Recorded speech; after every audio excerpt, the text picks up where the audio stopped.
Wallets are in danger.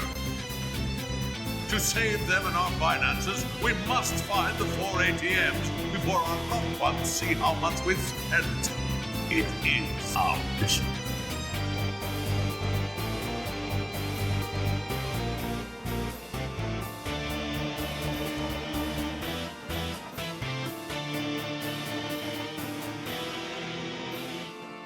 Toys! Toys, yeah! Toys! So many freaking toys! Toys! Techno wages his battle to find somewhere to display all his toys! No shelving space!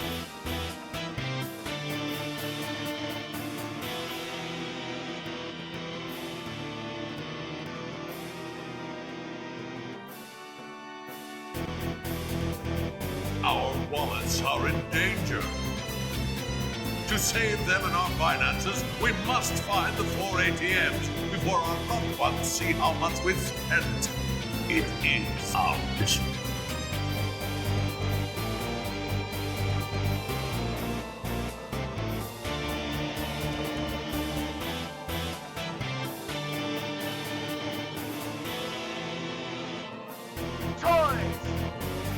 Toys, yeah!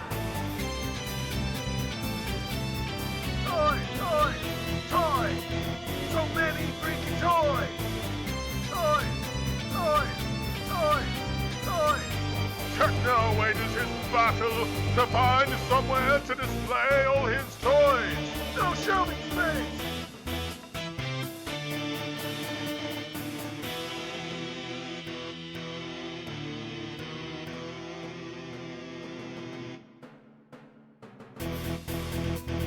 Our wallets are in danger. To save them and our finances, we must find the 4 ATMs before our loved ones see how much we've spent. It is our mission.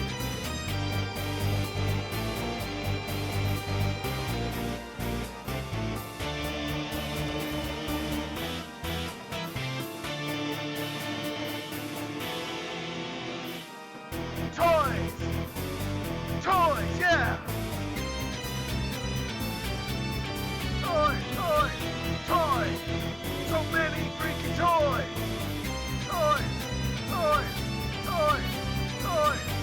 Techno wages his battle to find somewhere to display all his toys! No shelving space!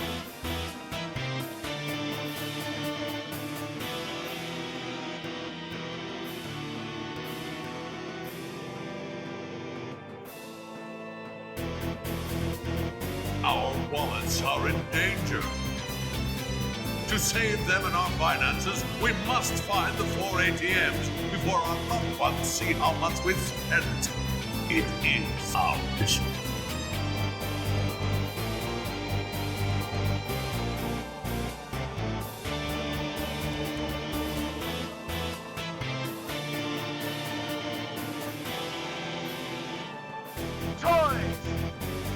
Toys, yeah! Toys! So many freaking toys!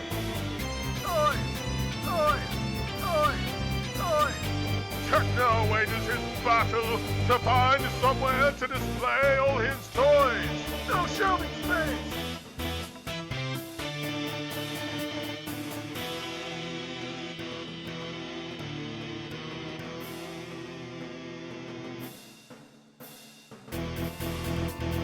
Our wallets are in danger. To save them and our finances, we must find the 4 ATMs before our loved ones see how much we've spent. It is our mission.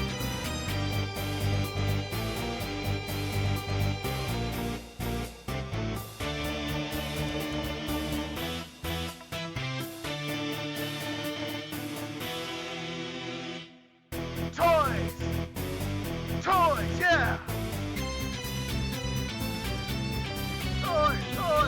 Toys! So many freaking toys! Toys! wages his battle to find somewhere to display all his toys. No shelving space.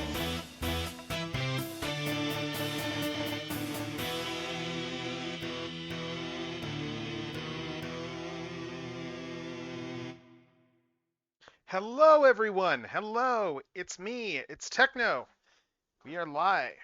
That's right. We are live and we are opening stuff. And I am just setting up my phone as well. But yeah, we are doing model kit stuff today. So how's everyone going? How is everyone's day so far? I hope it's good. I hope you're all having a good day. But anyway, yeah, so we are doing a Sprue of the Moment kit, which was very much a Sprue of the Moment in the sense that I straight up decided to do this today, like just, yeah, like as a entirely Sprue of the Moment thing. Yeah. Because yeah, like someone pointed out that it's Miku Day today, and you know what? Miku Day that obviously requires some sort of acknowledgement, and hey, I have a model kit that can acknowledge that. So we are going to be opening up this Blokees Hatsune Miku model kit. But yeah, I hope everyone's day is going well so far. Mine is fairly chill so far, I suppose. Yeah. So yeah, let's put some music on. Let's relax. Let's start building, I suppose. And yeah. So let me just see where the oh my god, that's a lot of OBS browser pages. I need to figure out, like, OBS is using a lot of memory. I probably need to go through and I need to figure out where OBS is using all the memory it's using. But in any case, though, I digress. Let's start some music and let's get started on this thing.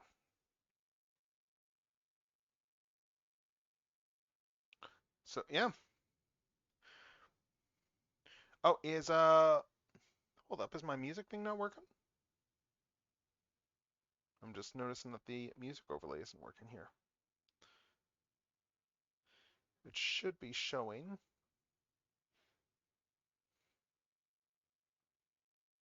Is Snip not hooked up to iTunes? It's possible it's not.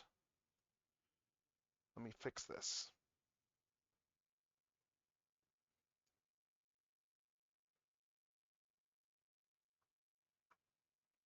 Because yeah, it should be showing up.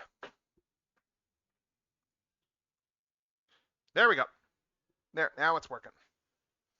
All right, so anyway, let's get going. Let's get down to brass tacks and let's start this thing. Because yeah, Blokees did a Hatsune Miku kit. That's right. The guys behind all those really cool Transformers kits do other things too. I've actually got more Blokees stuff on the way. And I've got a bunch of Blokees stuff I need to build aside from this. That's just Transformers Blokees stuff. But yeah. Anyway, we're gonna settle in. We are going to build. So yeah, so Miku. This is one of their I guess this would be what, a 1/12 scale kit? I believe. But yeah, like it looks really good. Just looking at the photos back here, you can see here that yeah, Miku looks really nice here. She looks really nice. There's no paintwork required on these things. So I'm really curious to see how it all looks once it's all done up. You know, she's got like a mic stand, she's got some leaks, she's got some instruments. Like all in all, this looks like a really good kit. Like let's be honest, the entire reason I wanted this is because I found that it existed because of that one picture someone did there with Blokees, Miku, and Soundwave next to each other. And that was like, oh my god. Because yeah, like yeah, it looks really good there. This whole combination. So anyway, we are going to get this open, and we are going to start in on this set. Oh, but first, before we get going on this, I'm going to show a thing that is really cool. Before we do this, I'm going to show a thing that was cool. That's really cool because I just want to show it off. So yeah, so I tabled at a toy show yesterday. Yeah, like I had some stickers for sale, like yeah, like the ones back there. I had those ones for sale. You know, sold a whole bunch of toys. Actually did very well. I've been tabling at the show for years now, and it's always a good time. Always a fantastic time tabling at the show, and it continues to be a good time. Just good excuse to hang with friends and stuff like that. But yeah, we are going to. But yeah, anyway, train of thought. Anyway, though, one of the things that I did for that there, I did some promotional art. You might have seen that on my socials there. I did some promotional art for the thing there. You know, inspired by the box art for Diddy Kong Racing. And then late last week, I had another thought, which was, what if I made the whole box? Anyway, so yeah, so I made the entire box for our. I put this together Friday night. I made the entire box for our toy show promotional stuff. And just like promoting, like the table info's there. Like there's a whole bunch of info there in terms of like all. I guess you can read all this stuff pretty easily. Yeah, there's a whole bunch of info over there. What else? Yeah, we got just like the description there, promoing some of my friends' stuff because we had like 3 tables to ourselves. Yes, we got a whole bunch of stuff there. Yeah, like I had a lot of fun throwing this thing together. Just went over to Staples and printed it. Like we got the credit there for the show there, Collector Fest, and the Collector Fest robot is standing in his Whizpig there. But like this was honestly a lot of fun to do. This was a lot of fun to do, just as a little craft, and I just made a bunch of extras, made some for some friends, made some for the toy show organizers. Like, yeah, the main organizer, he was like, oh my god, like when he saw that there, like he was pretty over the moon with that. So, um, anyway though, yeah, so Miku, we are gonna start in on Miku, and also that's where I got these Mews over here. I got these from one of the vendors there. I didn't spend much, but I did get a handful of odds and ends, like these tiny little Mews. So, with that said, let's get this open, shall we? So we got a Miku right here. Let's get the box open, and let's see what we got to work with. All right, we're going to do the standard thing I do when I do my model kit builds, where I put the box over there, just so you can see it in frame. I guess this one here, I want to keep this in frame too, because it's just such a cool piece. So I'm going to put this back over here, and then I just finally taped all my stickers to like a little rack there, so I'm just going to put the stickers over there. But yeah. Anyway, I'm just getting that over there. And yeah, let's take a look. So I've not done any of these larger Blokees kits yet, so I'm curious to see how these go. So yeah, so we can see here, just looking through here, it's showing off all the different things. Miku's got multiple expressions. There is some decals there, it looks like, for blank faces. She's got the keyboard, she's got the mic stand, and then it's just outlining all the different parts here.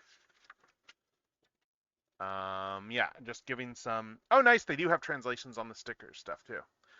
In terms of how that works there, like using like the craft knife and yeah, water slide. Yeah, these are water slide decals here. So yeah. Okay, so yes, that's pretty cool there. I've never actually tried water slides. But yeah, it looks like it's going to be pretty straightforward. I think this will be a pretty fast build. So we might end up doing other stuff too, I'll see. But yeah, let's take a look. Honestly, oh my god, yeah, there's not even any sprues. Honestly, we're probably going to end up doing like another kit too, I think. So, because this looks like it's going to be really fast. So I'm probably going to do more than one kit. I'm probably going to do the Miku and I'll probably do something else. Because I got a whole bunch of other kits. So let's get this open. Yeah, I was genuinely not expecting this to be like this simple of a kit. We got all the instrument stuff over there. We've got we got the faces here, I think. We got a little stand here. We got like a little silicone thing here, like activated carbon bag, I guess. Anyway, yeah, that's garbage. But yeah, so we're gonna get down to brass tacks. We're gonna get this thing started, and let's see. I'm just gonna put this. Oh, that's all gonna fall. Oh, okay. I guess that's all gonna just fall out of there. Okay. Well, we got all the main parts there, but yeah, it looks like that this is very less a model kit, more an action figure, I suppose. So, yeah, okay. So let's start with the instruments, I guess. Yeah, seriously, I was not expecting this to be this simple of a build. So we are going to do some other model kit stuff. I've got other kits I've been wanting to do. So anyway, let's get started. So, yeah, again, this is clearly not a true model kit like I was expecting because, yeah, this is the entire back of the head here. It's all pre-painted stuff. Yeah, it's all pre-painted stuff, and it's just a matter of just assembling the head. It looks like it's just like, yeah, you take the head, you take the headphones, which are just gonna, yeah, headphones just going over there, I guess. Yeah, headphones just slot in over here. This is like, yeah, this is a bog simple kit. Nice. So yeah, so headphones are just going to go over under there, and then you can just put the Miku faces in. So we just got the standard one over here for the Miku face. And it looks like we have a few alternates too. We have some empty faces, and oh, we got some painted faces over here as well. So yes, we got this happy face, and we got a winky face for the Miku faces. All right. Let's see. I'm not sure which one I'm going to go with. Maybe I'll do the winky face. Yeah, so we can put the winky face in here. Either way, I want to do an open mouth one because it's just, she's singing, so. So yes, let's do the winky one, and then that's just going to be, again, this looks a lot simpler than I was expecting. Because yeah, at this point we just find that hairpiece, put this on, and that's the head right there. Yeah, that's all there is to this one. I am genuinely a little shocked. So yeah, so we get this on, line it up and get it in. Is this in all the way, the back bit here? Oh yeah, it is. Okay. Well, anyway.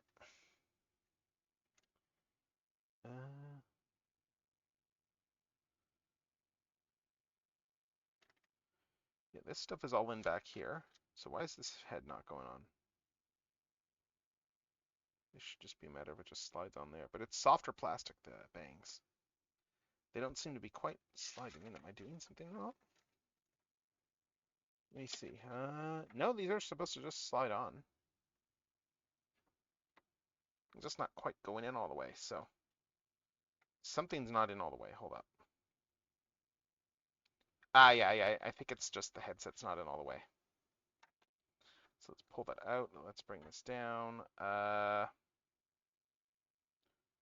Let's see. I'm just trying to figure out, like, is there a trick to this? Because this head, let's just do this without the face. Because this does not seem to be going on as far as it should, like you can see here. Okay, yeah, this isn't quite in all the way. Hold up. Let me see. All right. Anyway, okay, yes, this guy goes in over here. Like it's, let's try this again. Okay, it's going a little more flush now, I think.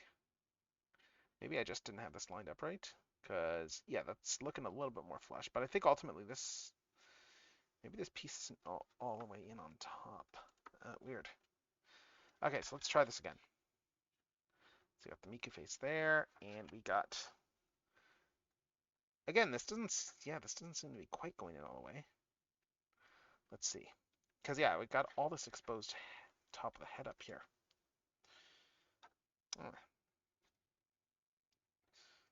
Is something like misassembled on the back of the head, on the pre-built stuff? This clearly should be going in more than it is. Like, this can't go in anymore, but we got this, yeah, we got this big amount just sticking out up top. Let me just take another look at this. Is this not a symbol? Oh, this is crooked, isn't it? It looks like this piece is in a little bit crooked at the top of the head. Yeah, because you can see here it's not quite flush down there. That's probably my issue. So let's see if we can get this out and just reseat it. Yeah, you can see right here. It's flush there, but it is not flush on this side. This is not in properly. Let's see if I can resolve this.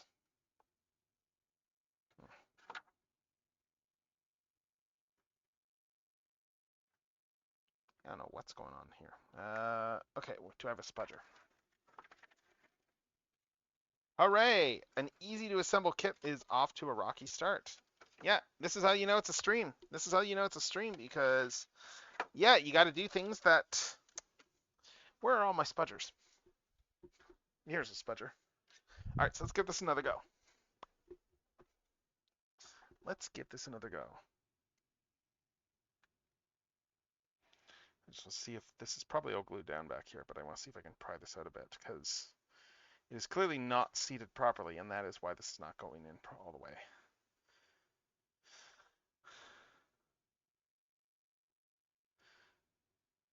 So I need to just unseat this and realign it. Maybe there's something that's not cut properly in there. Yeah.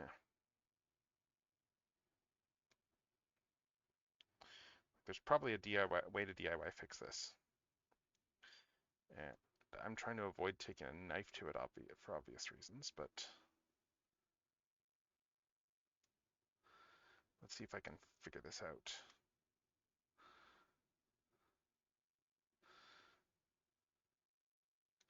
Because yeah, it's clearly misaligned somehow.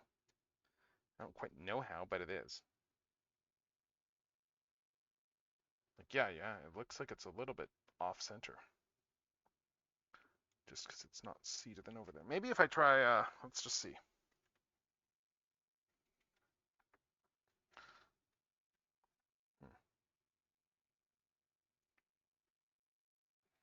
I'm just trying to get the sputtering underneath. I might need a knife for this. I'd rather not, but I might need to wedge a knife under there. Shame, because it's like, yeah, I've heard good things about this kit, and I'm immediately having issues with it.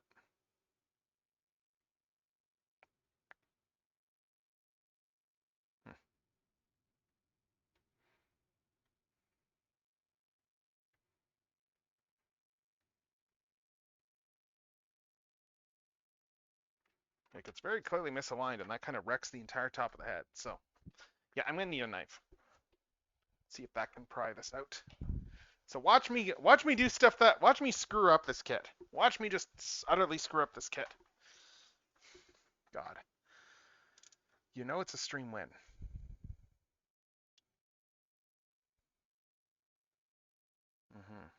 I'm just trying to see if I can figure this out at all.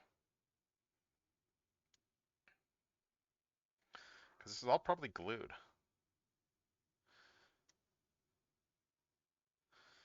I just need to get this out.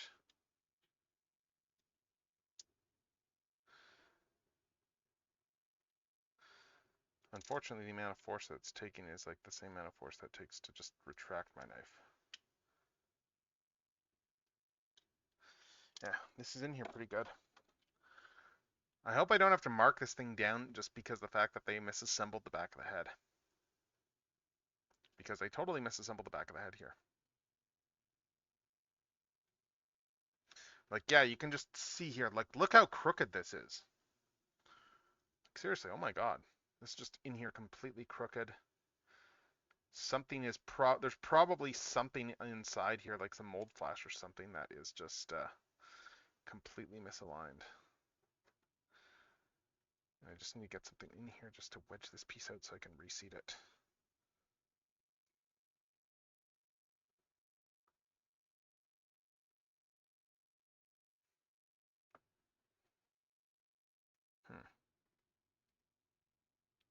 Yeah, a little bit annoyed. Of course nothing's easy. I went from this is going to be easy to of course nothing's easy. Let's see if I can figure this out. No, hold up, it's coming up, it's coming up.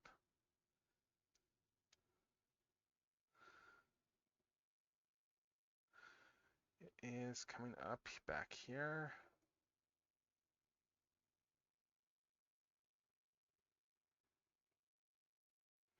Like, it makes sense you'd want to glue this bit. Like, this is clearly like, you know, soft plastic that's being glued to like harder stuff.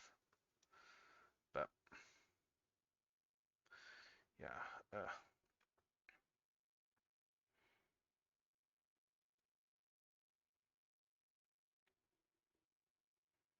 I'm just trying to wedge this in just so I can get this up.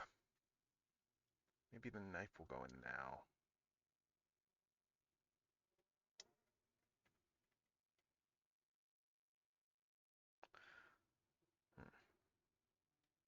Let's see if I can figure this out.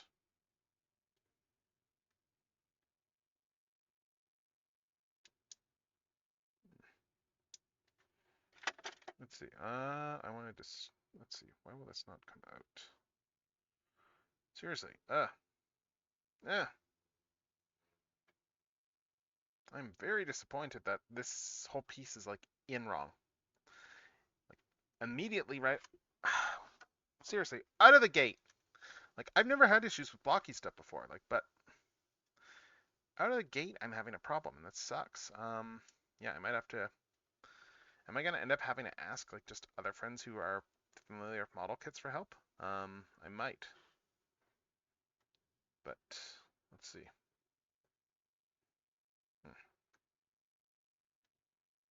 Hmm. Yeah, this went from this is gonna be a fun build to maybe not.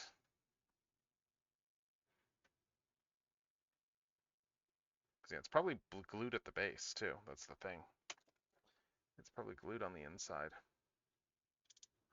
So like the only real fix would be just getting another kit, I think, unless I want to like completely hack this thing to pieces.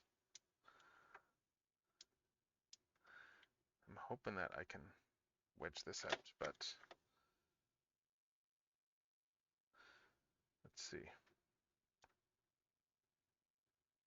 Yeah, I'm just mucking up this. This thing is just getting mucked up. Actually, maybe a screwdriver. Maybe I can use a flathead in order to get in there. Maybe a flathead screwdriver will be what I need. As we go down this, as we take this journey together of trying to repair a kit that is pre-assembled but has some pre-assembly issues. Okay, so let's try this. Seriously, watch me just. If I can't get this, I'm gonna end up just putting it together and then just like being critical of it. But oh, man.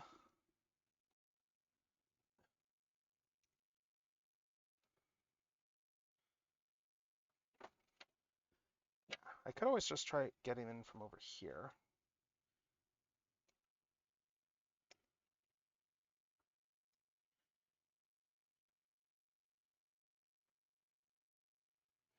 Problem is I don't know where it's glued, but it probably is glued. Yeah, I'm just trying to figure out what the best way to approach this is. Yeah,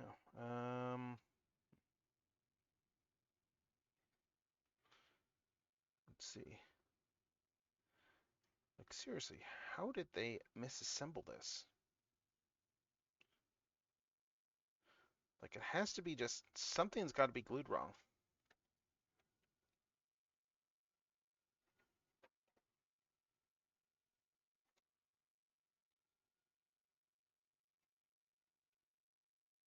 I'm just trying to get something under there to use as a fulcrum.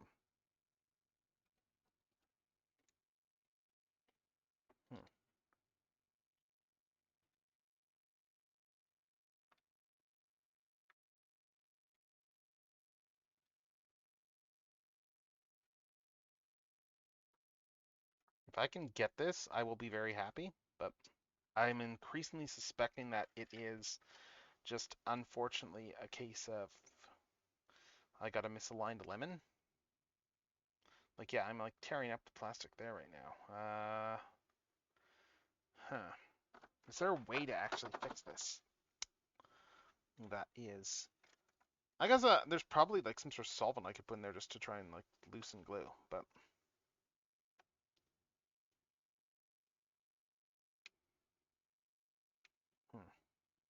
Yeah, this is not budging.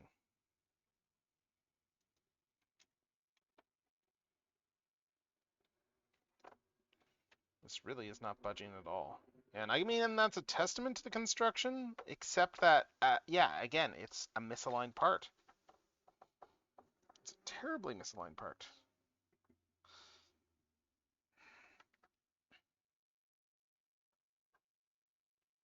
Like, how did they do this? How did they screw this up? Oh, I see something underneath there. Let's see if I can wedge something in. under, and I'm fully expecting that this will just break at this point, but we'll find out. Yeah. How did they manage to screw this up? I'm just trying to think of like anything I can with regards to just tools to get in just to wedge this thing up. I just need a little bit of force. This side's coming loose now. Like I can see it's coming up a little bit over here.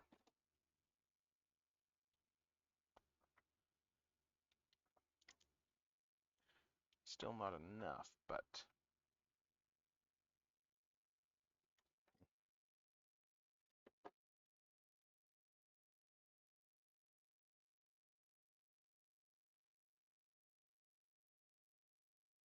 yep. I'm just gonna let's pop that off there. That'll make this easier. And let's put the other one off to the other side. Again, that'll make this easier to handle. So let's see if we can salvage this.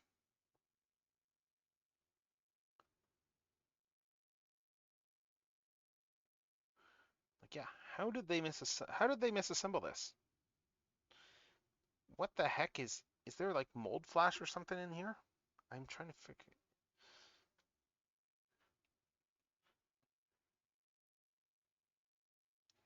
Like it's not even like close. It's just very misaligned. This whole part. Like I can get a screwdriver under here like with no issues.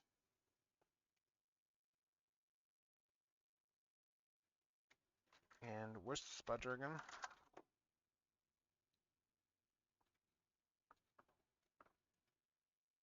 Maybe if I do this.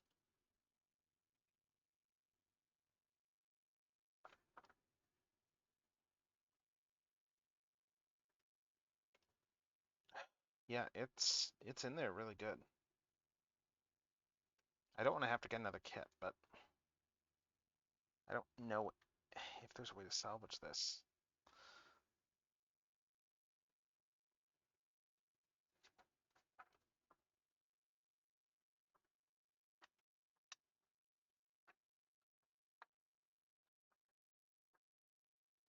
Happy Miku Day, everyone. I got like a lemon of a Miku kit.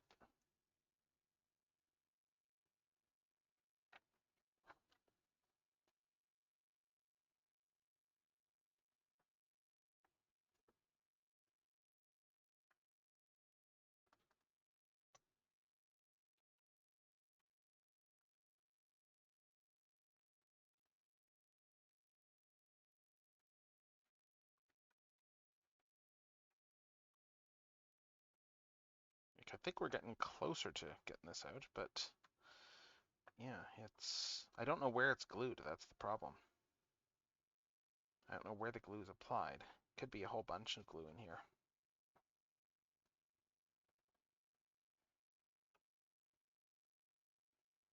Yeah, you know what, I'm gonna have to just do this, worry about this later and figure this out. But for now, that is just a mark against this figure that, yeah, it's pre-assembled, but that comes with the caveats of just because it's pre-assembled doesn't mean it's pre-assembled right. Because that is a massive assembly issue there. Yeah, so anyway, I'll keep these off for now, and we'll just put this head back together. Get this guy in here.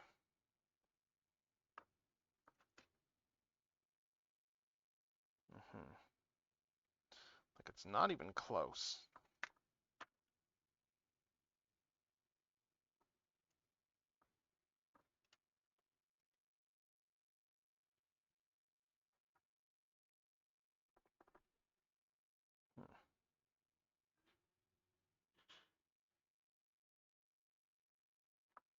And where's the front of the head? Yeah, this is probably salvageable with the right know-how. I just don't necessarily have that know-how offhand. So, where did I put the front hairpiece? Where did I put that thing? Seriously, like this kind of killed my momentum on this kit. So, like, how are we at 35 minutes already? Yeah. Oh, here it is. Okay, anyway, so we got this here. This is going to go in. It's not going to go in properly because, as I mentioned, this is misassembled somewhat as a piece. So yeah, so let's slide this on. Here is going to go on, but it's not going to go on quite all the way. Like this is as far as it goes. Like you can just see that there. And this is flexible enough so we can move this up here a bit. But yeah, this hair is just, yeah, it's not going to go in any further. It's just a consequence. This side can't go in any farther, and yeah, and the other side isn't going in far enough. So, yeah, that's a negative.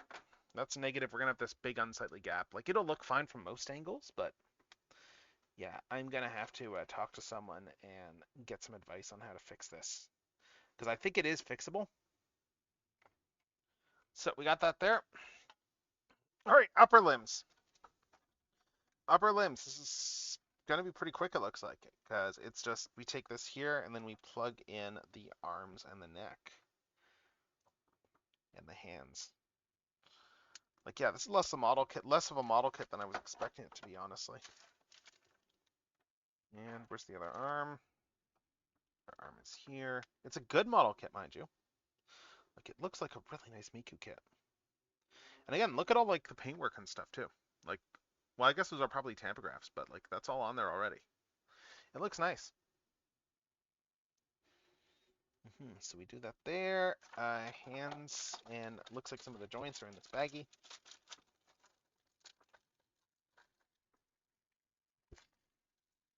Yeah, I've got other kits that I'm going to start in on today.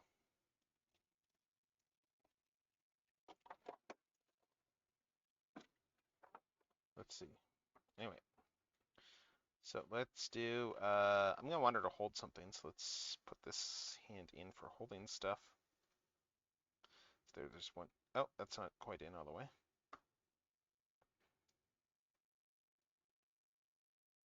Okay, one hand's in, for holding things. And then the other one, I just want to give her, oh, there's actually a pointing hand too. Okay, so we got like the pointing hands. We've got, we got pointing hands, but we've got some open hands. This is going to be hard to pick.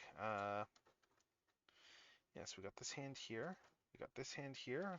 And, or are these all left hands? Oh, yeah. Okay, they have the left and right hands in different baggies. Interesting. Interesting.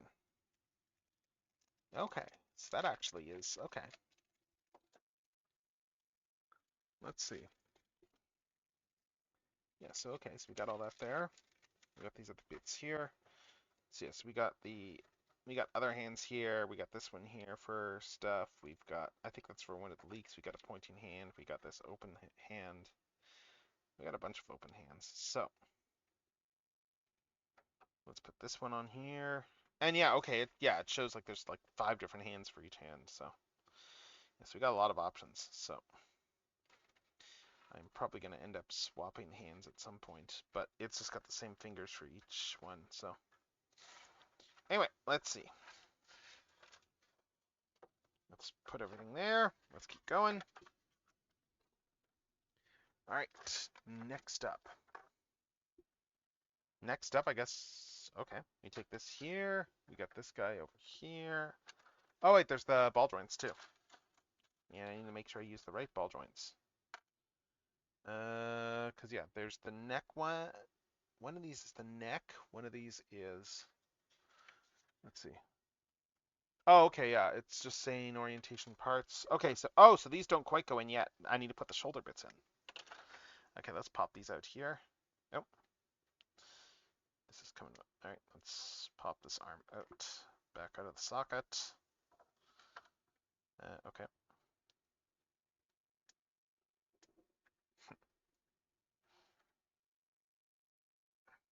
Yeah, this arm is in. Oh, there we go. That one's in pretty good there. So let's change this back up. Yeah, honestly, I'm surprised how much this pre-assembled this is. But yeah, okay, so the neck piece is this one over here. And I don't know which way this is supposed to go. Looks like it's the same all around. Because it's like, pay attention to the orientation of the parts and stuff, but yeah, it's not really that clear.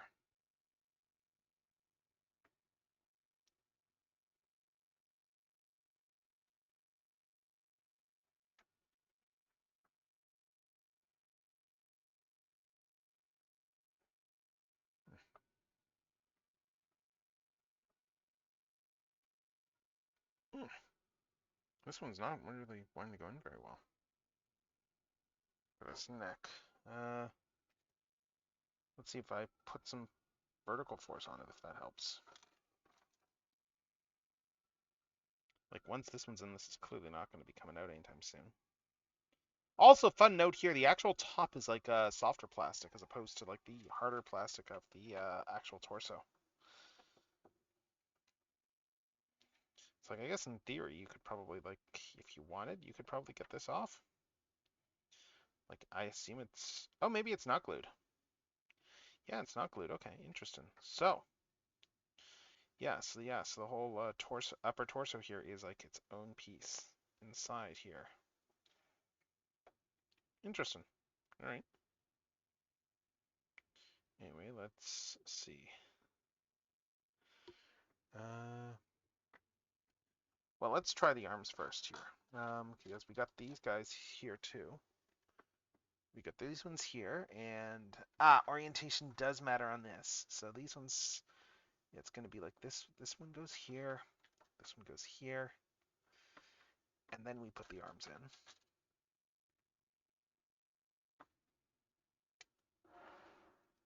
Yeah. Yeah, because these rings are going to be just like just cover, there to cover the ball joints more so. Yeah, like that there. And then this one here goes there and slots in over there, like that. Okay, cool. So yes, there's the shoulders. Let's try and get the neck in again.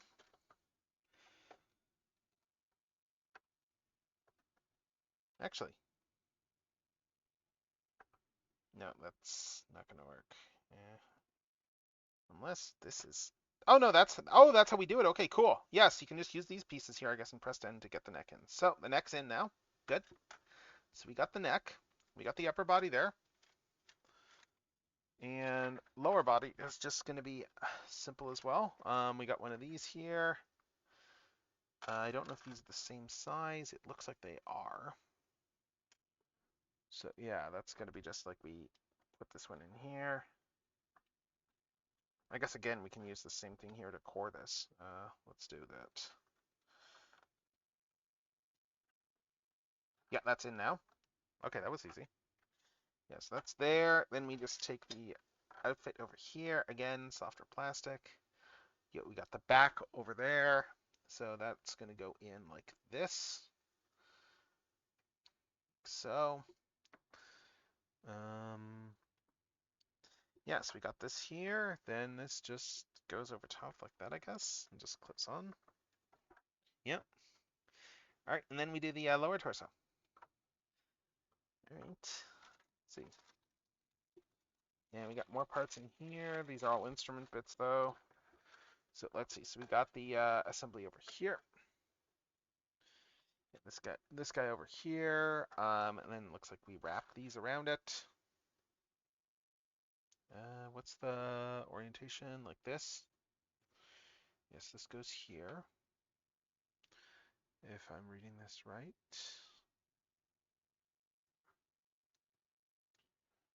Okay, so yes, these clasp around.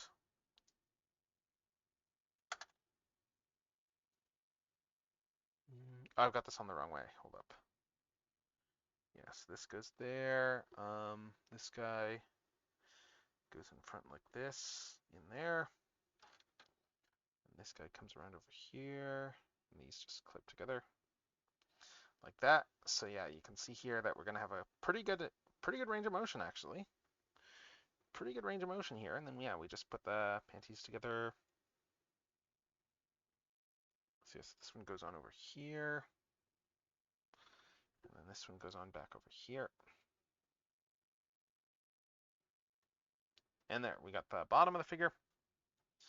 Got the bottom of the figure. This is going to slide in here eventually. I'm just going to note this, though. Like, if you wanted, I guess. I don't know why you would, but if you wanted, I guess you could take this off here. You know, slide this off. Ah, that just clasps like that.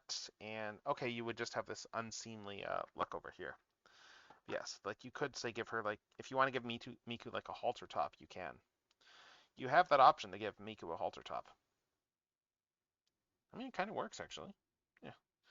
I'm curious. Yeah, so this comes off here, and then we just put the skirt bits in.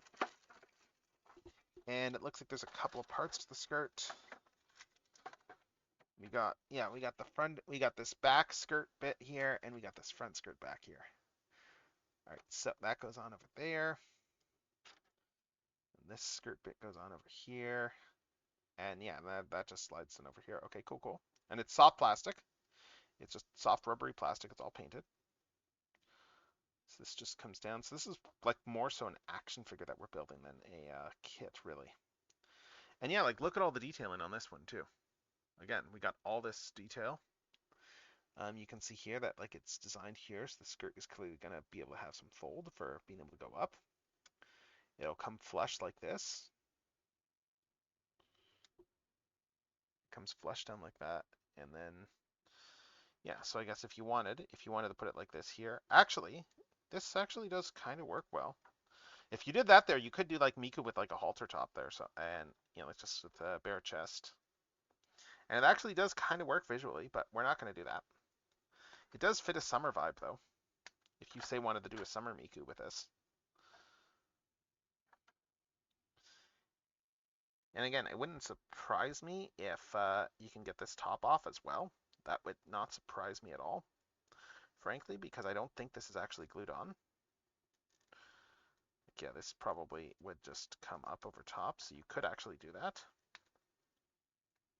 But yeah, anyway, we'll get that on here. So we got Miku's top here. Just getting this all set up. Get that there. Got the neck up here. Oh, this thing spun around here. There we go. The forearm guard spun around a bit. There. It spun around on this one too. Those are a bit loose, but I guess if you want to play with these there, you can just play with them for just covering the ball joint the way you want to. Because those are there ultimately just to mask the ball joint on the shoulders and just create that shoulder shape.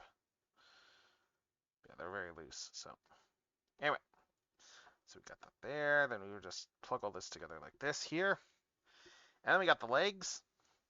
The legs are pre-assembled. Legs just pop in over here. Yep, click and click. It's like an Adam Sandler film or something. Just keep in mind, again, it's all pre-assembled, so like these are separate pieces over here. Like again, I'm surprised at how little actual assembly there is on this thing. But yeah, there we go. That's all together there. That's the body, and then I think we just put the head on and build the instruments. Yeah, pretty much. We just put the head on, and then we need to build the instruments. And build the stand, I guess. So, let's see. Anyway, we got this here. We got the head over here. And, yeah. And that's this Miku figure. She's assembled now. It actually looks really good. Aside from the fact that this top of the head is misassembled, and I will have to talk to people about, like, just if they've got any suggestions for that. She stands pretty well on her own power, though. Honestly, I'm pretty impressed. Like with the figure overall, she's standing on her own power pretty well. Until I kick her, obviously, but yeah, like there's some actual like boots to her. She's actually got some ability to stand up a bit. And then yeah, then we got this actual stand here. And this is just a case of we just put the joints together for this. Yeah, it looks like it's just, yeah, we just pop these things together.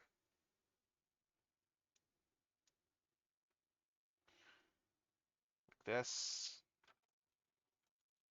Got a couple of these in here. We got another one here.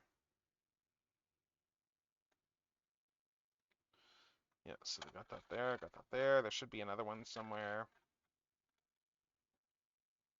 Let's close this up. And then, yeah, then we just start assembling these and using the short sides. This one comes on over here. We got this whole arm over here.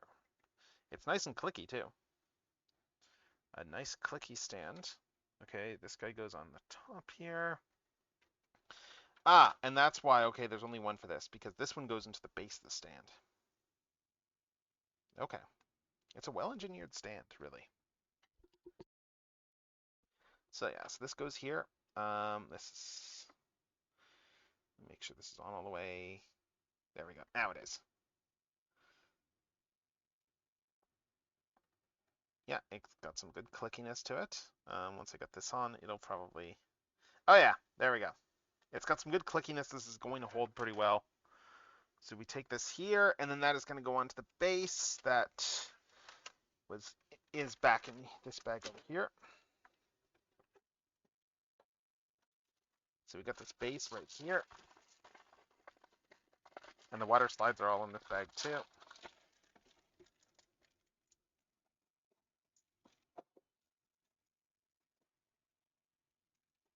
Yeah, you can see here we got the water slide eyes. They got a few options there. So, yeah, and then this just plugs on over there. Back of the stand. It's not really that modular. It just goes in the one spot on the stand. And then it's just, yeah, we have this here, and then we just have the clamp. And then, yeah, we just assemble this clamp here. All very well done, actually. Yeah, this just comes together like this. Oh my God, does this even, do these come to, did I put these, oh, I put this on backwards. That's why. I put this on backwards. Stupid person. Because, yeah, this has to go back over here.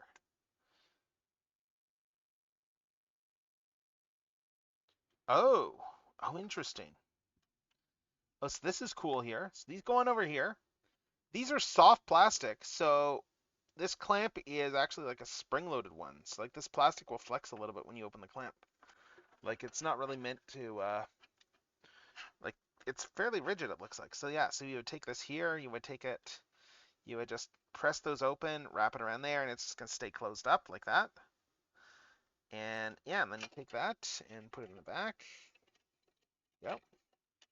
And then we pop Miku's torso off, and yeah, and she is loving this. So yeah, so there we go. That is the pose here. And yeah, so we can take this here. We can, I guess, plop this torso back on. And there we have Miku. Yeah, she looks really good here. She looks really good. Except for, of course, you know, the aforementioned mention here with how this part here was misaligned. And it's unfortunate because this is a really nice Miku figure. It's unfortunate that mine has this issue. And I'm going to have to ask, I probably need some sort of a solvent or whatever to dissolve the glue so I can re-glue it or something like that. That's my guess, but I'm going to have to like ask people. Anyway, we got instruments too. So we got a piano keyboard over here. We got the keys as their own part. And oh, nice. Like it's a full-on, like, yeah, it's a full-on Hatsune Miku keyboard. Cool. And oh, that's cool. The way they did the black keys. The black keys are just part of the sculpt on the, like just look at that. Look at how good the sculpt on this keyboard is. Let's see if I can get this working yet. Like just look at how good the sculpt is here. The autofocus is kind of killing this, but let's see. Yeah, because you got all this here. Like you can see here, you have even like the little edge in the keyboard right there. Yeah, you can see here you have the little edge onto the keys there. Like it's got all that little detail there. And this guy's just gonna pop onto the keyboard. Like this here. This guy's just gonna pop on over here. There's just the one way it goes. This just goes over here, and then we just tap the keyboard legs. very intuitive how this goes. And there now, now Miku has a digital keyboard. And will these? Oh, nice! These actually do slide in here. So the keyboard legs are actually sized so that you can actually put them into these little bits here. And so we can actually get the keyboard like still staying on the stand. Actually, I'm a little bit surprised that it's not a little bit better. Yeah, because if I do it like that, I need to spread it. I guess if you do it like that, it works. Yeah, it's just kind of weird that that doesn't quite go in all the way. But yeah, that's the keyboard there. And then what else we got? We have the guitar. And again, we have like just all the guitar pieces separated out. So we need to just, yeah, this one goes on over here. That just clicks in over there. There we got the front, the guitar there. And yeah, that goes in there. And then we just put the back in.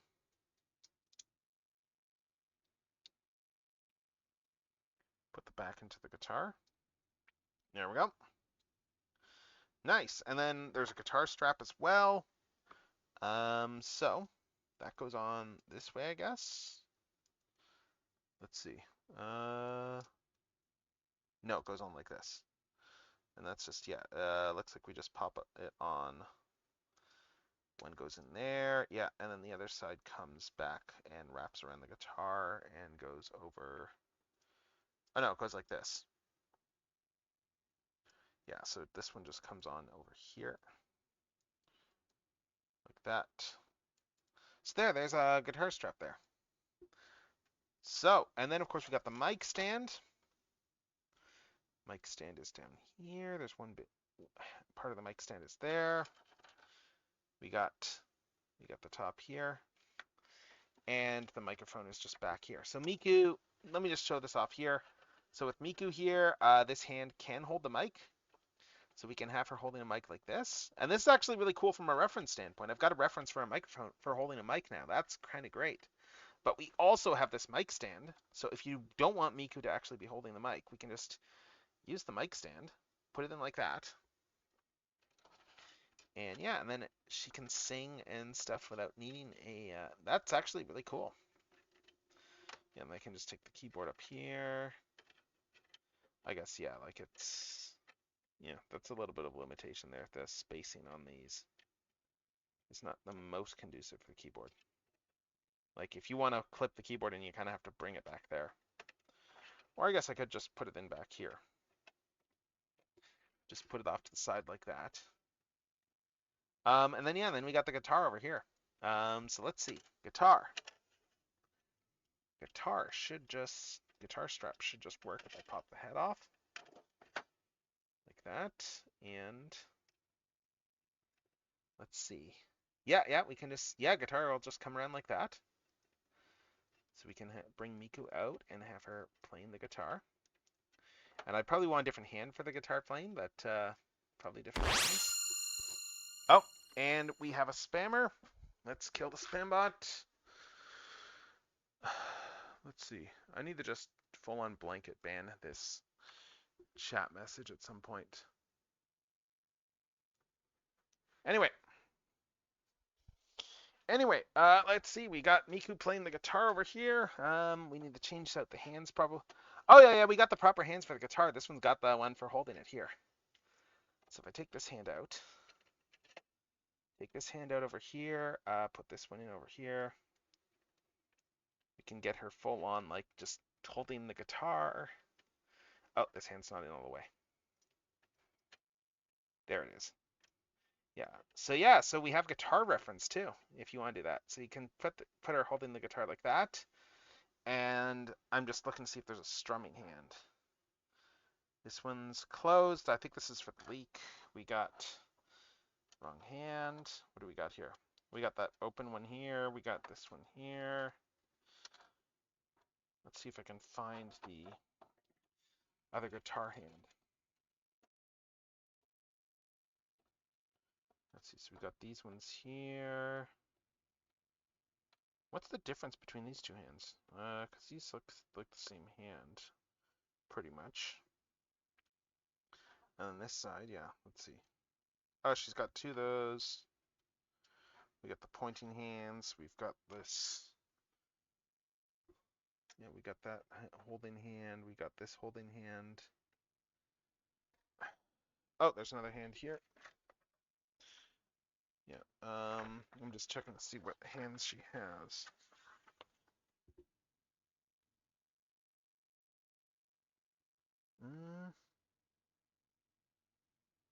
Oh, interesting. Okay. So let's see. So there's supposed to be a couple of different. Yeah.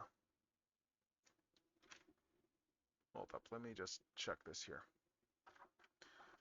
Are these the same hand, or because there's supposed to be different ones? Oh no, these are different hands. It's just very subtle. Like this one is definitely the guitar hand. So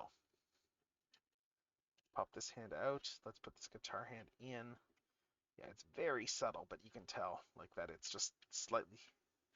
Oh, no, wrong hand. Yeah. Okay, so let's try this again.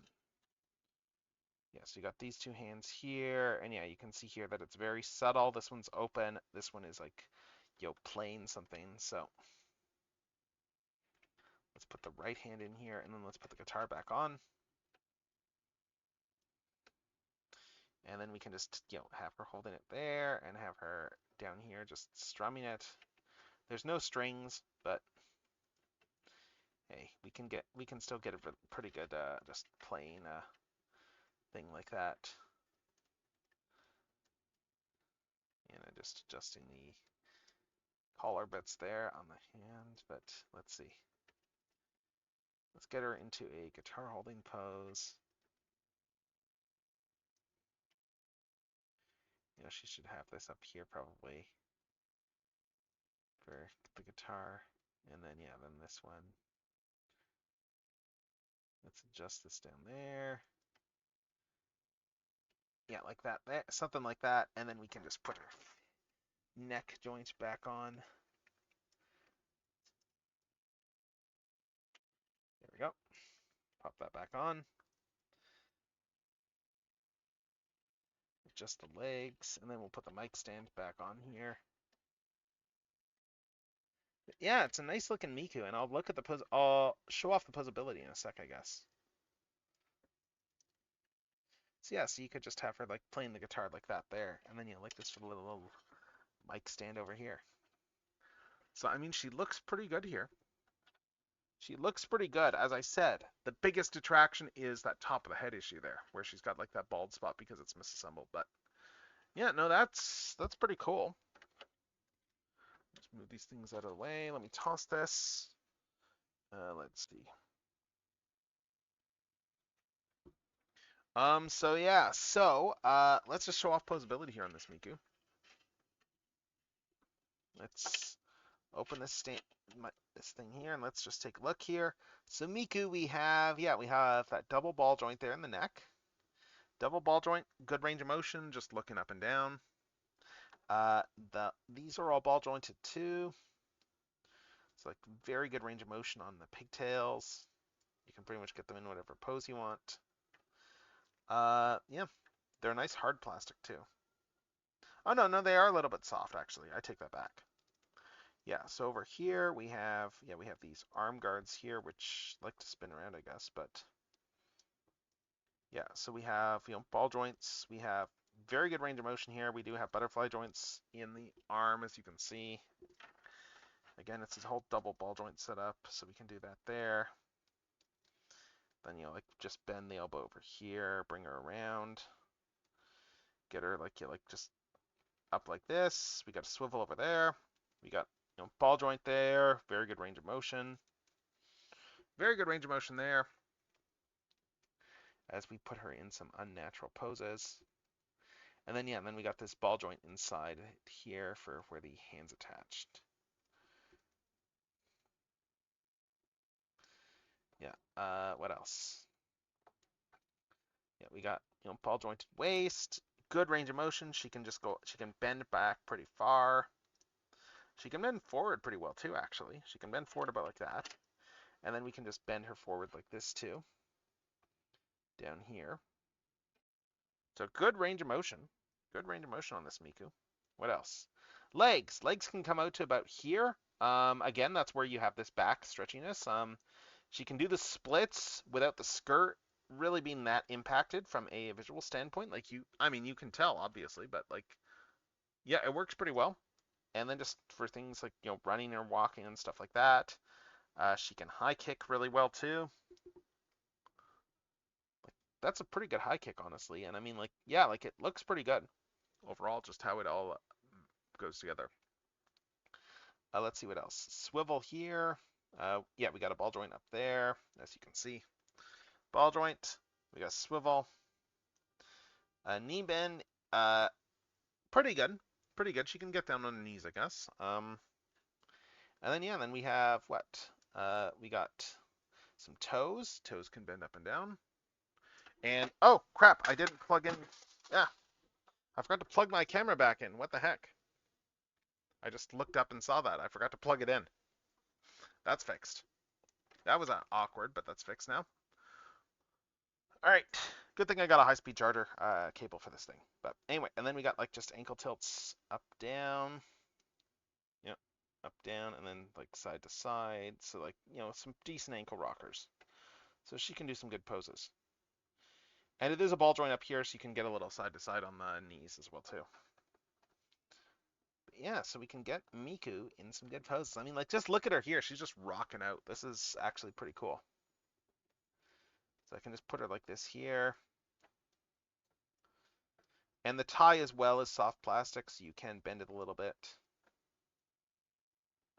Yeah. Has a little bit of give. I'm just trying to get her in something here, so that's like just, yeah, I can get her in like a strumming pose here. So I just do them like this. It's like she's just like up like this here. Just some wide, give her a wide stance. Give her a wide A stance here.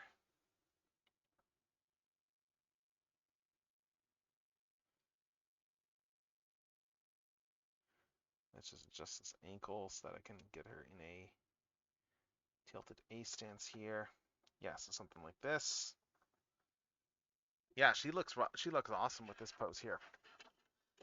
So let's get her back in this stand. Again, I really like the way they did the stand here too. Yeah, so we can do this here. Like, she just looks pretty awesome here. And yeah, it's unfortunate that there's that assembly issue I'm going to have to look into on the thing. Like, yeah, there are people I know that will probably be able to go, oh, this is what you need to do in order to fix this.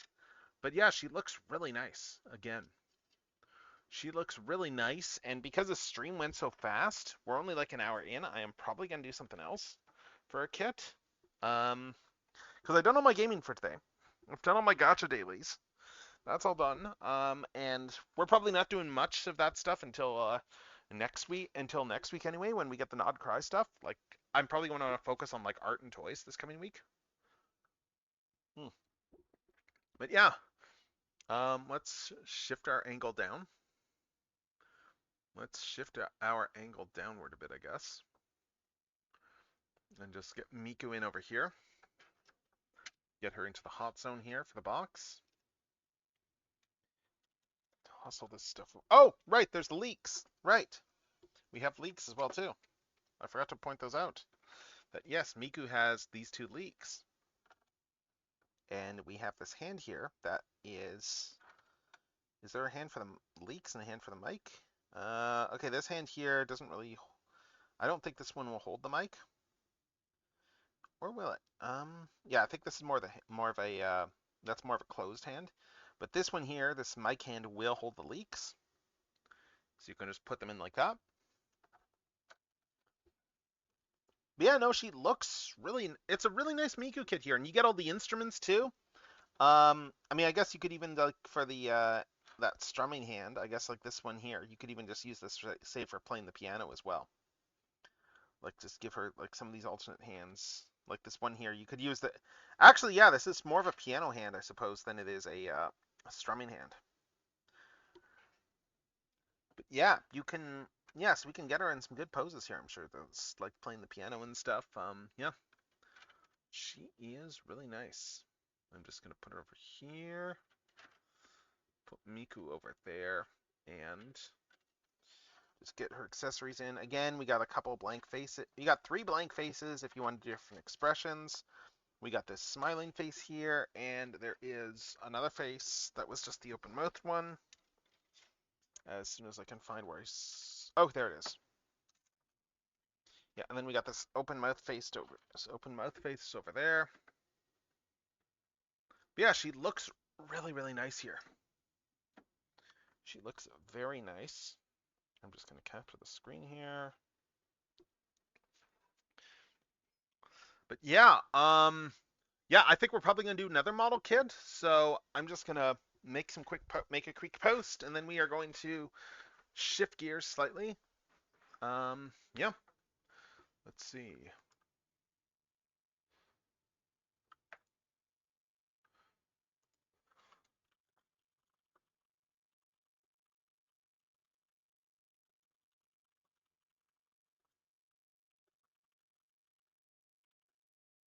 Uh,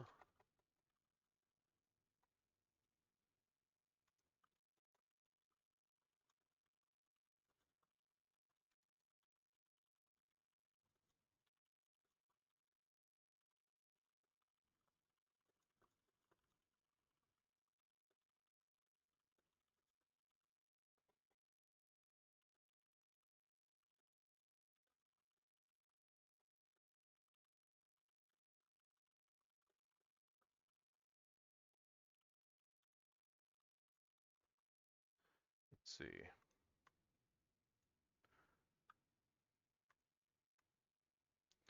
I'm just putting some quick pictures up here. And yeah, and then we're gonna do another kit.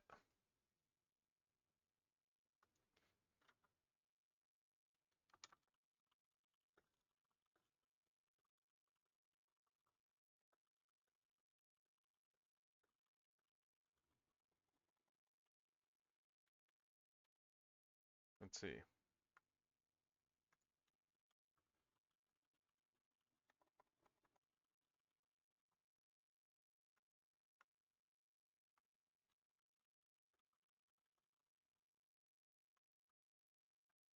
Let's see.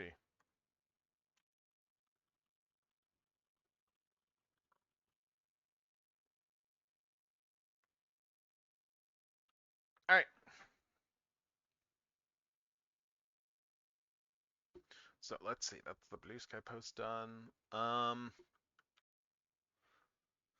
But yeah, we're gonna do another kit. I'm just going into the other room, just to my stack of model kits, just decide which one we're cracking open next. I think I know which one I'm doing next. It has been on my list for a while, but I don't know if we'll get it done today. Because this one is fairly involved, I think. Yeah, I don't know if we'll get this one done, but we'll find out. We will find out.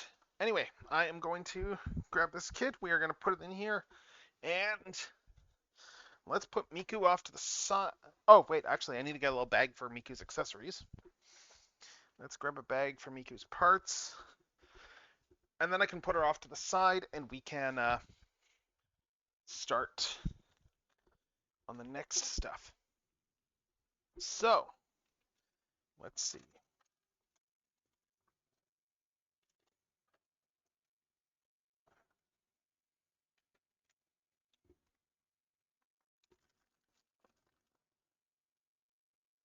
Let's see, so that's goes over there. I'm gonna just shift Miku over here.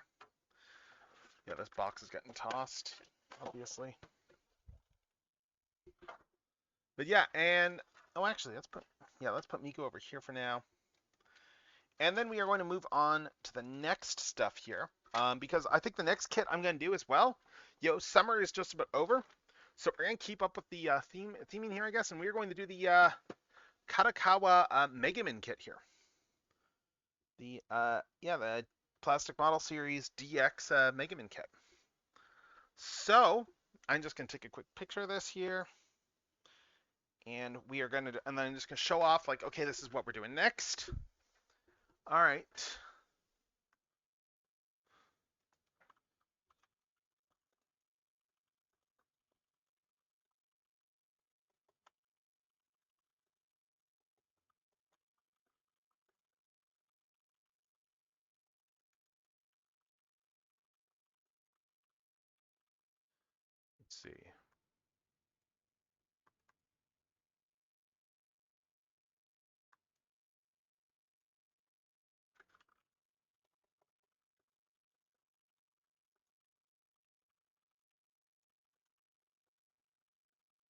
I need to update my tags too.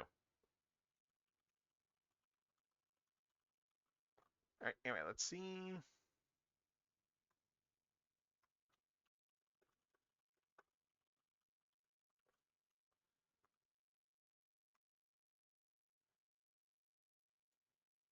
I'm just going to update all my tags here.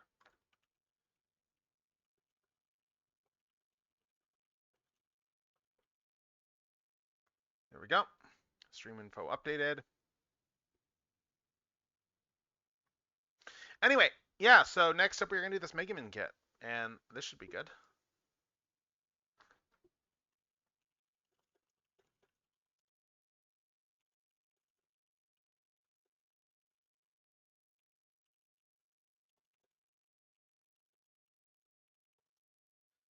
Yeah.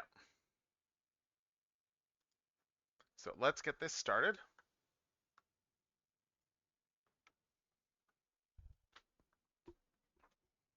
Let's get this Mega Man kit started, shall we? Actually, you know what? Let's see. Actually, you know what? Let's throw on a Konosuba thing here if we're going to be doing the Miku one. Let's put on a. Let's see what I got for Konosuba stuff in this playlist.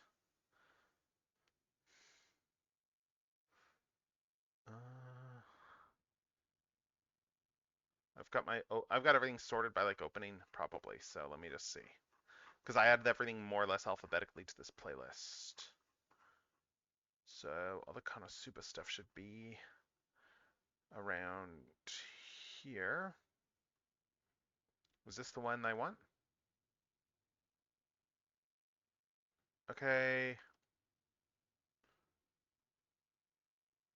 I don't have the opening. I don't have opening 3 in my playlist yet. I need to fix that because I love the opening one. Let's see. Anyway, we're going to do this next. All right, so Mega Man.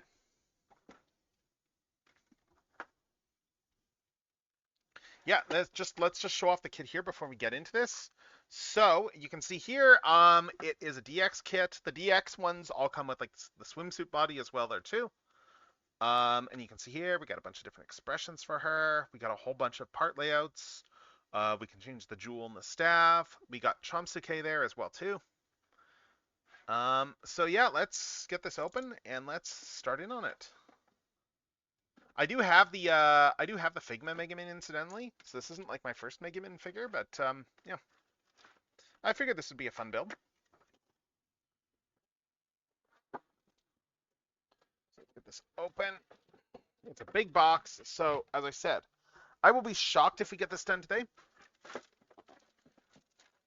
Yeah, like look at all the stuff in here. This is a very dense box.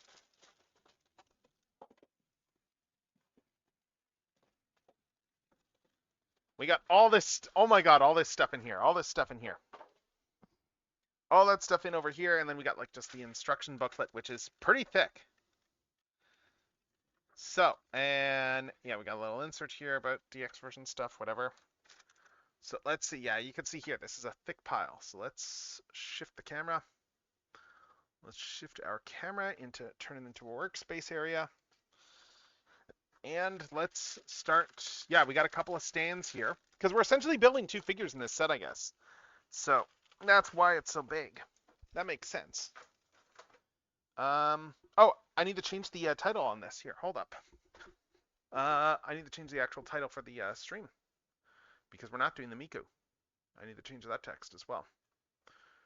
So let's fix that. Let's see. Where is the toy unboxing caption? Here we go.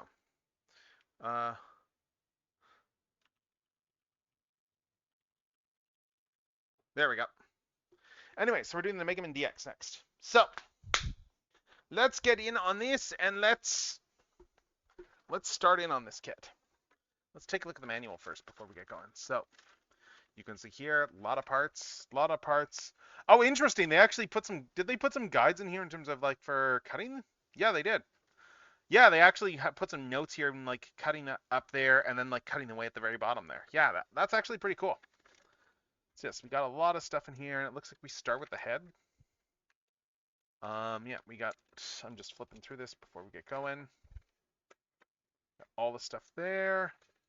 Stuff with the Chomsuke there and everything like that. And then it looks like, okay, so I'm just looking at this here. So some of these are going to be doubled up, it looks like. Because we got the swimsuit build, and then we got the regular Mega Man build. I am done the Miku, yes. And I'm gonna need to get someone's I'm gonna need to consult someone in this here because for how to fix this Miku, because as I will show you, with the Miku here, they actually a lot of it is pre-built, and the piece that the head and the front piece is misaligned on the inside of the head, so this doesn't actually go flush. And like looking at it closely, it's clearly like the whole piece is misaligned, and I spent like 10 minutes trying to like pry it out if I could. But I think I probably need some sort of a solvent or something to fix it. But yeah, it's a nice kit though, this Blokees kit. Like it's, you know, pretty much all pre-assembled there. You just need to plug all the parts together. It's all pre-painted. You got these really nice instruments. You got some good hands. Like it's a very good Miku figure. Like it comes with a for what this thing costs, like you're probably getting a better value for money than say buying like a Figma of Miku, honestly. Mm. Well, no, it's not that there's a crack. It's not that there's a crack or anything like that. It's that like if you actually open it up, you can actually see that the flesh toned piece that's glued against the back of the head, it's clearly not seated like in the properly. It's a little crooked, and that's why everything is not aligning properly. But yeah, we are doing a Mega Man kit next from Konosuba. We're doing this DX version kit of Mega Man. This has like just a regular one and yeah, there's a couple parts to it. There's the regular body and there's the swimsuit body. And there is a lot of stuff here as a result. It's a big box. It is a big box. I think we're probably going to start with the swimsuit body purely because, you know, like, while it's still summer. Oh, and someone's dog barked outside. But yeah, so I'm gonna skip ahead. And we're gonna do this. We're gonna do the swimsuit body. Because yeah, like it's just purely a case of summer. So let's do that. And actually, as I mentioned too, like even with the let me just pull the Miku kit off again. Hold up. Let me just pull this Miku kit back out.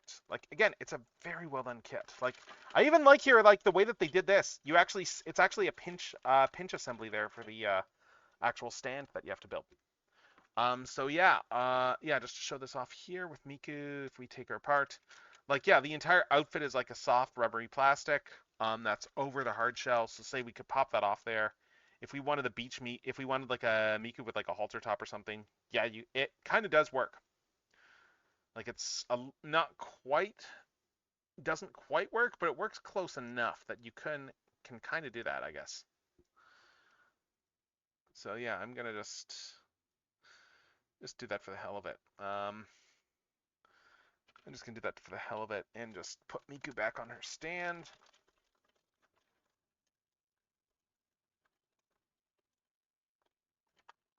Let's just stand her up.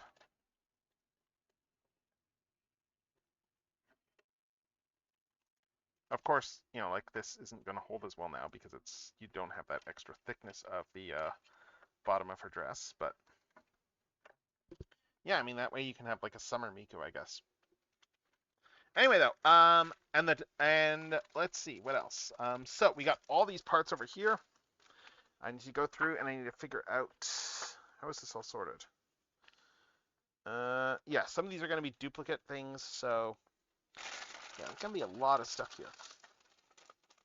Like, I'm going to just start filtering things out based off of, do I think I'm going to need it right away? Like, yeah, all the flesh tone stuff I can... Oh, no, there's some hair bits. And this one's a hair one. So I'm just going to move some of these out just to cut down on stuff for start. Oh, I'll need these ones. We got a bunch of hands here. I don't need the gloved hands for now. We got more stuff that goes in there, I think. Yeah, so we're gonna start with all these pieces over here. We're just going to filter stuff out. We are going to start with these ones. And I'm going to just start the Mega Man build. And let's see. I'm just looking to see how I want to do this. I could probably do... I wonder if I could do this, actually. Maybe I'll try... Yeah, because normally I would put just the box back there, but I'm just trying to figure out how I'm going to actually see what I'm doing. Let me see. Because the problem is this box is very, very thick. Like, I can get that back there, but... I mean, I guess I can put this back here, but yeah, it's just a very thick box that, like, takes up a lot of my light box space here. I guess we'll put that there. Put that there, close this up there. Anyway, I got the instructions over here, so, yeah. We're going to skip ahead. We're going to do the, yeah, as I said, we're going to, well, let's see. I think both heads are going to assemble pretty much the same way. I'm just double checking that.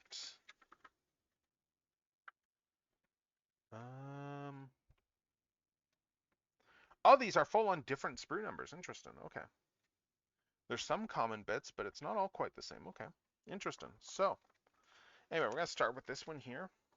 And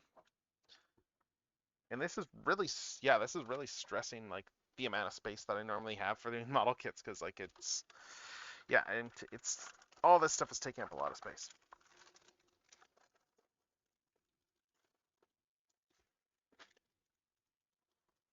Like, my whole area is pretty full right now. Okay, let's pull these out as well. Let's pull these out as well, and let's start with the A's, and so we need the, let's see, got these here. Where were the A ones? We got these over here for the faces, and we've got these over here for the hair. We're going to start with these ones here.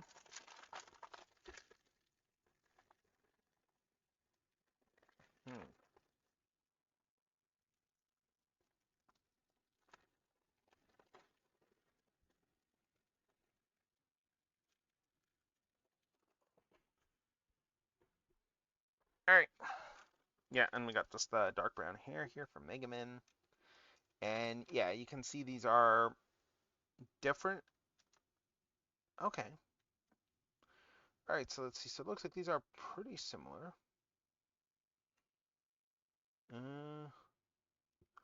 Oh, there's a 57 that I need. Oh, interesting. So there's... Huh. Okay, so is there another bag that I need for the hair? Interesting. So there's different numbers on there than what are in the other kits, so... But those are both, like, identical, so... But I don't see... Huh. Interesting. Interesting, because that's saying 57, A11, and that's saying 57 there, and then 58, but... Huh. Oh, did they type? Oh, that's just saying the parts from that step. Okay. Yeah, so I'm just misreading this. Okay, I'm just an idiot who doesn't know how to read, I guess. Literacy! So, I think these heads are pretty much the same build. Yeah. So I'm just going to build two heads at once. We're just going to build two heads, get it out of the way. Grab my nippers. So, let's do that. So, A9.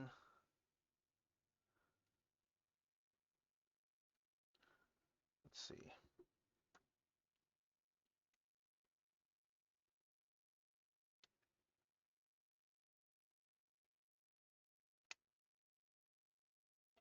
A9 and A1.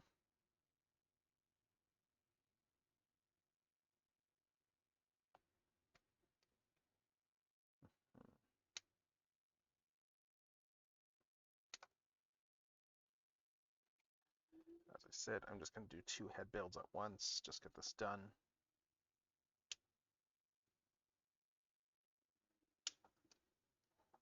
Yeah, this kit essentially has 2 figures in it, so.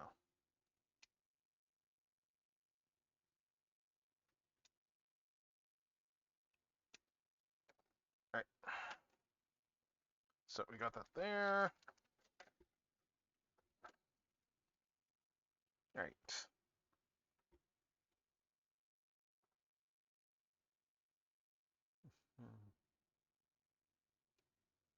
I'm just looking to see how to do this to minimize the.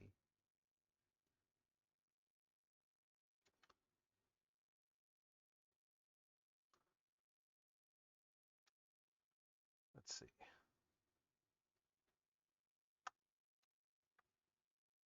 Yeah, I've had this kit like a year or so now, I think. So it's about time that I built it.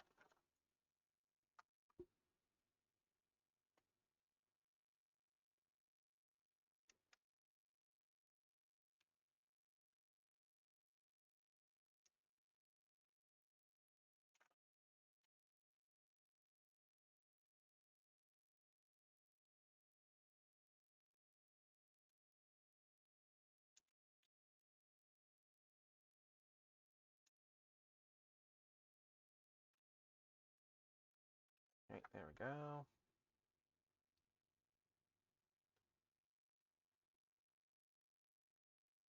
Oh, did one of my lights just go out? Nope. Okay. I just thought I've just seen things.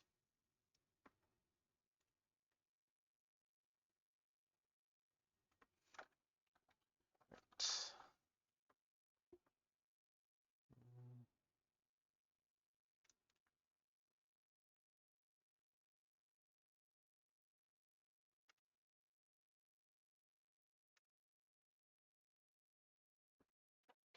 Yeah. Start by just, yeah, plugging this in the back here. No, this isn't quite flush enough. Hold up.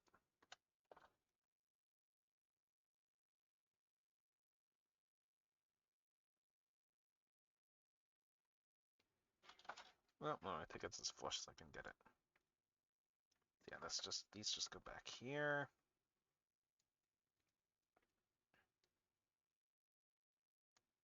Yeah, so those just go there, and then we take 8, 8, and 11.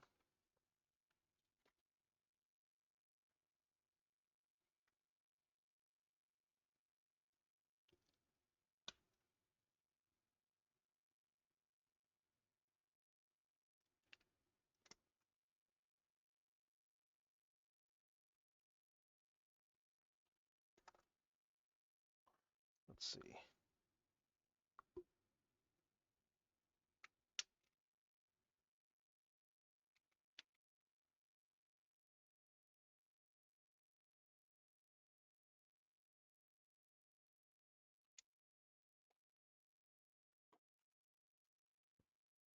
Hmm.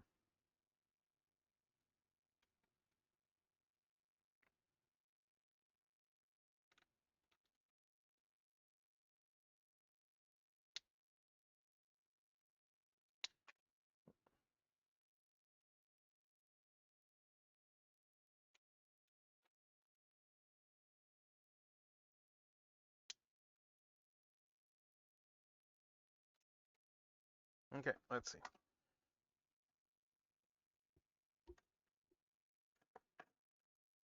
Trim everything, and then go in.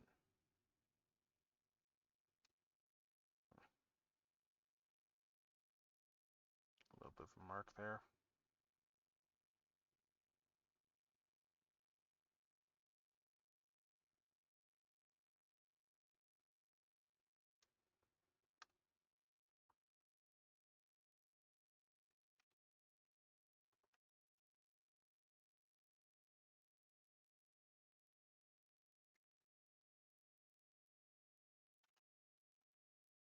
Let's see. What else?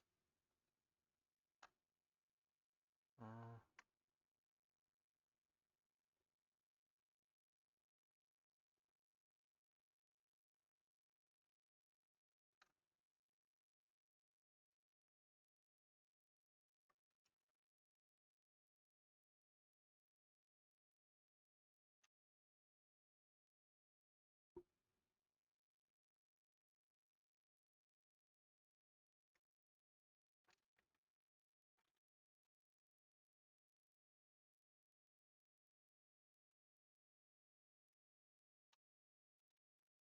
then, yeah.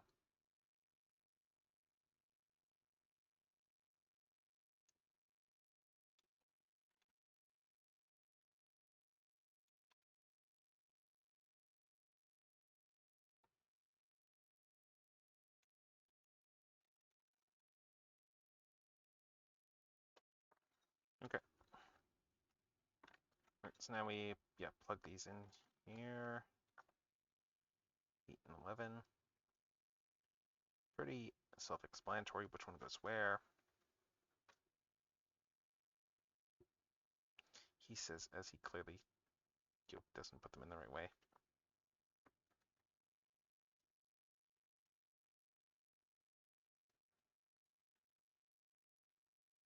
Oh, hold up. Let me make sure these are more flush.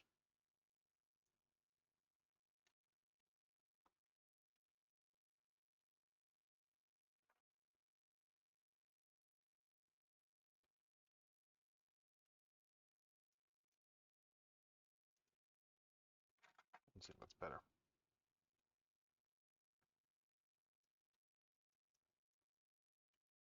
Mm-hmm.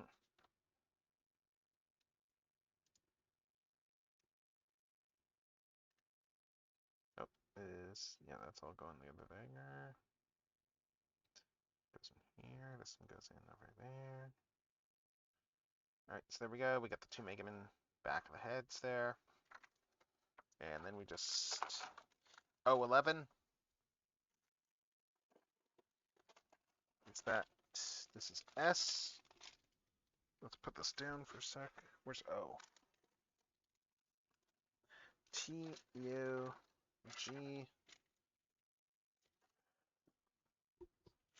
Maybe O is. No, these are both. This is S in here. Where's O? Oh, no, maybe O is in here. No, F is in here. Okay. And I probably will need F. It looks... O11? What? What? Because I'm looking on this here, and it's like, it's clearly like F that's... It's just a different... Maybe it's a different part for the swimsuit one? Oh, it is. Yes. Okay. So we got a different part for this one here, it looks like.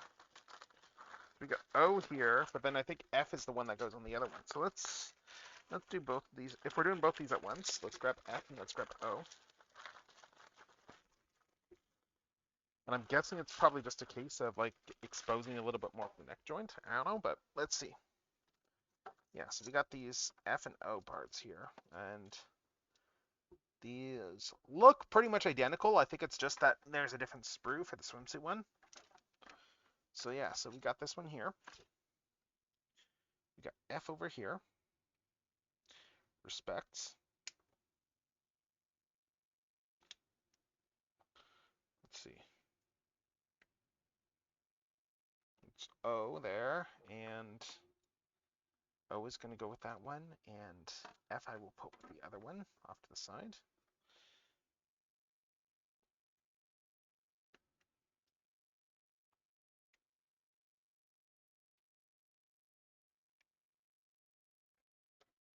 That one's the other one. So,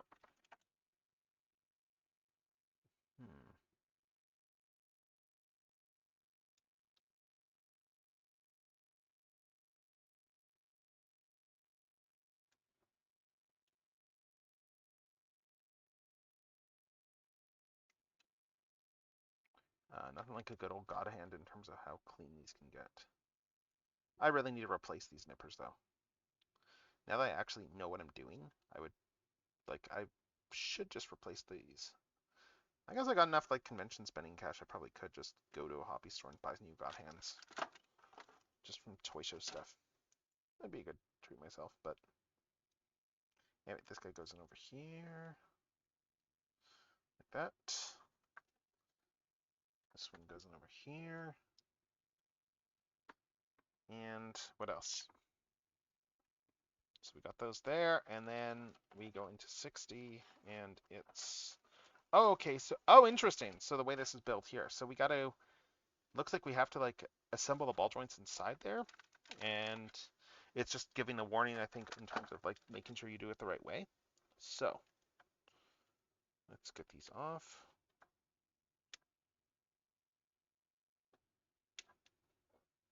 Let's see.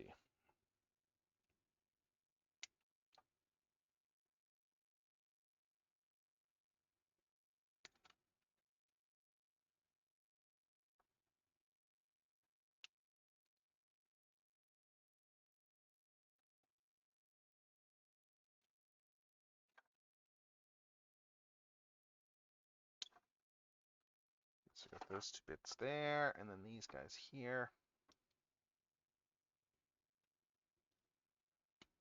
I'll probably just do each of these sprues one at a time. Let's see.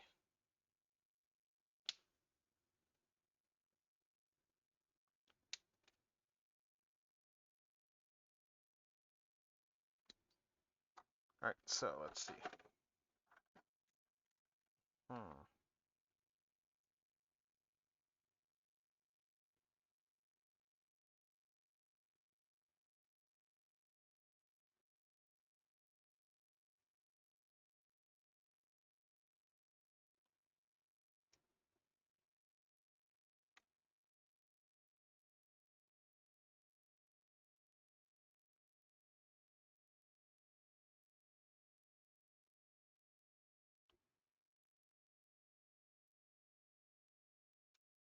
And this one up here.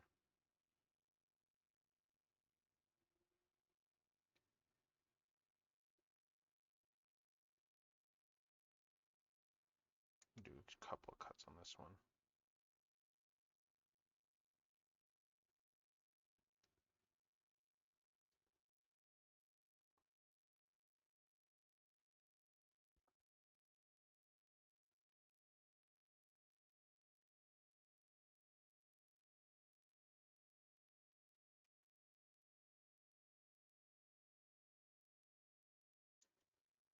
There we go.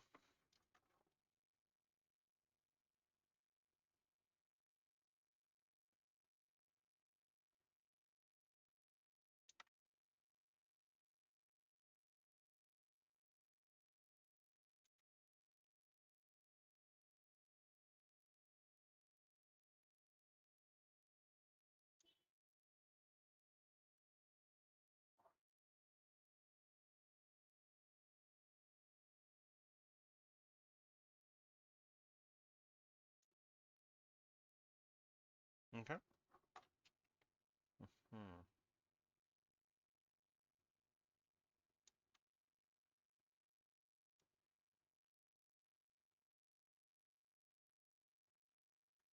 Then cut off the ball joint bit here.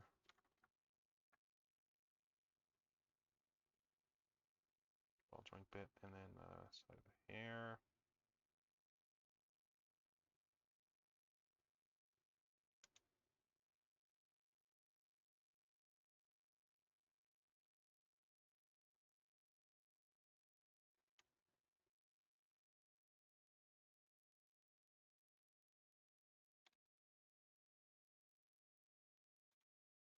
And then this one over here, I missed this. Let's get this one over here.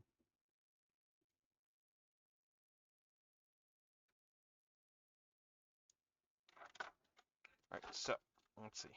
These go specific way directions. So this one here goes with the, this one here goes here. Just making sure I do these the right way. Yeah, this one here goes here, and then the other one goes with the other one. Yeah, so this one, yeah, this one goes here, and the other one goes there. Just like that. And then these are just gonna clasp along the sides of this head, like so. These are just gonna clip in. And did I do something wrong in the assembly? Hold up. Oh yeah, I put the. Well, this one's on. Welcome, my new. Oh, hello, hello, EpoDMC Roll. Hello, thank you for the follow. Yeah, we are building the Blokees Megaman kit. Hope your Sunday is going well. Hope you're having a nice chill Sunday.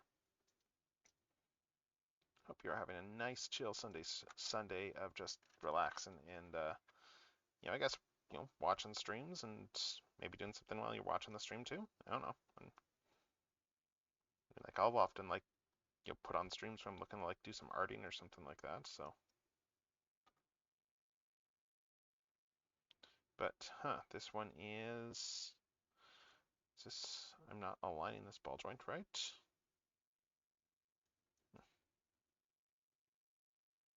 Let's see, yeah, because this one here is supposed to be like this, and then this one, unless I have these in the wrong sides. I thought I didn't, but maybe I do.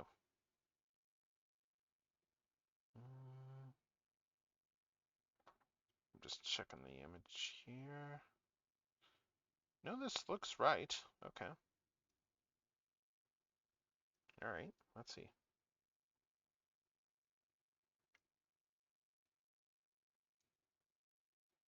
I think this is right here. So that, yeah, I think this is correct.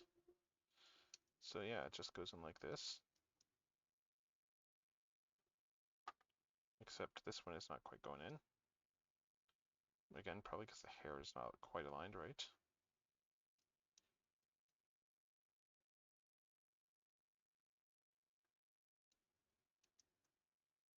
Oh yeah, this is...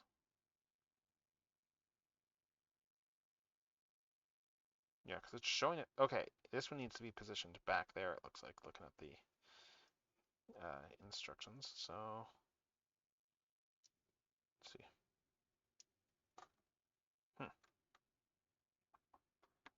Why is this one not quite fitting on yet? There we go. But yeah, this is...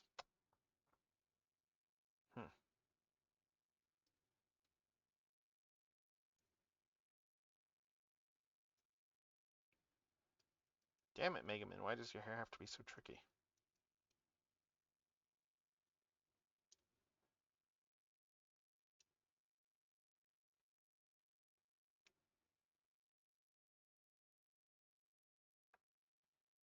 Like, it's pretty clear this has to go like this, I think, but...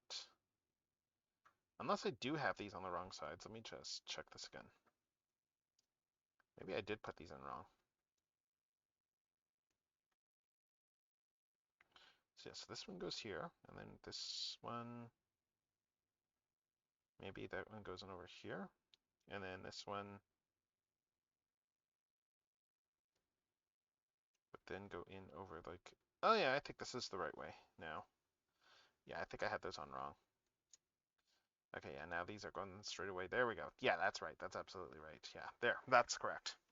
So there's the front of Mega Man's head, and then we need to cut out the bangs, and yeah, and that's one head then, and then we'll finish the second head once we do this one.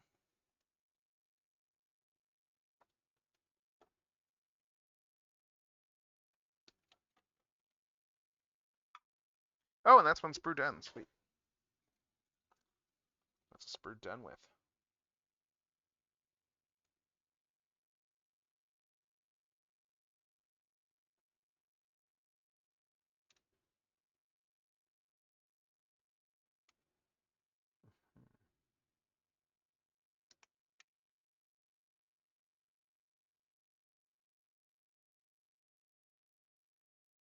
Yeah, so we got this here, and now we got all these faces here. So we got a few faces. We got like the blushing face. We got the eye patch face with like a little eye patch that plugs into it. We got this angry face, and we got a smiling face. For this one here, we are gonna, for the one that we're doing with the swimsuit one, we are gonna do the blushing face. So I'm gonna get this open, and we are going to put that in.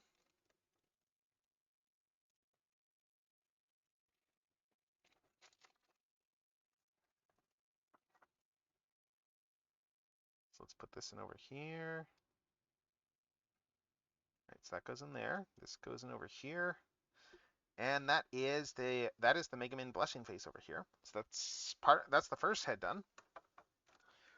That looks good. And then yeah, and then I'm gonna just I'm gonna take out the other one. I'm gonna use the eye patch face for the other body, I think. So we're going to cut this out right now, and we are going to just assemble the eye patch.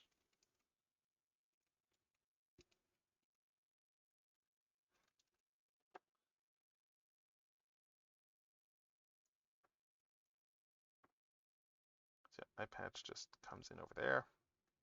There, now we got Mega Man with our eye patch.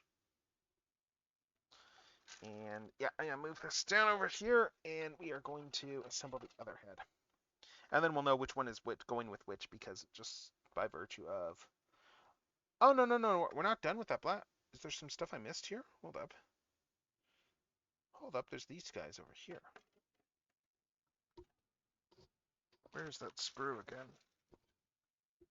Yeah, no, there's a couple of bits over here too, so... Where did these go? A, 3, and 5.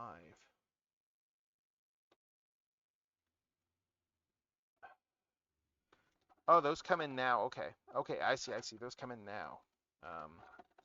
And it looks like that is... You pick which one of these two you want, I guess. I'm just looking to see how this works. Okay, I think one is... How are these supposed to go? I don't know. I'm just trying to get a feel for this, looking at this. I think it's just a different positioning of the... Oh, one is on a ball joint and one's not. That's all it is. Okay. Yeah, so one is a hairpiece on a ball joint and one is a hairpiece not on a ball joint. So I'm gonna do the non-ball joint one to start, I think. Well, no, actually, let's see how the ball joint one looks.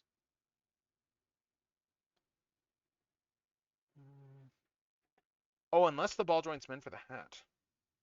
Yeah, I bet this is like meant for the hat here. So just to secure the hat. Now that I look at that a little more closely. So we're gonna go with the flat one here for this head.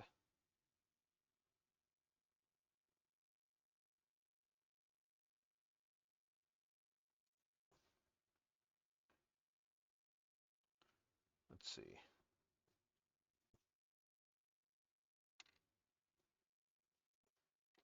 So yeah, this will just go in over here.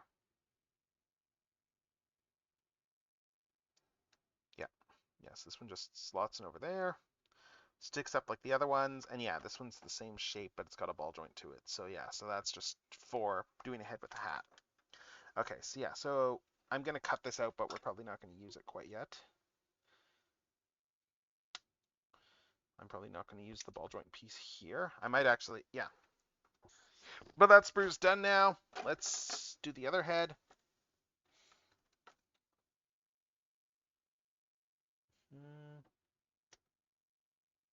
Let's see.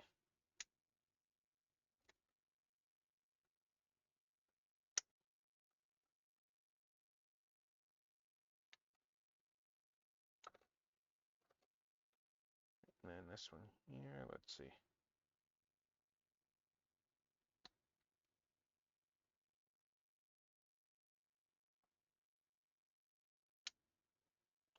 And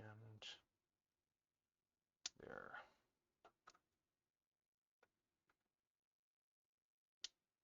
I guess I may as well just cut everything out of this since we know what everything is for. Yes, let's cut those out. Cut the top of the head out while we're at it.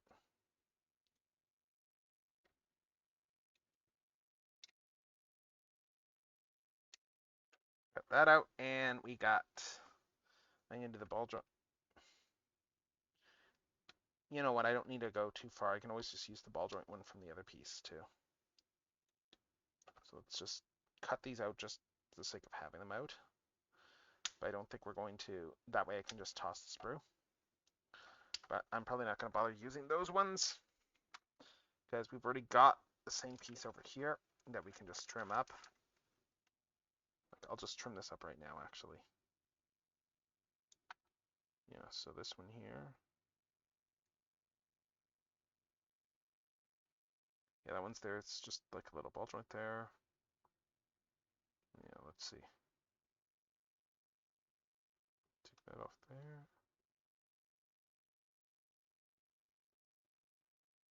And then this one here.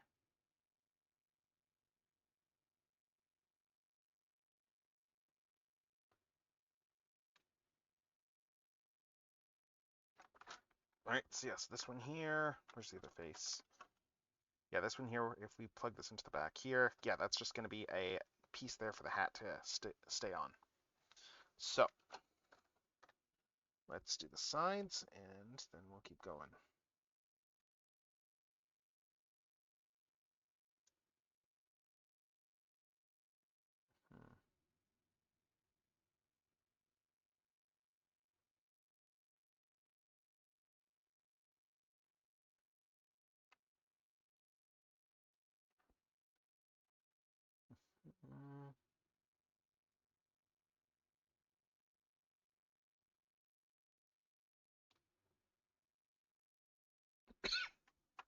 Hmm.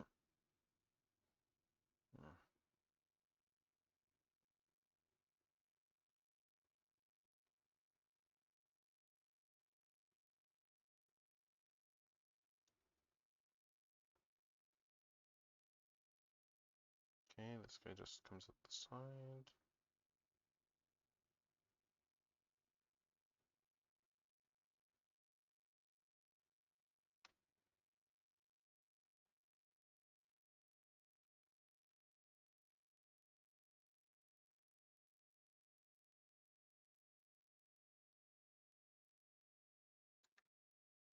Yep.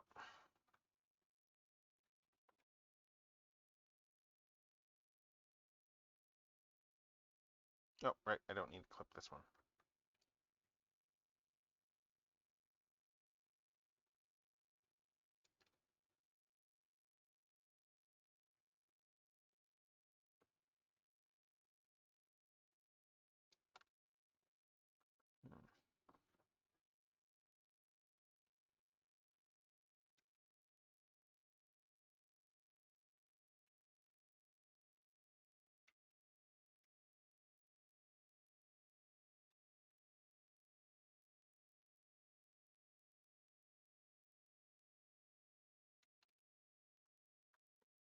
Alright, and where's the other bang?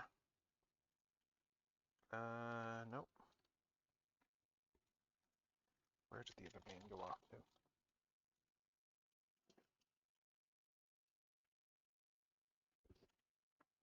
Let's see. Oh, here it is.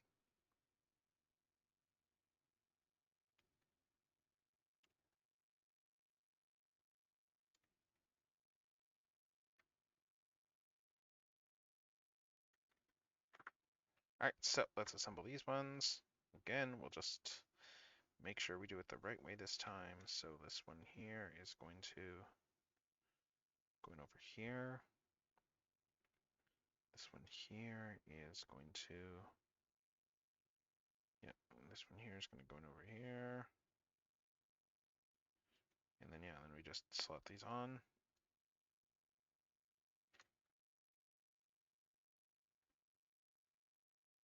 Slot these on, put on the confident eye patch face, and then put this one on over there. And there, that's the Mega Man face for the other body. So, yeah, we're going to keep this one off to the side. This is the one we're going to be doing for this first body that we're building. All right, so that's there. Next up, this sprue. Yeah, we're using Sprue O here. Yeah, we're gonna do the torso. I might, you know what? I'm tempted to. We're at 2 hours. You know what this is? Let's be hubristic here. Let's be a little hubristic. I'm gonna clip this one here.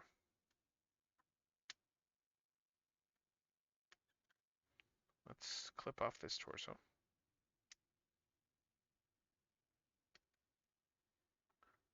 Wait, P1 is the first one you need. So P1, 3, and 2. Oh wait. Oh, we only need 05 on the first ones? First pass through here? Okay. Okay, so I'm just getting ahead of myself.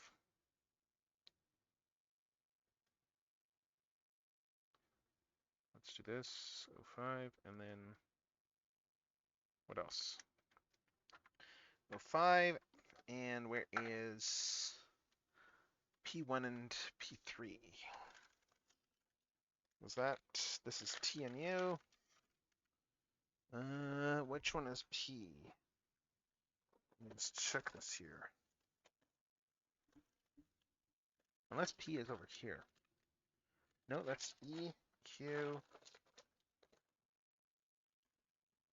M, E. I assume it's going to be a smaller sprue. Because they probably have all the second kit stuff on its own sprues. C,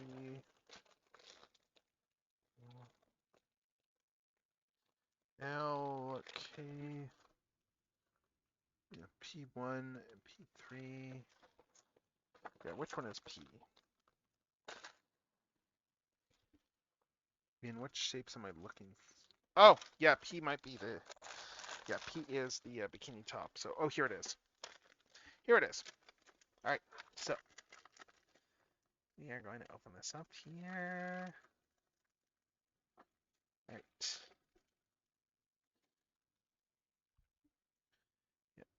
Yeah, this is P. So we want P1 and P3. Okay.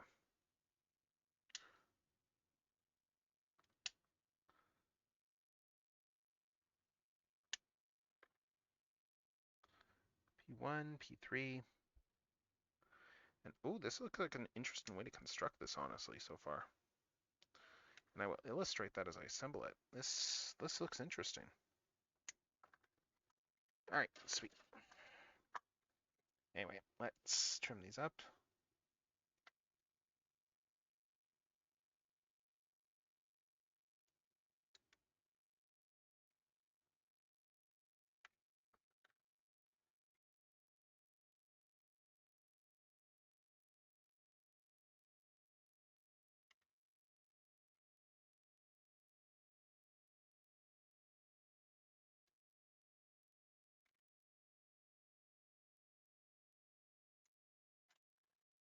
Okay.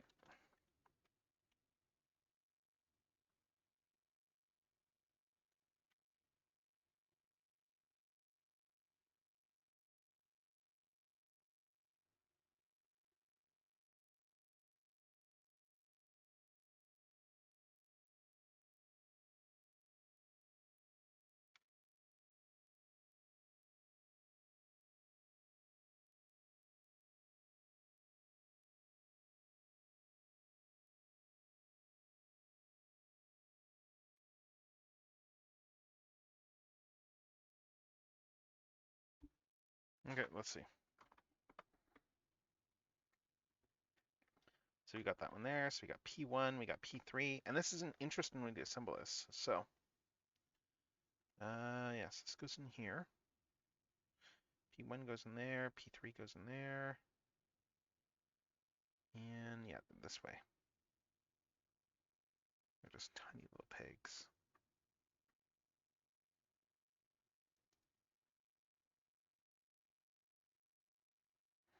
Yeah, these go in like that, nice and flush. And again, this is an interesting construction here, just the way that they did the swimsuit. Oh, I guess it makes sense. They did the swimsuit like this there because that way they can do the straps there in the same color. But that's actually really cool how they did that there. So this is like full on integrated in. So we're going to have this here. And then we're going to want to go back to O. And we are going to want 07 and O. Where did I put O? Oh, right here. Then yeah, we want 07, 06 over top of that. Okay. Oh no, this is F, not O. Where is O?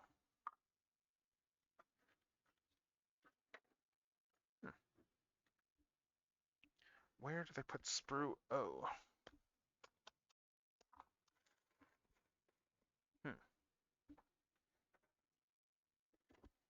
Oh, here it is, right in front of my face, of course. Anyway, yeah, so we want 07 and 6, okay. Oh, I see how this works, yeah. I see what these are. Yeah, 07, 06, and I'll cut out 8 as well, because 8 is pretty self-explanatory as to where that goes. So 07 and 06.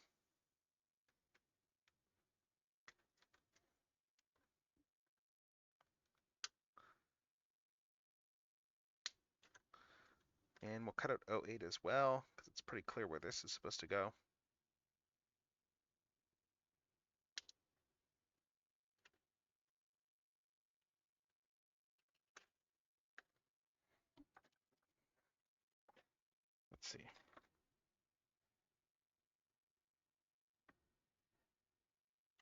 I love how smooth these are for cutters.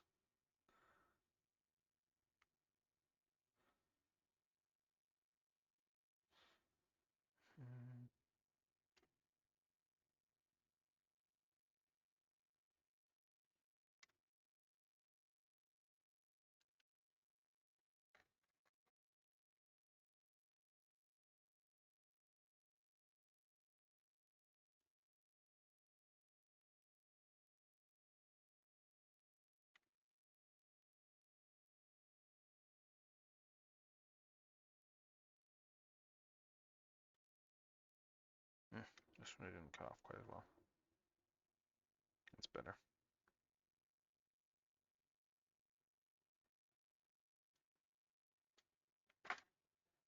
Yeah, so 07, 06. Yeah, so let's see. Just gonna be a case of, yeah, 07 is this one. And these are just gonna slot in through here. Ah, like this. Yes. So these are just gonna slot together, and that gives us, and then that gives us the upper torso.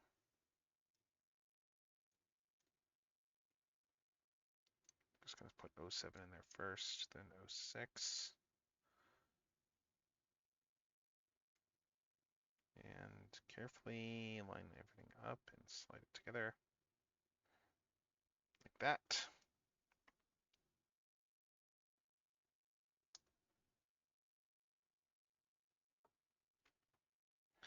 Ah, it's not quite going in the small of the back, but it's pretty close. It's pretty flush. But yeah, there we have that there. And yeah, and then we do 08 and 02.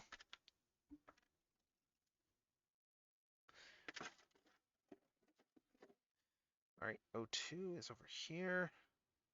Ah, this is part of the neck, I think.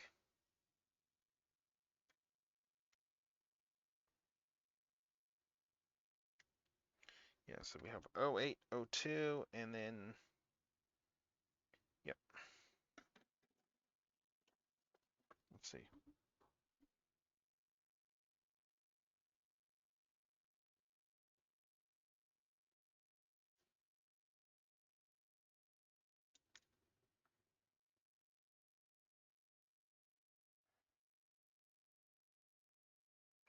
Oh, it's warning about cutting. Oh, wait. Did I cut the wrong thing off here? Yeah, I'm seeing a warning about like not cutting this. I might have cut too much there. Let's see. We'll find out shortly if I screwed that up.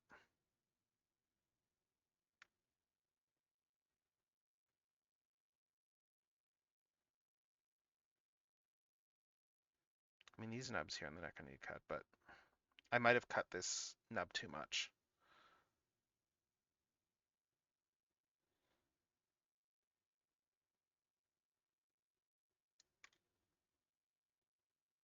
We'll find out. Worst case, I need to glue it.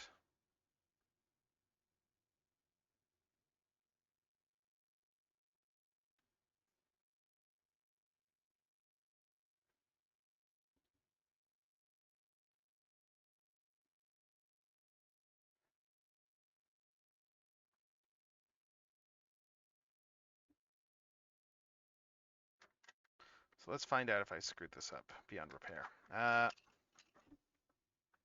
Where's 8? Yeah, because this one needs to go on the back over here. Yeah, I did cut too much off here. I think. Yeah, I did, but it's still going to stay on. I left enough of the nub, but I should have, I cut a little bit too much there.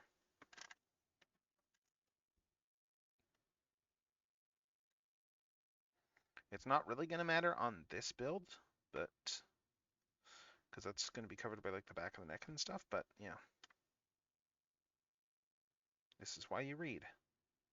This is why you look at instructions and look at the very clear images. Anyway, this goes over here, and this plugs in over there.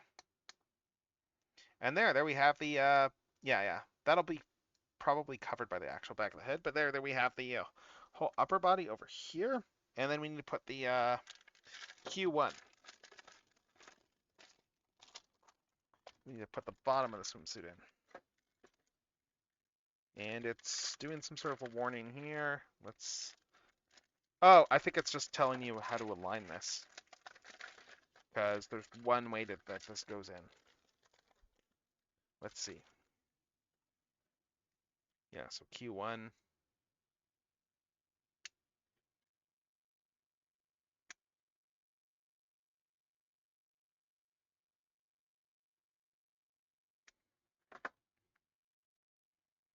Let's see.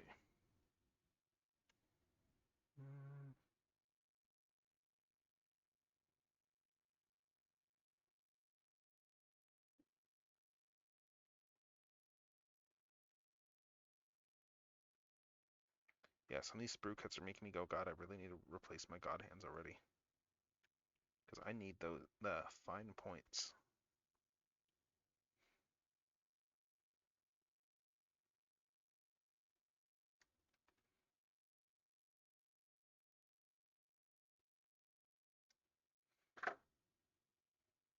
Okay, there we go. That's all off. Yes, this one here. Oh, maybe it's just showing which way this aligns. Because, yeah, we need to put it like this. I think, yeah, this goes this way. Yeah, because it goes on a specific direction underneath. Yeah, it lines up like this. Because if we did it this way, it would not line up. You can see there, it's not going to be flush. But if we do it the other way, it has that slight curvature, so it is going to be flush. So there's the bottom of the swimsuit there. Bottom of the swimsuit top, and then we just take the sides of the things.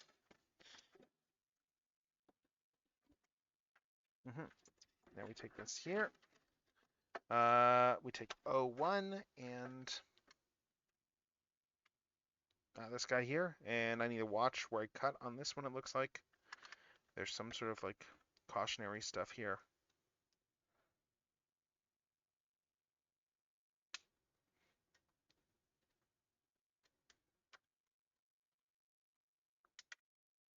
And then cut this one off. And oh, there's still a couple bits here I need to use, but we're mostly done with this sprue now.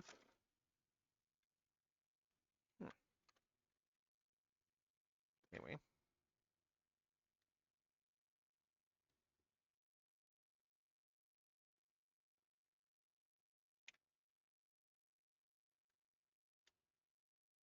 Nice and flush. That one there. Other half is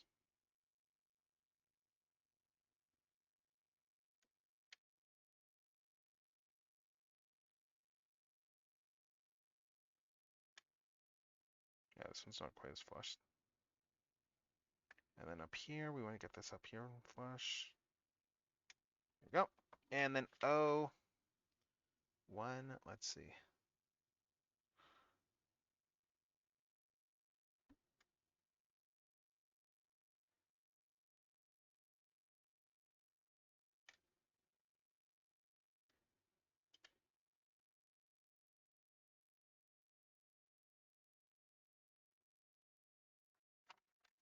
Yeah, so this one here, it's just alignment. This goes in a specific way, and you can kind of tell which way this goes in. Yeah, but you need to make sure the ball joint's up top. So this is going to go in like this here, I guess. Or did I do this? No, this isn't the wrong way, I think. Oh, no, it's the right way. All right, so these go over like this.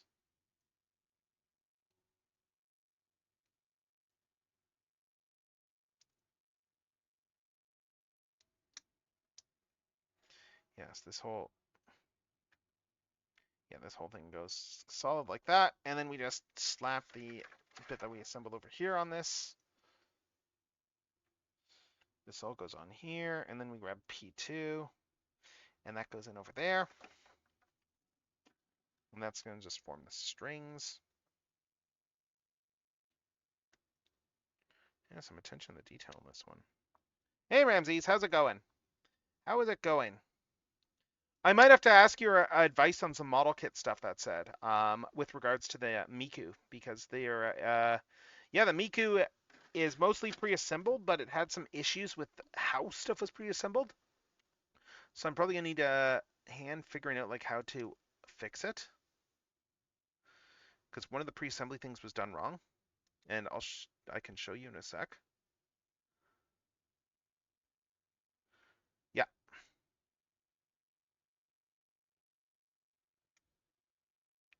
Yeah, we are building this Mega Man kit though because Miku went so quickly. And like I was done in an hour and then went, well, I still want to do stuff.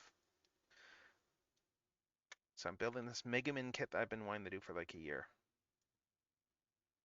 So there we go. That goes in over there. And then the arms would come next. You know what? I'm just gonna switch between modes right here, I think, for now. So I'm gonna let's start by plopping this head on here. Oh, something fell. Okay, so yes, there's the Mega Man head with this body. There's the Mega Man head with this torso. And I am just going to, yeah, I might pivot and do some stuff on the other part. I'm not sure. Let's see. Yeah, let's take a look at, let's jump around a bit in this book, and let's take a look at the other Mega Man. Let's take a look at the other Mega Man kit here. Hold up. Because there's like two kits in this box, essentially. There's the regular Mega Man and there's the swimsuit Mega Man. And I'm kind of going with the swimsuit one because summer, but because it's still summer. But let's see. All right. Anyway, yeah, this one here. Let's flip back. Yeah, let's flip back and let's do this torso. And that way we have the progress, and then when we're done, we got like two figures at once. So yeah, so we got this one here. I'm just adjusting Mega Man here because I want to see if I can get the... Yeah, okay, that's as far back as the neck goes. Okay, so this neck doesn't have much of a bend to it, just because the head design, but yeah. And Miku's mic stand keeps falling over too. Yeah, I keep bumping Miku. But yeah, it's a really nice Miku though. This is like a very good value for money Miku, honestly. Very good value for money Miku. Like, it comes with a lot. And again, it's all like painted and stuff there too. So you basically are just snapping a kit together. But yeah, so let's switch over to this one here. Let's do a little bit on this Mega Man right now, just to change things up. So I want to go get the F and okay, I'm gonna need C. Where's B and F?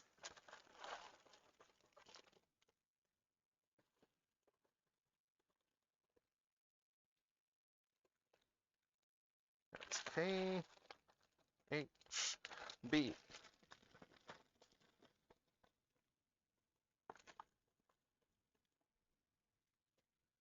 B is here, and where's F?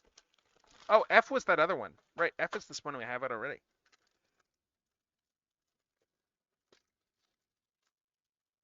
Okay. Yeah. This one is like, well, the DX kit is like two separate kits essentially in the box. Like it's got the swimsuit kit and it's got the regular Mega Man kit. So like that's how the Katakawa's does their DX ones, I guess. Because they, like I saw that there's like a solo character from Solo Leveling they're doing the same thing with gimmick wise, for the kit. I mean, yeah, it's a fun way to do it. So, and you know you get the shared parts here and there and stuff too, but. Yeah, so let's see. So F12 and 13. Oh, interesting. Yeah, this is gonna be a whole bunch of differences in the assembly here, huh? 12, 13 is all I need from this one. Yeah, this torso looks like it's gonna assemble very differently, so that's actually kind of fun. Looks more interesting, actually.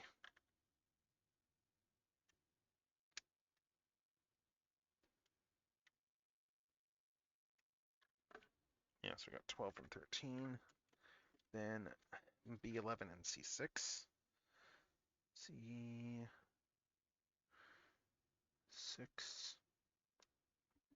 Oh my god, I'm looking at some of these here and think I know where some of these... Oh, these are all hat parts, aren't they? These are all like details for the hat. Oh, that's going to be cool when I get there.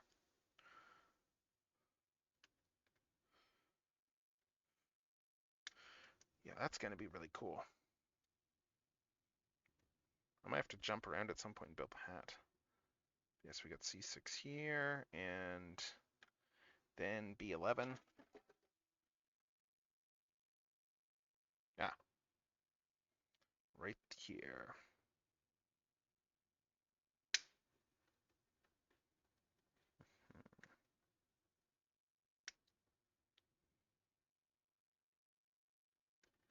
There we go.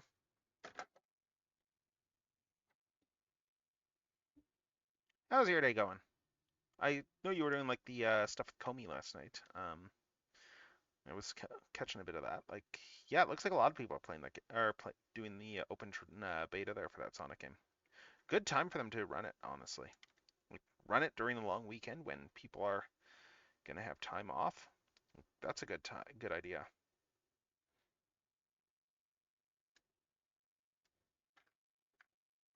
Yeah, it just gives them a good opportunity to stress test the whole thing.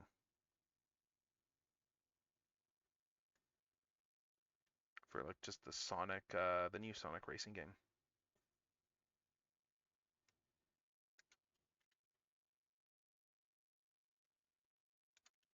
Right, so, oh, nice, nice. You're doing that again. Sweet. That'll be good. Yeah, like there's a couple of people I know that are doing like the Sonic game.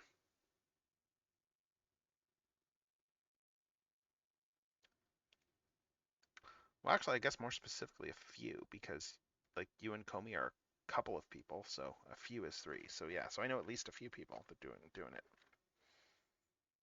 Let's see. Uh, and to be clear, I did say a couple of people, but I was very deliberate with my word choice there. Let's see. All right. Anyway, yeah, I haven't gotten far enough to try the online stuff. All I've done so far is just the I did a little bit of I did like the tutorial stuff and that's it. So it's like I've done enough to be able to actually like play the game. But let's see, how do these go in? Do these slide in over? Let's see. It's showing these go in first. Okay. This is an interesting assembly. Are these meant to be like just ball joint bits there that are going to get closed up by this? B11. Oh, this is the collar. Hmm. Oh. Oh, geez, geez. Oh, that's interesting.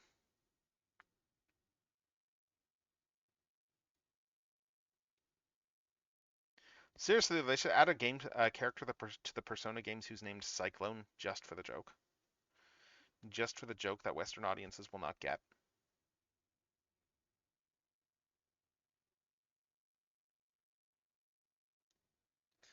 All right, this one is a little bit tight going in.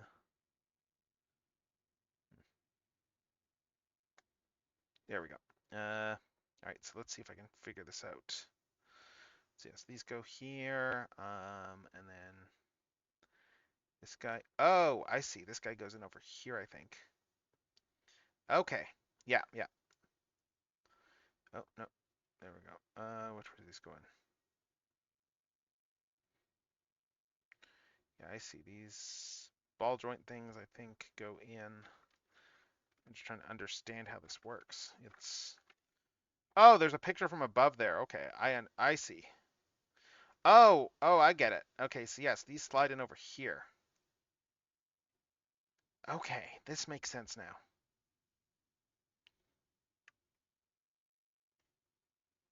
It was not very clear when I was first looking at the diagram how this goes, but now I understand how these go. Okay. Cool. So yeah, this needs to come around. Let's see if I still have enough clearance to get these in, because these need to come around and this guy needs to latch in over here. I just made this hard on myself because I started putting these pieces together too soon.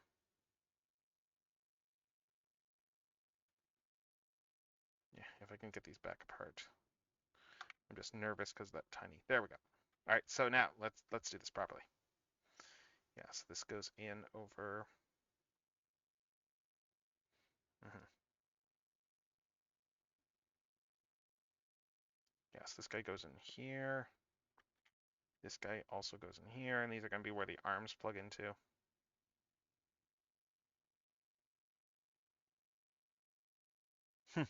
Yeah, that would be a good test, like just the persona influx. Although they were probably all upset that Joker doesn't have voice lines.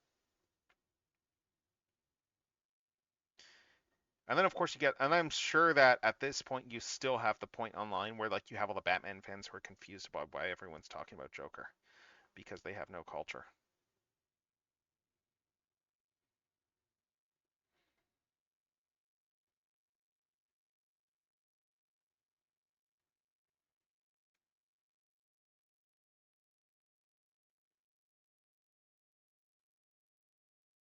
Okay, there we go. Anyway, that's how this goes here. So that's an interesting assembly. So it looks like there's gonna have like butterfly jointing in here. Um, yeah, there's gonna be a slight butterfly joint, but not a huge amount. That it's gonna be enough there, I think, just to do two-handed poses. But that's a cool way to do it here. Um, Interesting they use the flesh-colored ball joints though. Oh wait, right, that's because of just the way the top works. Oh my god, this is insane. Just as I'm realizing why they're making design choices they did. This is kind of interesting. So yeah, next up we have C9.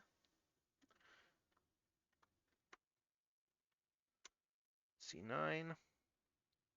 Yeah, like I just realized why they did the ball joints with the really weird assembly they did, and it is clever. Like the people who design these model kits are like, yeah, full respect to the engineers who design these things in ways where there's as little painting as possible. Like God, assembling something like this in a factory would be expensive as hell. Just in terms of just based on how this works, because I think pretty much all the colors on this one are all going to be in the plastic. I think this is very much a you're not going to need to paint this model. Just looking ahead at it. Yes, we get this off here. Yes, we got the whole outfit here for Mega Man. Yeah, so this all goes in here. This guy slides in here. And this one is going to just come in over here. Like that. Yeah. Yeah, so you can see here that that's just the top collar here.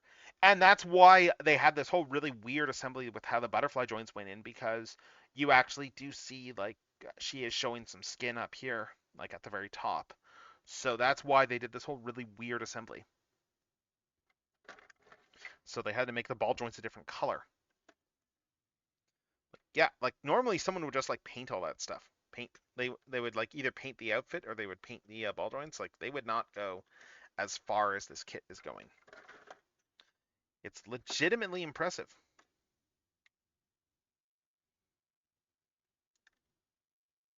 Hmm.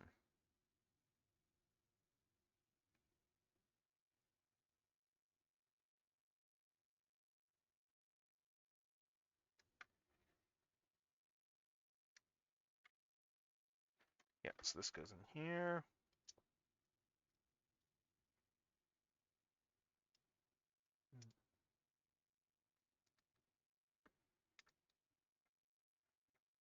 And this one goes in back here. There we go, like that. So there we have the whole front of the outfit now. Again, like just this butterfly joint system here looks really clever. And then we have I2 over here for just plugging in there. And I is going to be in a separate bag. Which one is I? Hey. I is over here, okay.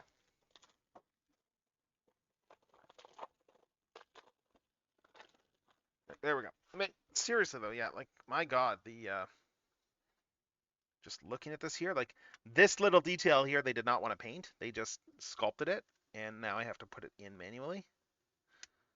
Like again, this is the sort of stuff that's like You know, much as you can make the references to how like, oh, model kits they're cheaping out like on the factory by using the customer as a factory worker. Like, yes, but you would never give this to factory workers because this is too expensive to do. Like, this would be like a hard, are you insane? If you wanted to say, oh, hey, the factory workers need to cut out all these tiny little pieces. And of course, this is hard here because my god hands have no, very, very tip. This is actually going to be harder to cut than it should be. I might have to use my other. No, there we go. We got it. But yeah, I really need to replace these god hands at some point. Some non-broken ones. There we go. Yeah, just get these out very carefully and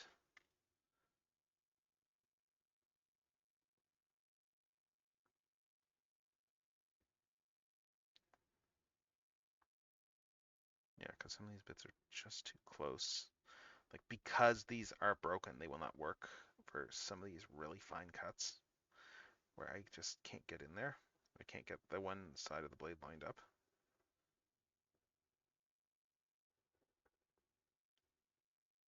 There we go. We got it off though. But let's see. It's not as clean as I would like, but we got it off. It's just a matter of I just want to make sure this actually fits.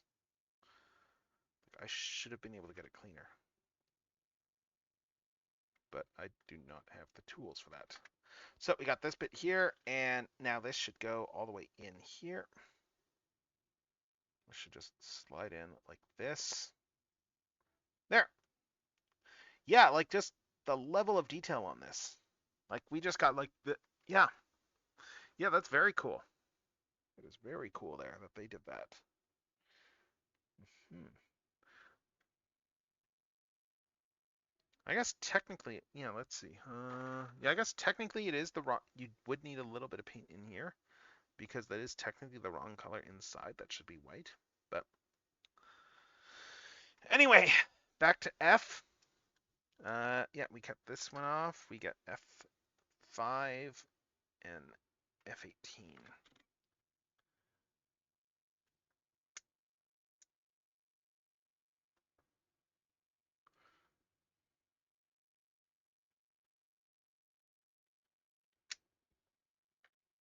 And where's F5? Over here. Okay, that's the ball joint. And yeah, this, let's see. F5. All right.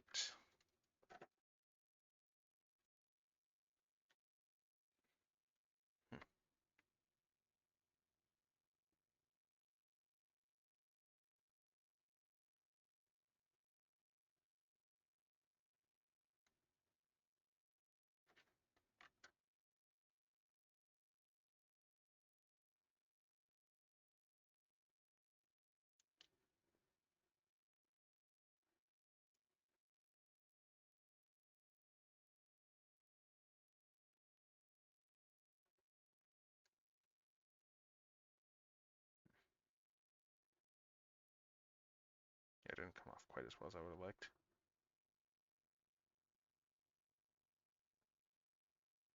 A little bit of flash there.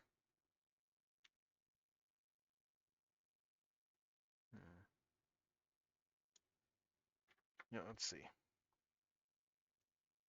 Anyway, so now we put this guy in over here.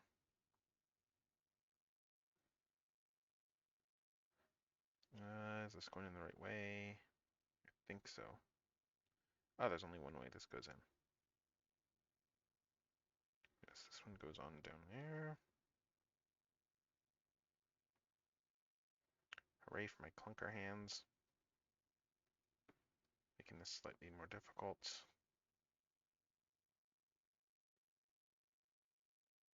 Yeah, because that's in, that goes in there, but I don't think I got it down quite enough.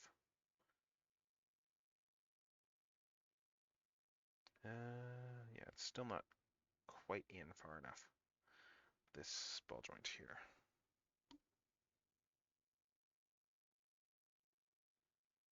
maybe it'll be easier once I get everything together here. Yeah, because this goes there, and this one goes over top. Here, and I'm just looking at this. Yes, this back and neck bit here. That should push down further in. But let's see.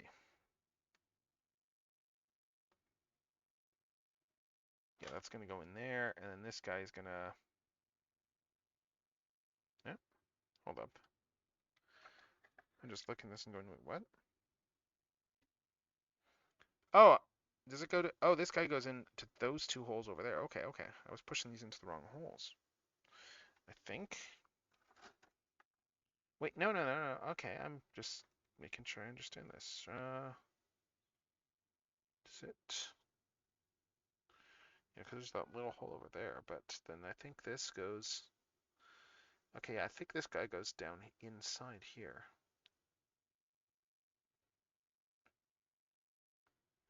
Yeah, and then this guy... Yeah, I think so. So I think this guy goes over top there. And this guy goes down inside there. Yeah, like this here. Yeah, that goes like that. Yeah, and there we have the top of the butterfly joints hidden there. But yeah, again, they went all out on this here so far. And then we need to put the actual neck in here, because that's not the neck. Now we need F19.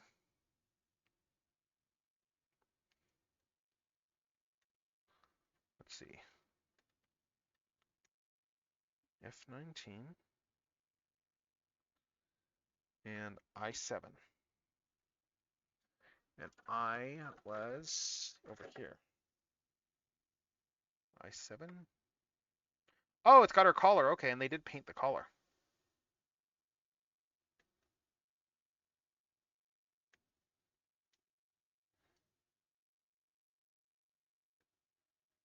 Okay. Yeah, they did paint the collar here, so.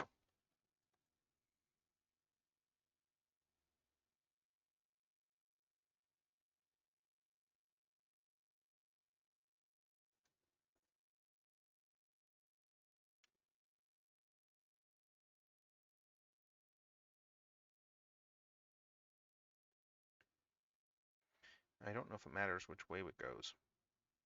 Looks like it's the same either way. Oh, no, no, no. I'm just looking here to see if it does. Like it's highlighting that there's the orientation for this, but let's see. Where did I put the neck? I already cut the neck out. Here we go. Let's see.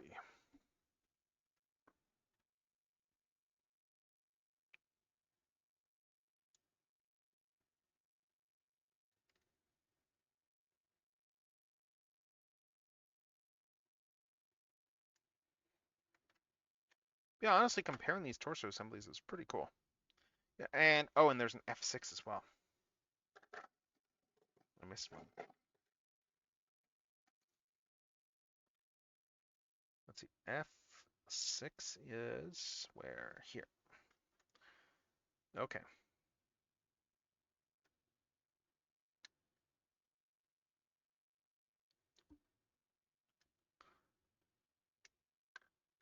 Oh, I went too close on this one here. Let's see. Yeah, so.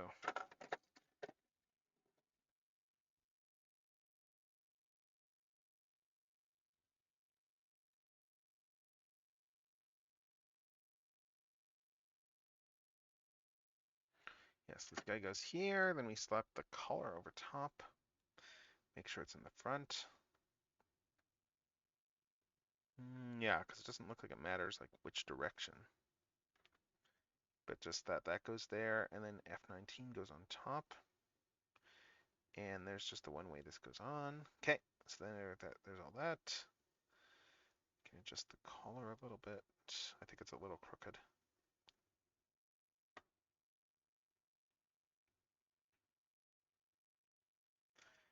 I think the collar's slightly crooked.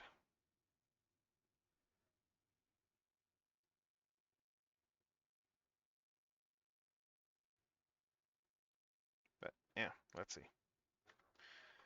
Take this here, and yeah, and then this whole assembly is going to come on over top. Just plug into the ball joint. And there we go. Now we got Mega Man here with our collar.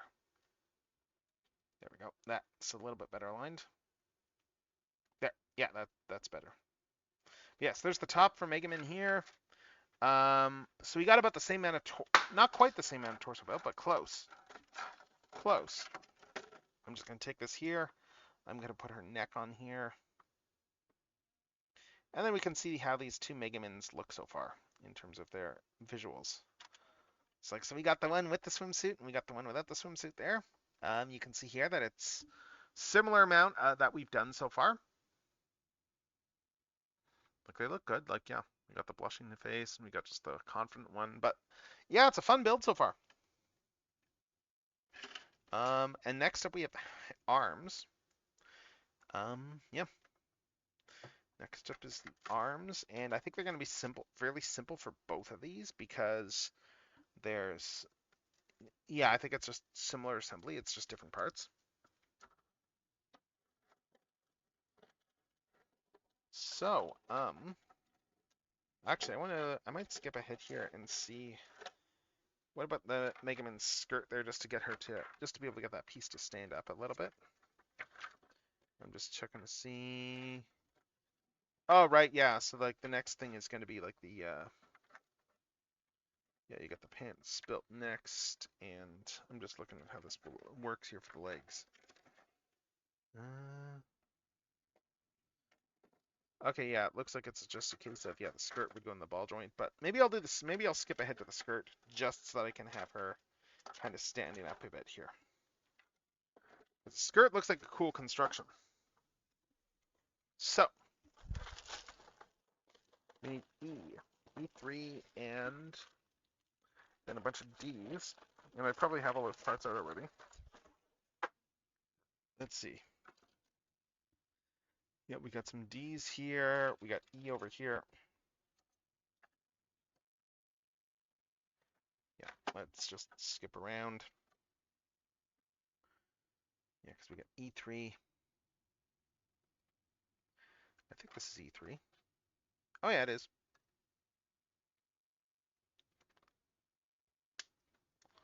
Yes, pull up E3.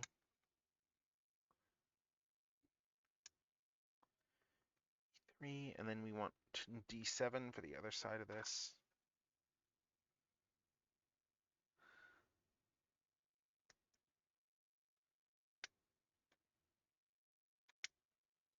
E3, D7, and then we want to plug in all the B parts there for all the detail. So this is where, yeah, let's see. Let's do this. Let's do this one at a time.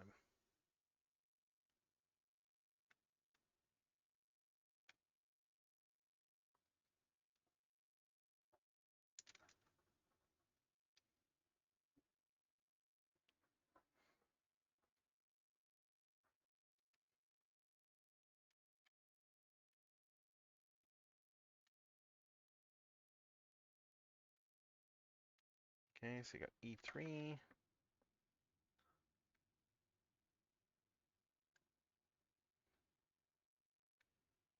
D7.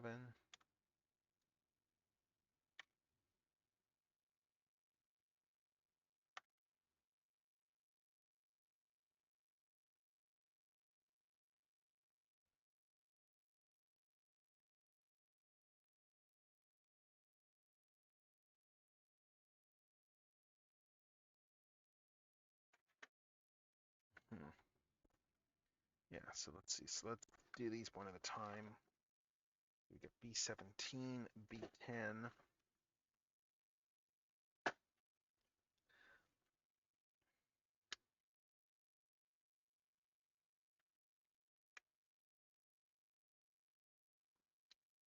B17. B10. Oh no, that's B16. Oh wait, I'll still use B16.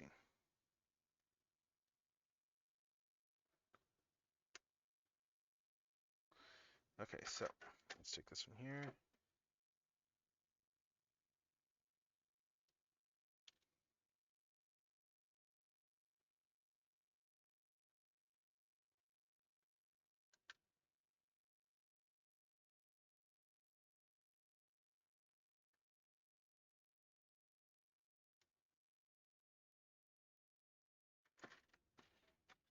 this one's going to plug into the back here.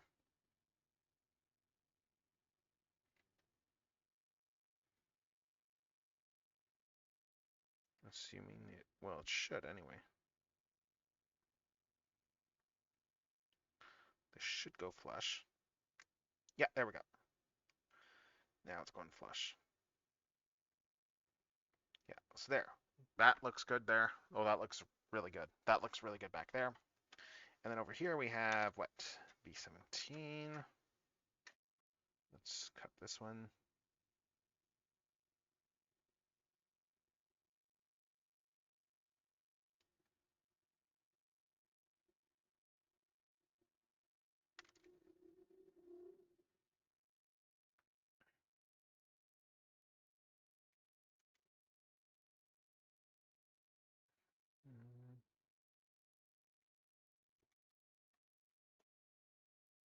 Yeah, and this one here, B17, this is going to come in the front here.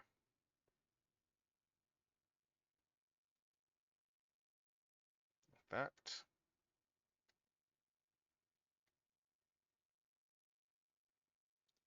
That one just goes in like that. That looks pretty good. And now, what about the other ones? B10 is on the right side.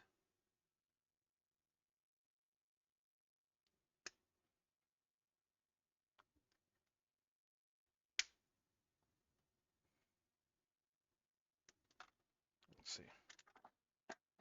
Mm-hmm.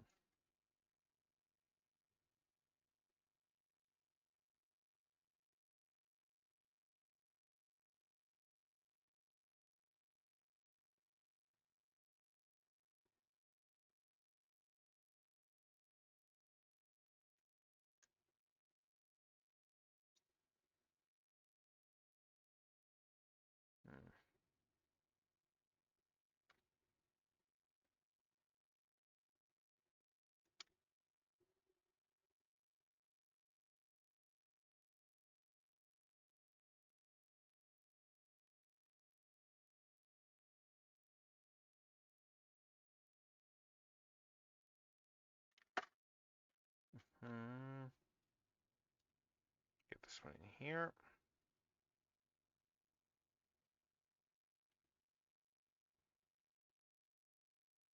Okay, that one goes in there. And then we want B9 in the other one.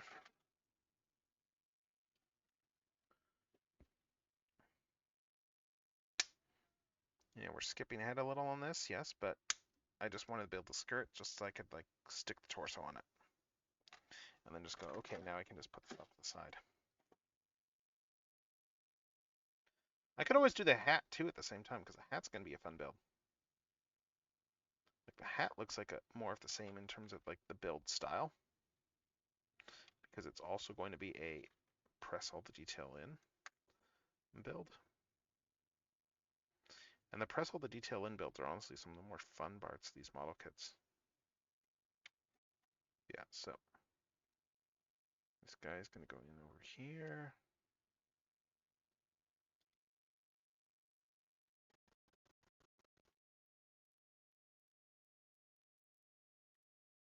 It's not quite flush, but I mean, it's pretty close.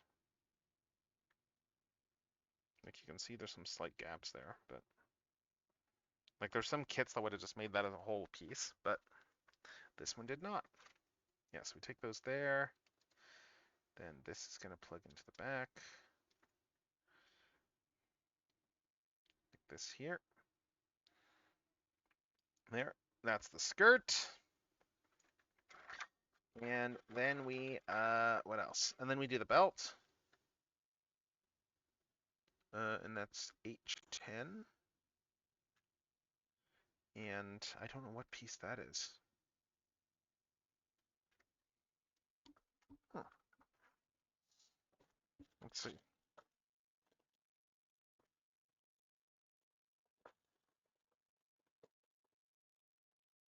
Where's H10? Oh, here it is. H10 is over here, and the belt's buckle is... What piece is that on? Oh, here it is. Yeah, that's... Okay, the belt piece is a separately painted one. Okay. All right, that's neat. Okay, so where did I put my scissors?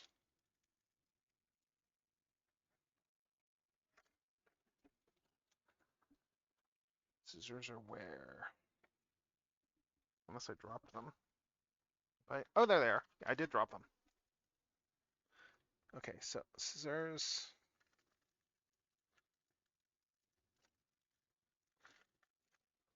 Yep. Belt buckle. And then, yeah.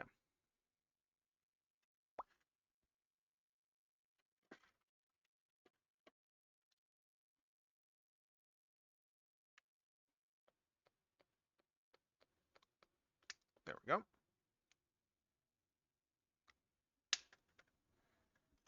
Hmm. Hmm.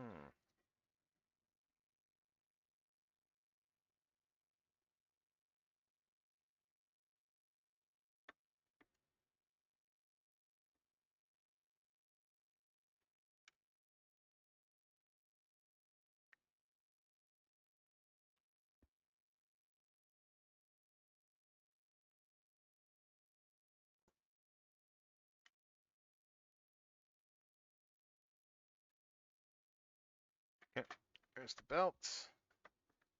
So we take the belt, we slot that in back over here. Yeah, it just locks in like that. Nice. And then the belt buckle just goes over top like that. There. Yeah, so we got all this here. So I can just take this all, slot that there, and that's just like there. Now we have something that can actually support this torso somewhat. Or not, because I guess I need to actually build the lower body and put that in. So let's do that. Let's build her pant. Let's build her underwear so that I can just keep going on this. Which color sprue is that? H. H is which one?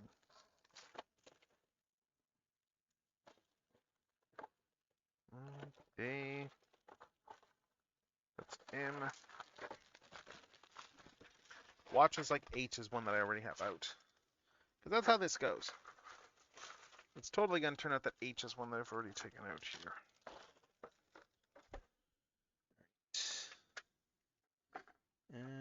Let's see. I just know how this goes. Yeah, because it's not one of those. Those are the swimsuit ones. H, let's see, B. This one here is I. It's not one of these. Oh, here it is. It's right in front of me, staring me in the face. So we got the H, 4, and 7 over here. We're going to cut these out.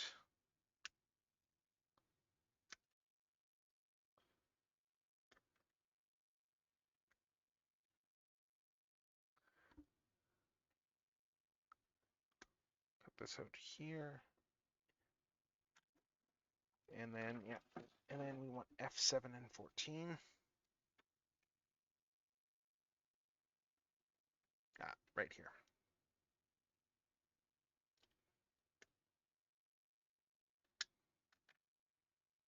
Oh, that came out easy.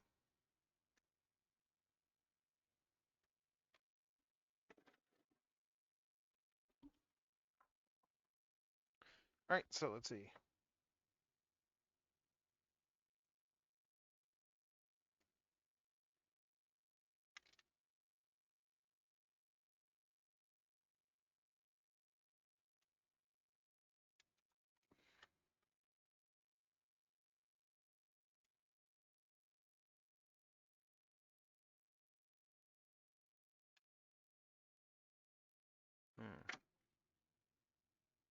Okay.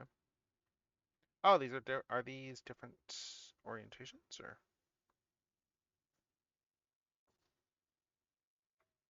I'm just seeing if it matters which one goes where.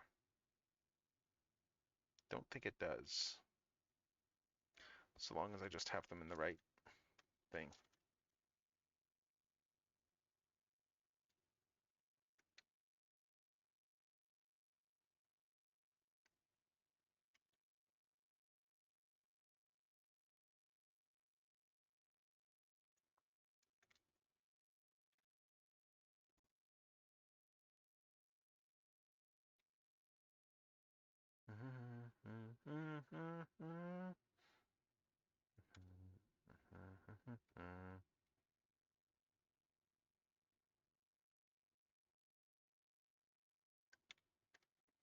Okay, there we go.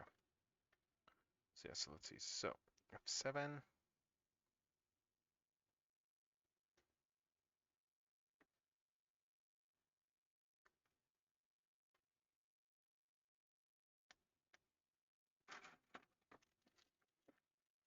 F14 goes through here.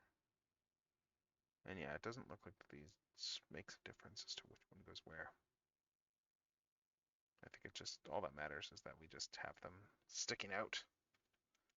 So those go there. This guy comes in here and locks everything together like that. And then we put F23 on there to secure it all.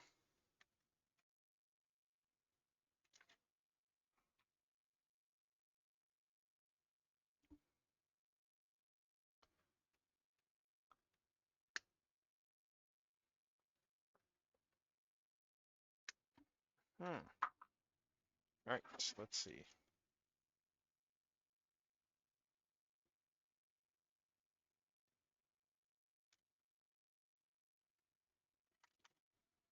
Yeah, are we jumping around like crazy on this? Yes, but there is method to the madness. There we go.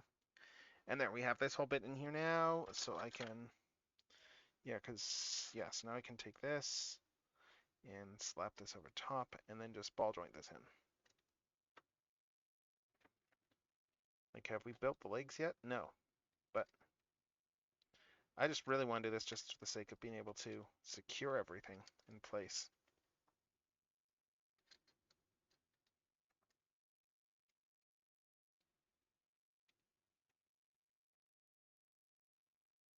Okay, so there. So now we have the, now we have the enough of a torso for this Megaman there to be able to kind of stand up somewhat. Or not.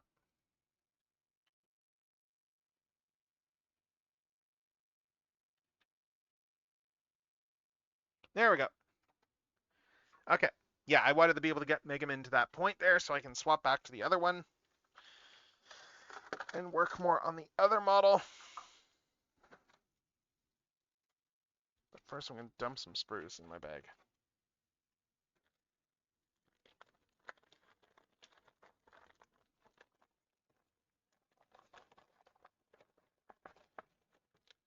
Yep. Just save me some cleanup later by trying to dump as many of the bits in the bag as I can. So anyway, yeah, so we got the part of the swimsuit went over here. We've got that much of the torso in this one.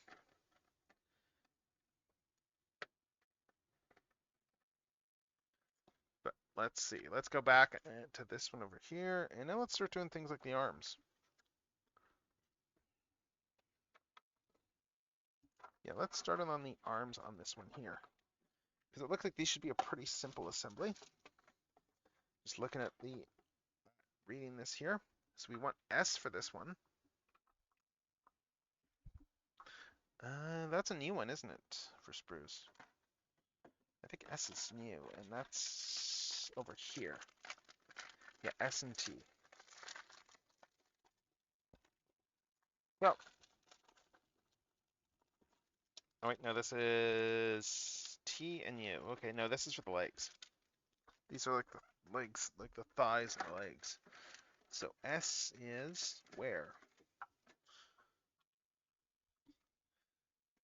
Actually, is this one's almost done. Okay, we're not done with O yet.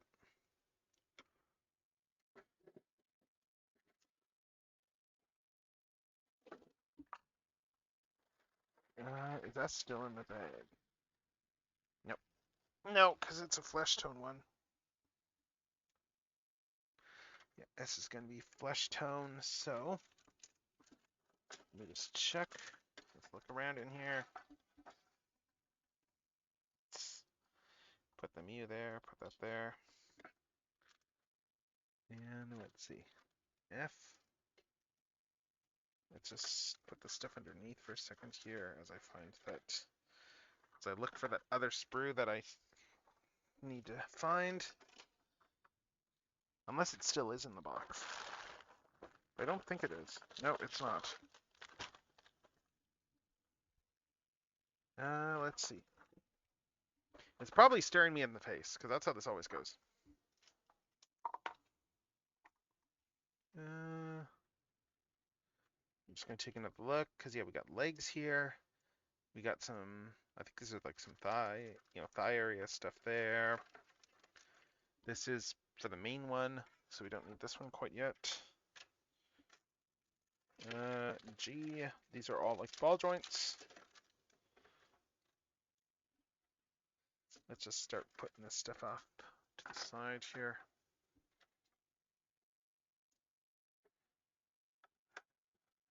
Because S looks to be pretty much just all the arm parts here, with a little bit of R. So let's see. It's F and G are over here. Oh, here it is. Yeah, S is right at my feet. Yeah, S is just right over here. And you know what? I'm going to go and get a quick drink. I'm going to warm up my tea. Warm up my tea, do a quick bathroom break. We'll be right back. Oh, actually, I can do this.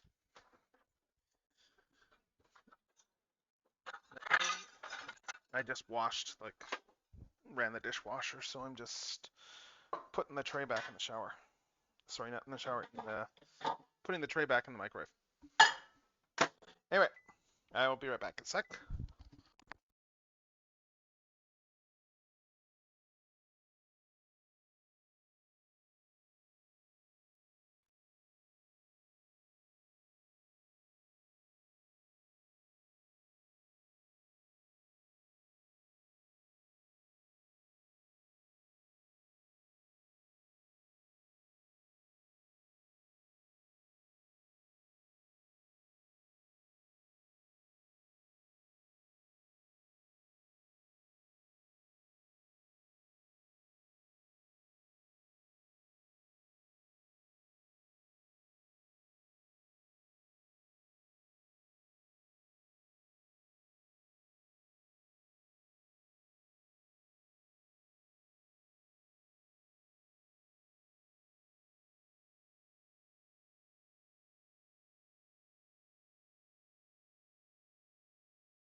All right, okay, we're back.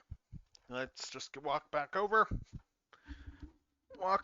to the area, and we will keep going on this. Actually, I'm going to take some quick progress stuff here. Let's take a quick progress shot, just as a, this is where we're at. Let me just set both of the, let's set up everything we've done so far.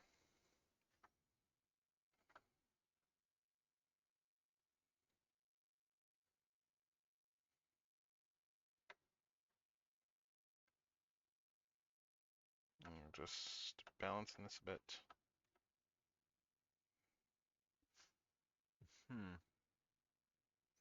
Actually, I'll just do it like this.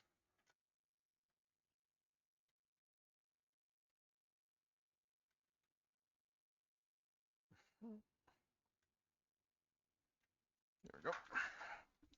Let's see. What else?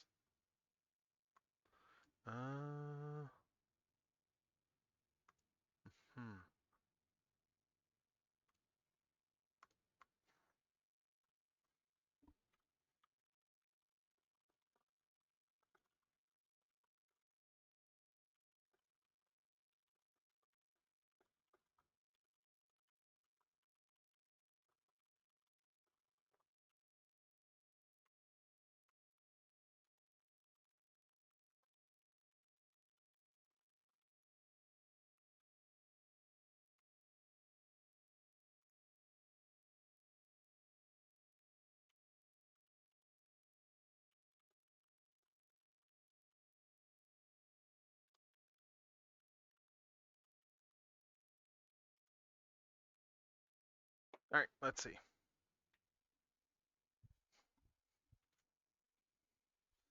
Anyway, let's get back over here and let's keep going.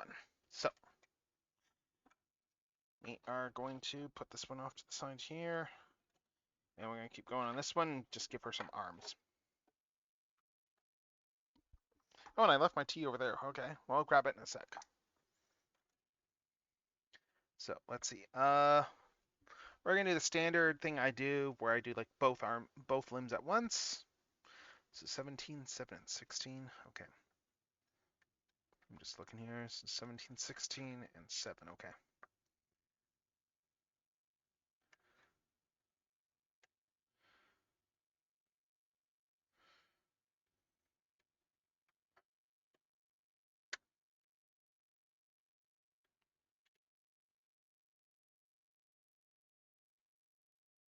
Actually, I could just, let's just do this.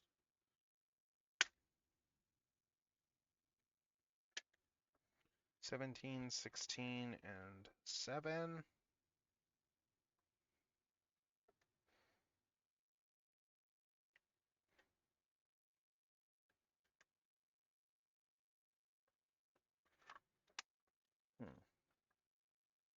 Right, and then the other one is 21, 22, and 12. Okay.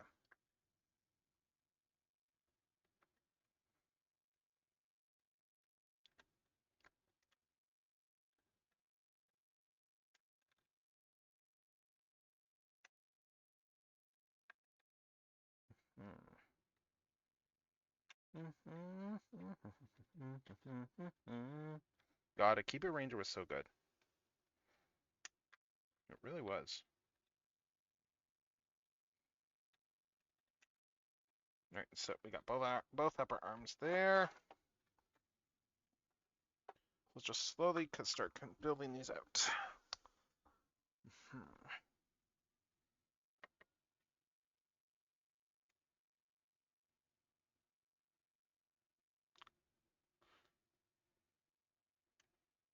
I suspect I'm not getting these done tonight, but we'll find out.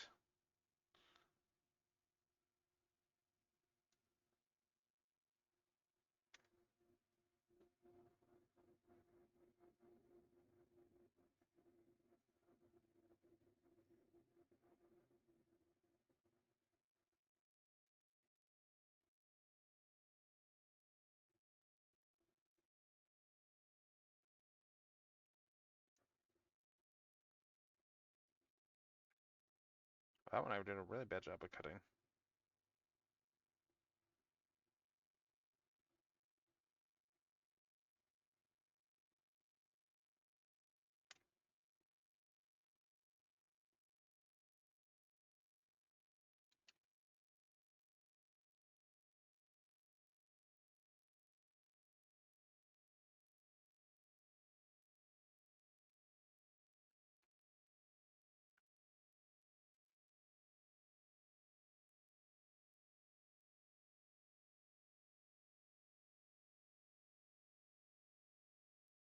Okay, that's a little bit better. That's a little bit better there. Okay, let's see.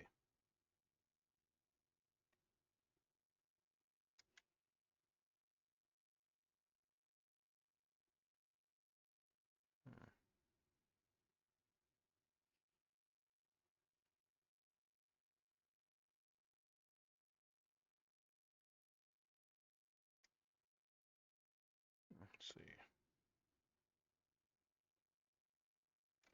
All right, so.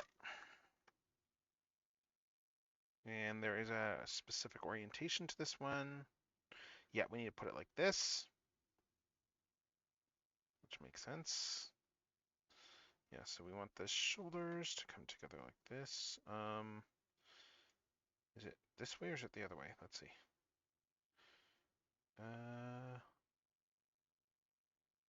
I think it's like, yeah, it's like this. I'm just checking this here. Yeah, it's like this here. This is right. There we go. There's one upper shoulder, next upper shoulder.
All right. And this one over here, let's make sure I do it right. Let's see, so this one goes over the front. This one goes like this. Yeah.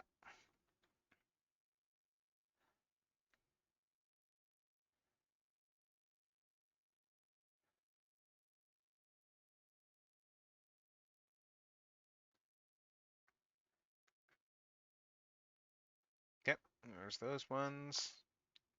All right, next up, S5 and S10.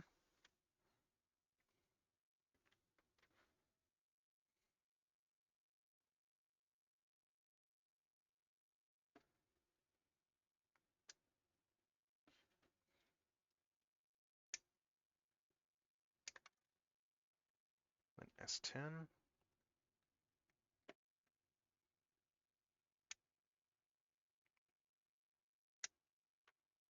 Let's see.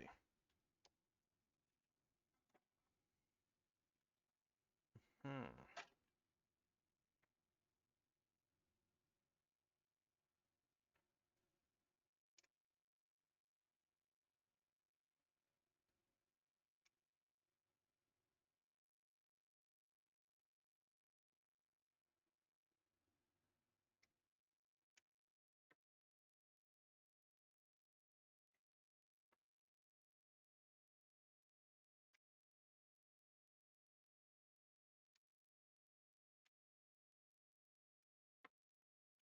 All right, let's see.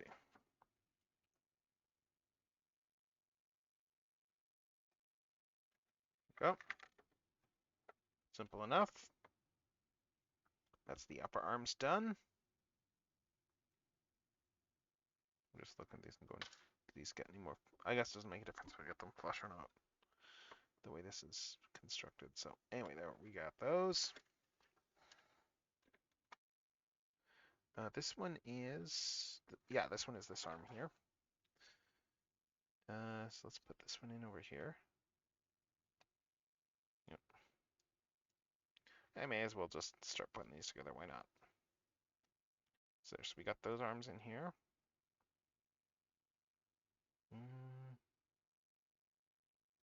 Yeah, that's the right orientation for these. I'm just double checking. Just double checking I got this right for.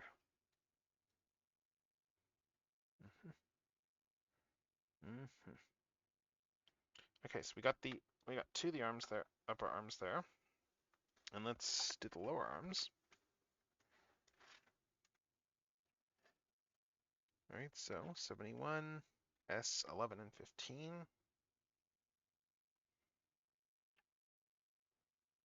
Yeah, 15 is there.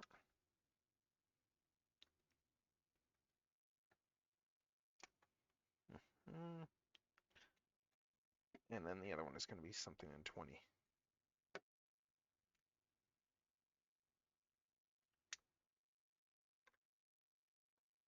Uh, 11. And then the other one is going to be 6 and 20 probably. Yeah.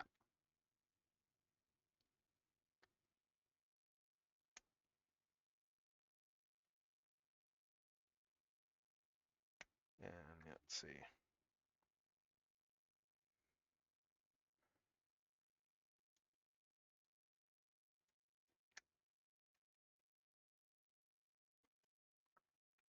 Okay.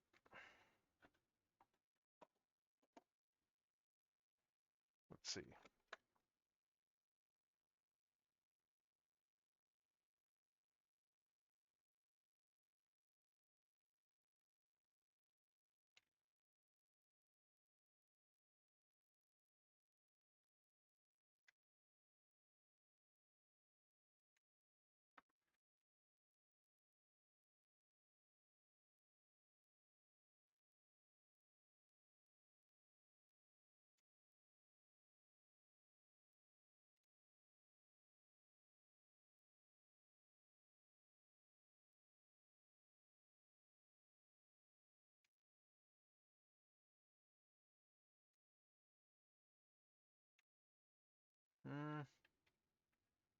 So this is pretty straightforward. So this one here, there's a specific orientation to these.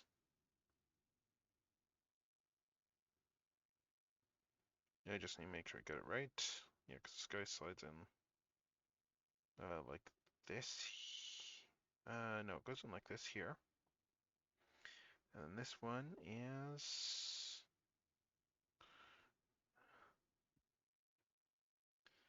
I think it goes around like this. I don't know.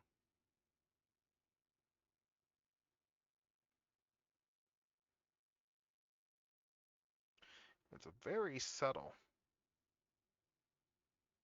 The curvature here is very subtle.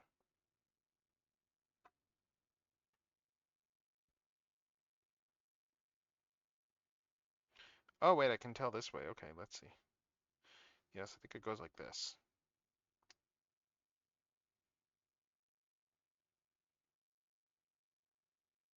Yeah, it goes like this here. Yes, that gives me the elbow range of motion, and that goes up like flush there.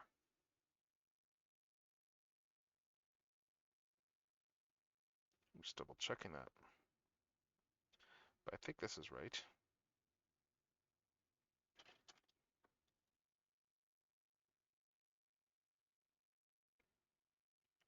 Let's see.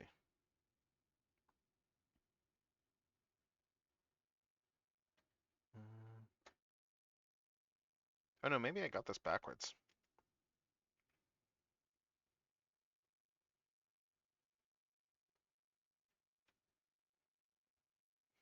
Where's my spudger? Yeah, I might have this backwards. It's hard to tell in some of these.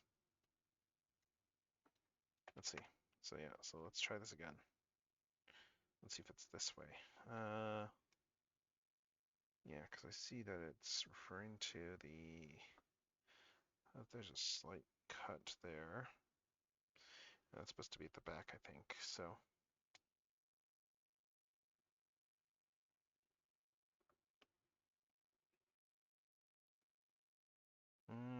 no, maybe I had it the right way. I think I had it the right way the first time. I'm just trying to tell this now. It's hard to tell.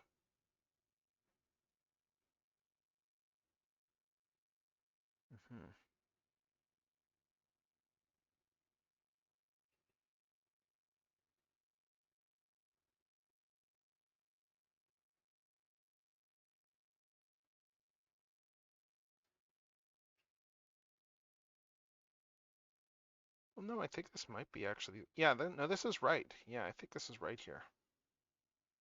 Yeah, because this lets it do 90 degrees there. So, in that case, yeah, if that's right, then this should just go in over here like that. And yeah, okay, yes, that looks right. Okay, I guess that is right. Sweet. So that's one arm on, and let's do the other one. Let's make the other Mummies Alive cast member.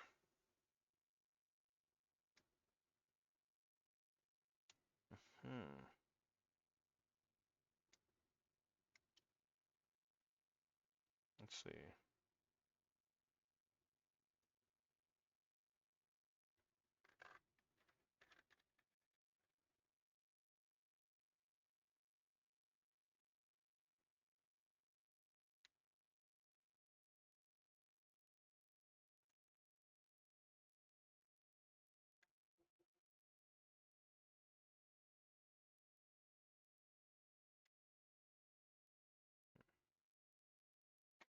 Yeah, so this one here, and again, let's just make sure that everything's aligned. There's the very slight divot back there. And I think that this is the way it goes. Oh no, it goes like this, yeah. Yeah, it goes like this over here. All right, so there's that, and this one goes in over there.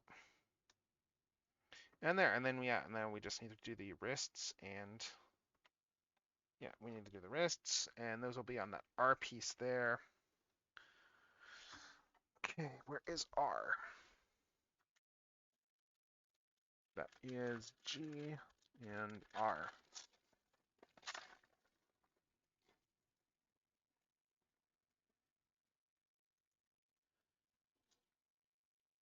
Yeah. R, what is it? 9, 11. This is the whole build the little ball joints thing. Yeah. I'm just gonna do these straight off of here.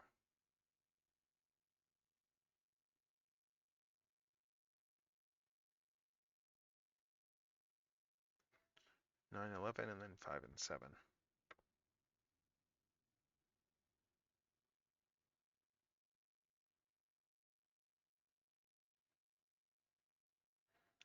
Nine, 11, 5, 7, 1, 3. Okay, let's see. Yeah.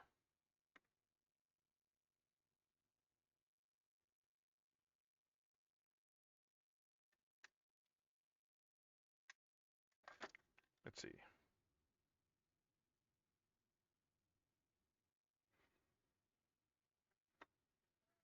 And then long shaft is the one that goes in over here.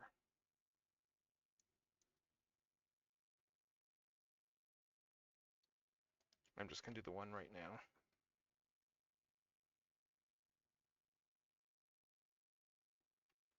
Yeah, and for these ones it's 6 and 8 and stuff, yeah. 6 and 8 and 12 and 10, all that sort of thing. So yeah, let's see.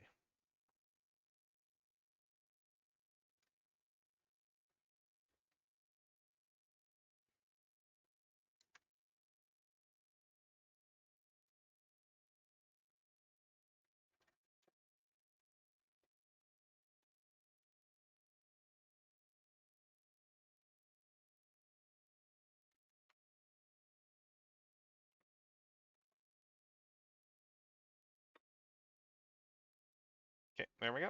And then we got some wrists there for some hands, and I saw the hands right over here. Yes. So we got a couple of different hands. Let's do.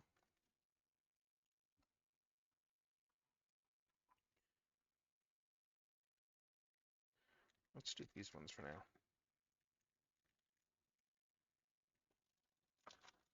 Hmm.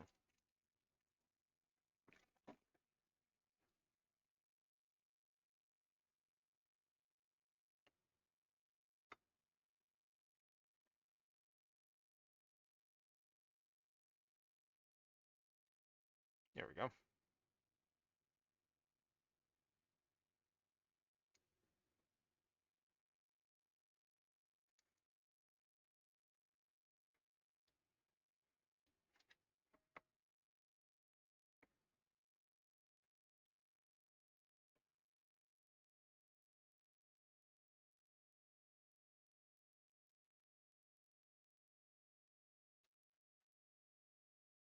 Yeah.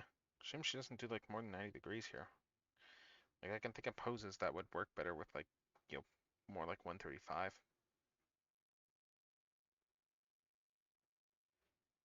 But let's see. Let's pose her out.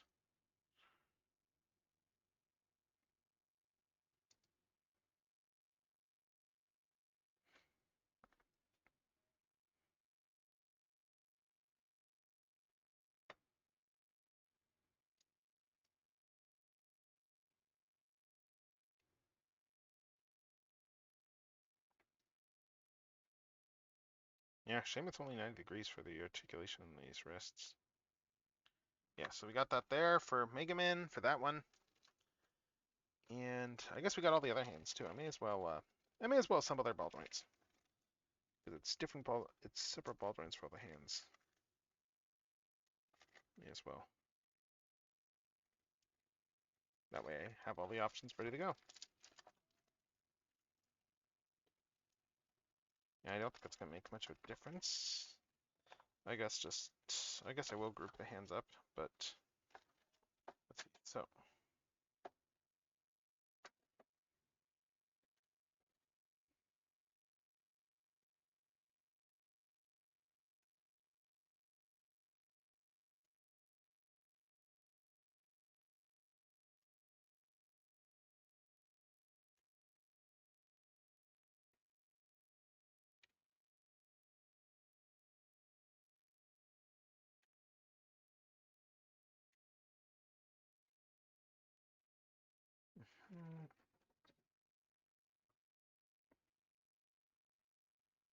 Let's see.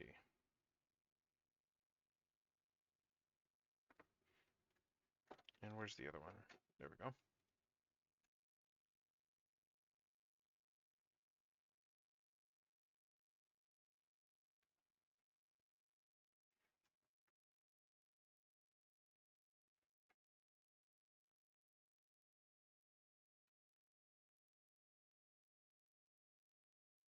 Okay. Yep, this one I need to clip a bit better.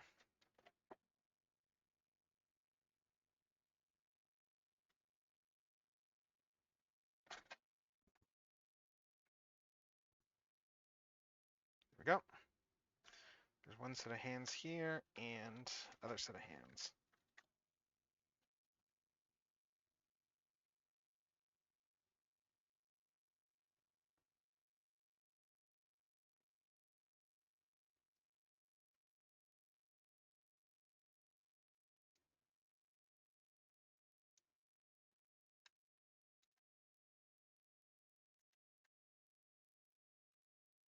Build all these wrists and then yeah.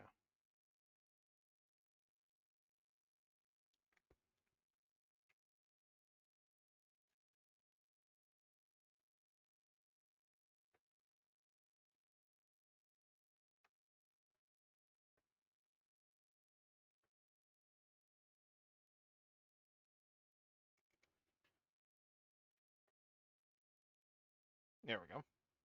One more to go and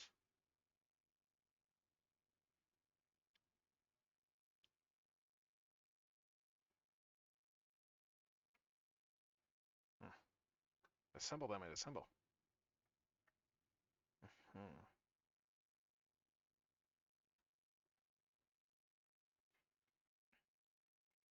There we go.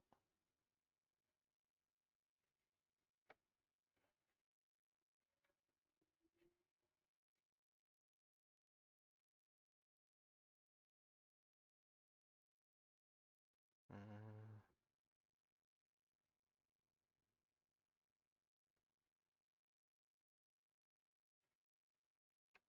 There we go. That wrist is in. This wrist is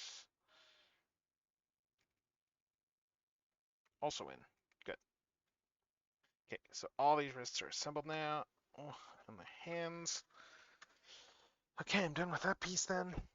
And we don't need this. And I'm going to dump some of these parts, I guess. Let's dump these in the bag.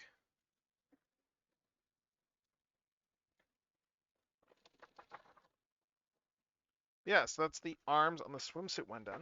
I'm just looking to see what else there is. Because I started with the swimsuit one because I thought it would be the faster build. Let's see. And it is, but... Yeah, next up it's what? The legs and... Oh my god, the legs are super quick on the swimsuit one. Wow. But we got a lot of... I think the arms are going to be pretty quick on this one too. The legs aren't, but... The arms look... Well, let's see. Arms are definitely more involved on this one. Well, let's see. We're at 3:30. Okay. Let me just grab a quick sip. Let's see.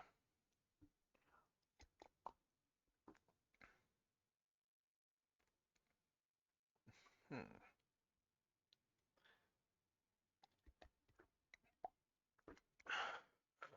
Hmm. Anyway, what else? So we got that there, and what else?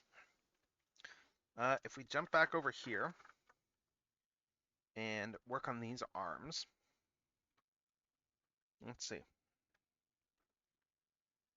Yeah, I should probably do the Mega Man arms, like the regular ones. So that is D. Is it D that I? Yeah, I will need D eventually, but I also want F. Right, F is over here.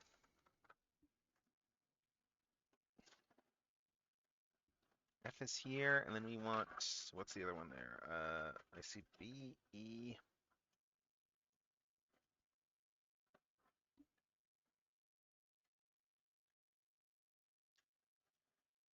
Where are the other ones? C. Okay, let's see.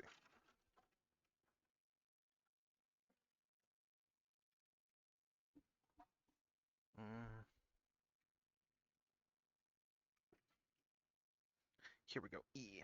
Oh wow, we're almost done with this one too. Nice.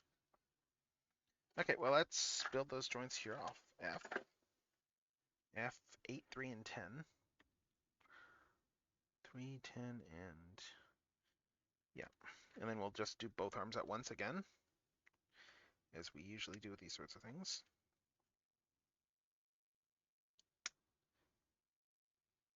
Okay. 10, 3, and 8.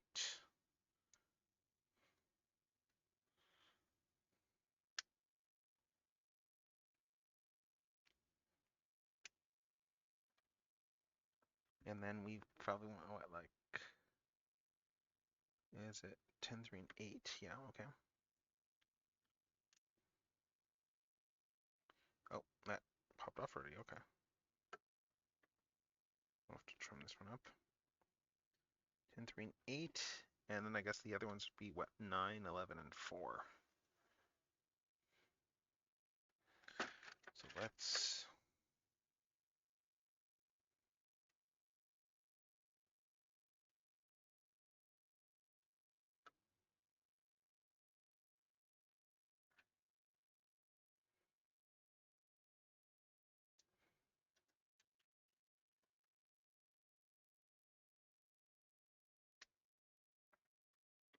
Nine, 11,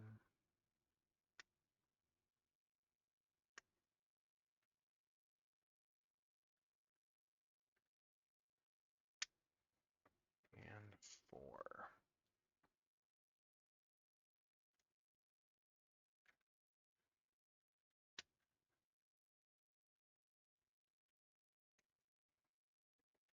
All right. Let's see.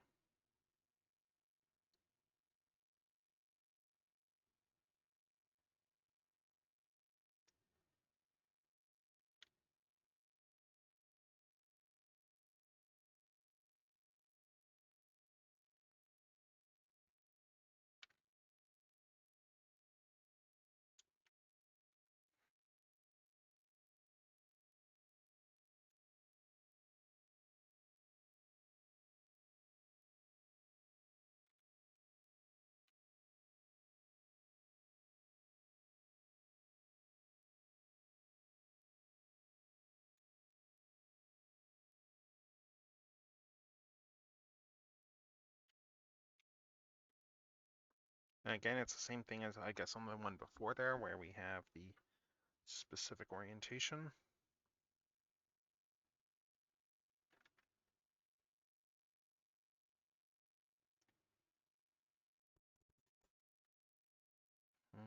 So like this here.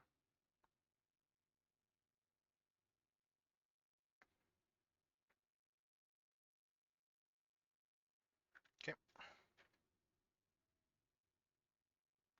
God, Nier Automata has such a great soundtrack. Like I love that I can, like game is like just has the most distinct music. When you hear it, you immediately recognize like just the sound of that game. What an amazing game this was.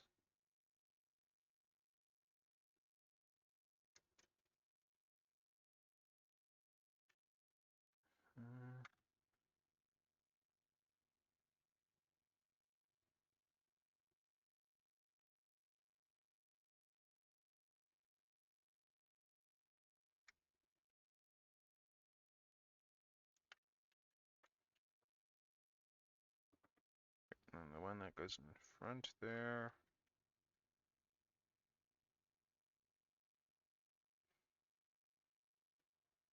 Make sure I mirror these.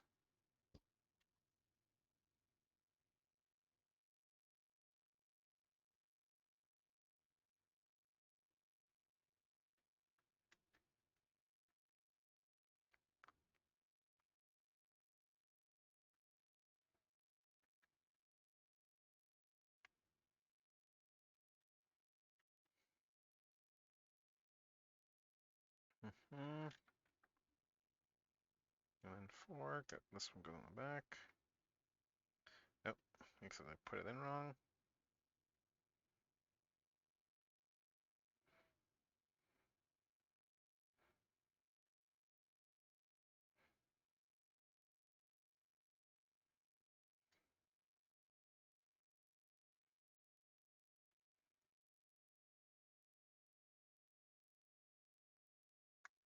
There we go.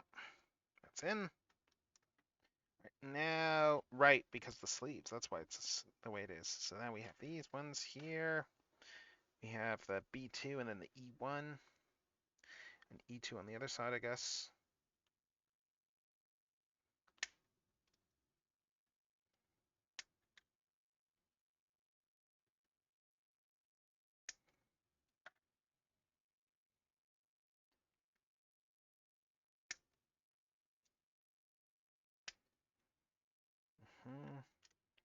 And I'm guessing that's going to be one of these ones. Let's see. Yeah, it is.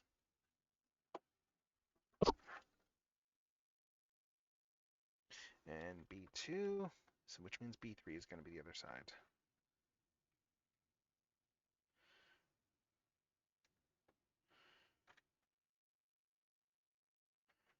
This is just like so small, I'm just going to do it like this.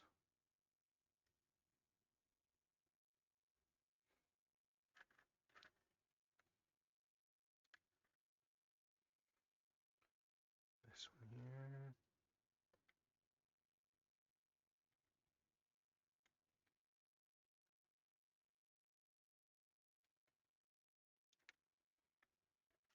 Okay.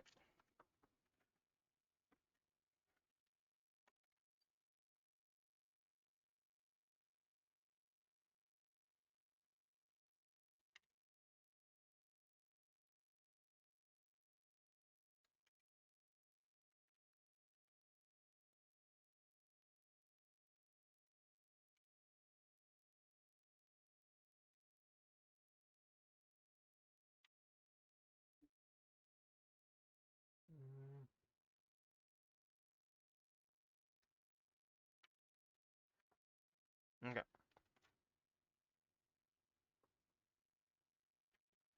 Yeah, so let's see. So E1. Let's see. So flat side. B2 is going to go up against. Let me make sure I get this right. 16. E1 goes in this way, and B2 goes in this way. Makes sense? So like this. I guess I just need to make sure I put these in flush now. So B2, and then E1 is going to come around like this, I think.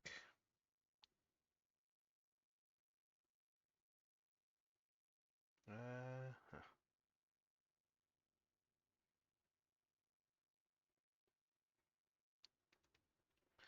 That goes down. That goes down like that there, and then this guy comes around like this, I guess. There we go.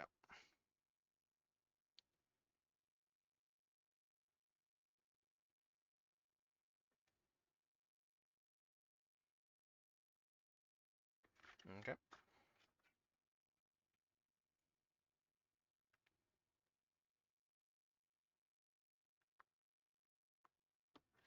Let's see.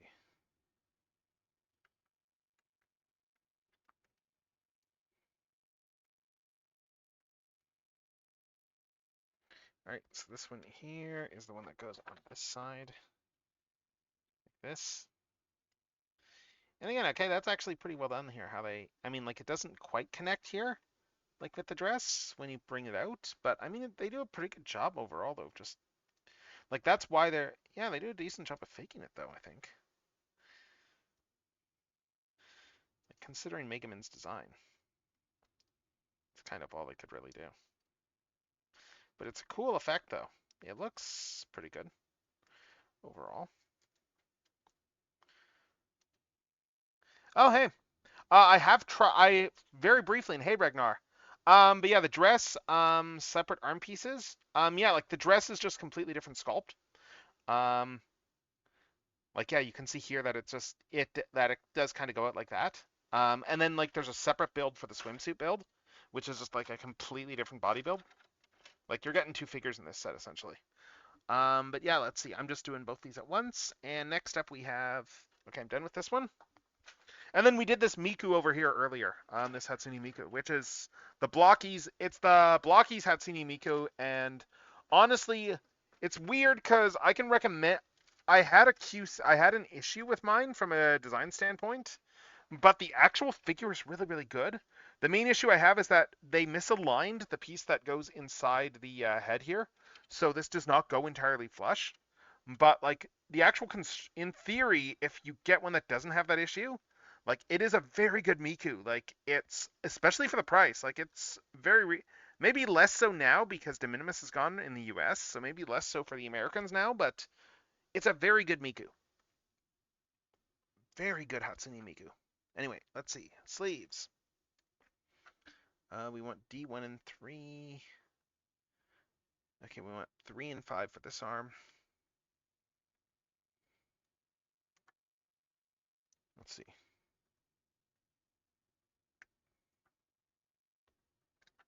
Oh, I kind of flubbed that one up there. That's on me.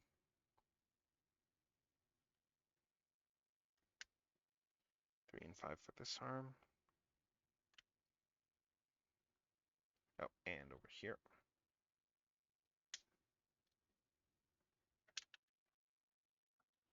Three and 5 for that arm, and then yeah, how's your long weekend going, Ragnar? I hope it's going well.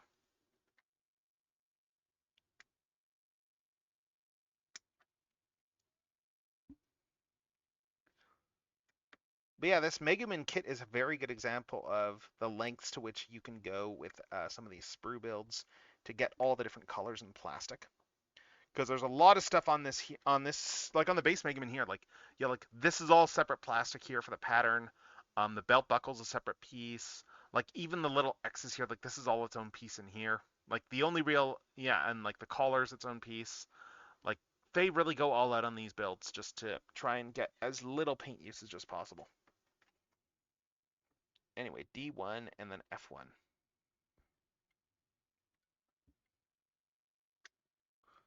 Let's see. D1.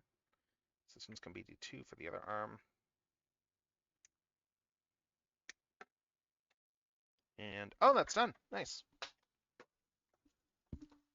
Right, next up is, yeah, and then we do the F1s. Respect. Which one is it? F1 and F2, okay. Oh, nice, nice. Oh, man, hopefully it made it in time. Like, yeah, it's ridiculous that you guys are all going to have to deal with that. It's completely ridiculous. Like, yeah, like I've got like like toy collector friends are pretty upset over all of this for understandable reasons because their hobbies are directly going to get impacted. Like I've had some friends remarking like, oh, like like they might have to like do some like Canadian convention trips and stuff like that just so they can just try and get around that stuff.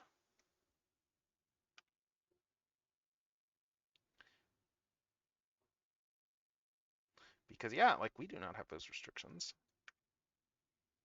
We do not have that those stupid tariff things, but and those stupid like like we've got more reasonable customs policy.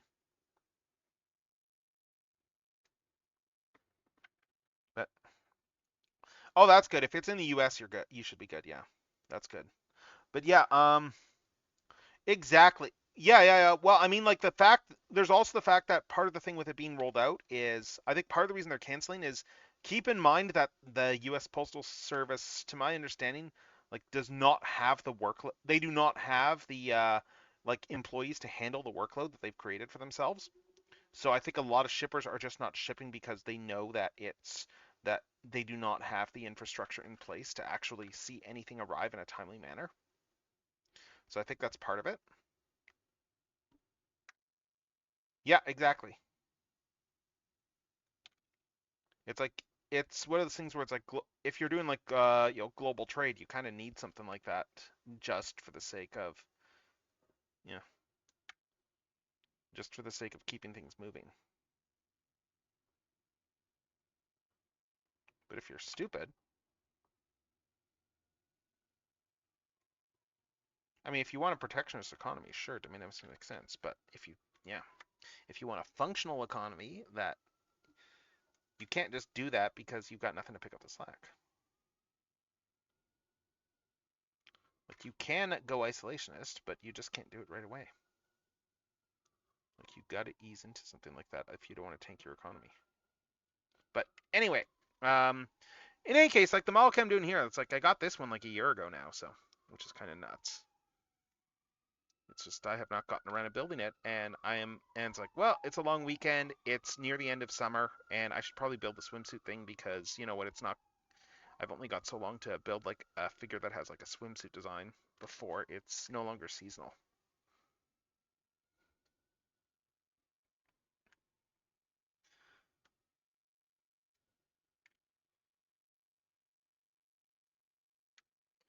Let's see. So anyway, let's see. So D1. This does also have a specific way this goes too. Okay. So let's see. So the flat one goes up top, and which one goes where? D3 goes on this side, and then F1 goes in over here. Oh, nice. Yeah. So again, like I love the construction on some of these things. Like it's just very clever construction. Like just look at this whole design here for this wrist here, just to even just get the little bit sticking out here. Like they did all this stuff just to get her so that she's got like some sleeves sticking out. Yeah, just like shorter sleeves. And then this one will go on here. Oh, nice. Vivi Floridize. This is a great series. Fantastic series, this series. Oh, did I do this one right? Let's see.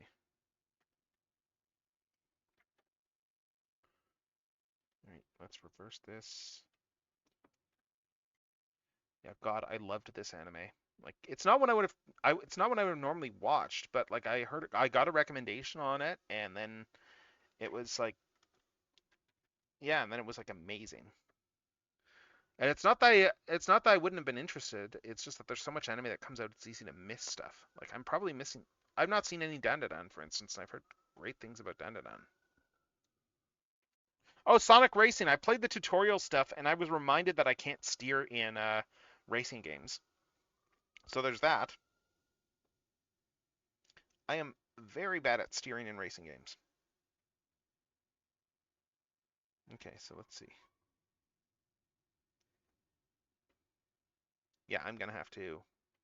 I did that one, the other one the wrong way, I think, for the arm.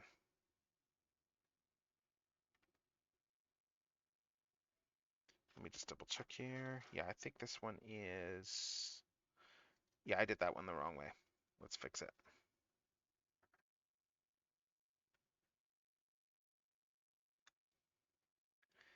Yeah, this one.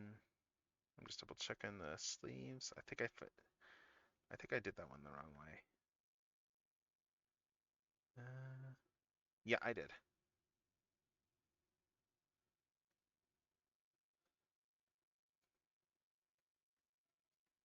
Let's pry this back open.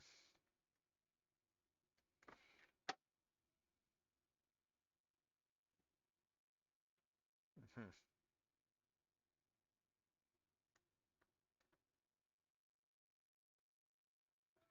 Yeah, I put the elbow in backwards on this one.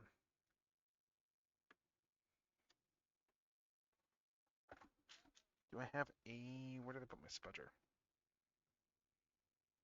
Yeah, I should be able to get it with nails. But yes, yeah, I am very bad at steering. I haven't done the actual multiplayer with people yet. I know a bunch of people who have been doing Sonic Racing stuff. But yeah, I have not actually tried it yet. There we go, that's right. Okay, yeah. There we go. Yeah, that's the right way to do this. Yeah, I've not tried Sonic Racing. Aside from just the one bit, but yeah, the handling is the tricky part for me. Right, so let's see. Do I have these on the right way, or did the sleeves go the other way? Let's see. Yeah, no, the sleeves are the right way. There we go. Yeah, so there's this Mega Man here. And yeah, if you're wondering about the little thing on her head, that's for the hat. There's an alternate piece that you don't have that there. But yeah, now we do the wrists. And then where's the wrist piece? Here it is. Now we build all her wrists. I think this is back arrow, isn't it? Let me check. What was that from? Yeah, that was one of the openings for back arrow. Good series. Again, that's another example of show that I would not have known about had I not gotten recommendation from people whose judgment I trust. And then I watched it and was like, this is really good.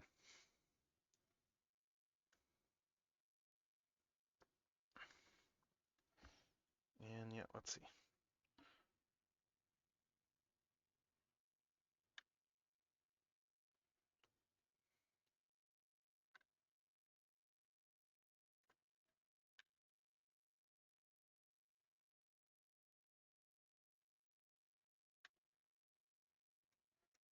Like back arrow, like, yeah, I still love like the Fine Forte character there, like the princess. Like she was just a really interesting archetype, the way that they wrote her. Just especially even with how her like what was it, her bri height or whatever, like how it worked in terms of depending on which part of her was like dominant. Just how it went from just being completely altruistic to and like selfless to entirely selfish. Like it was a great concept.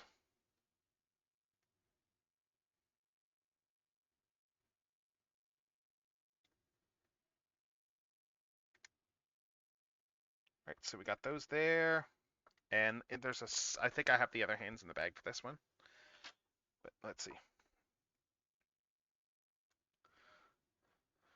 Yeah, I guess I'm not watching a huge amount of new anime this season. I think most of what I'm watching is like just returning stuff, like Sakamoto Days and Panty and Stocking, which is just I mean Panty and Stocking's incredible, but like anyone who saw the original would know that. Yeah, and be expecting that. Like, oh my god, Panty and Stocking season 2. And then when we got the what was it, the polystyrene and polyurethane like intro episode, how we got the full how we got like the full version of the new opening in the episode, and like that new opening is so good. Like just that full song is really good. Oh my god. Oh, interesting.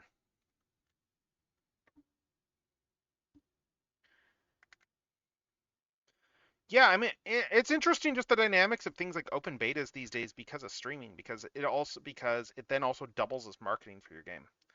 Because if it's a limited window, then a lot of the streamers are going to be playing it.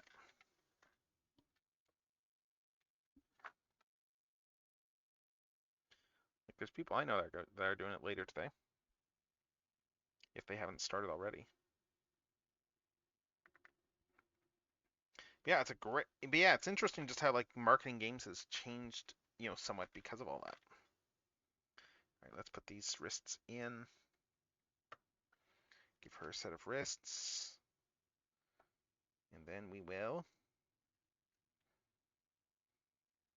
get the hands.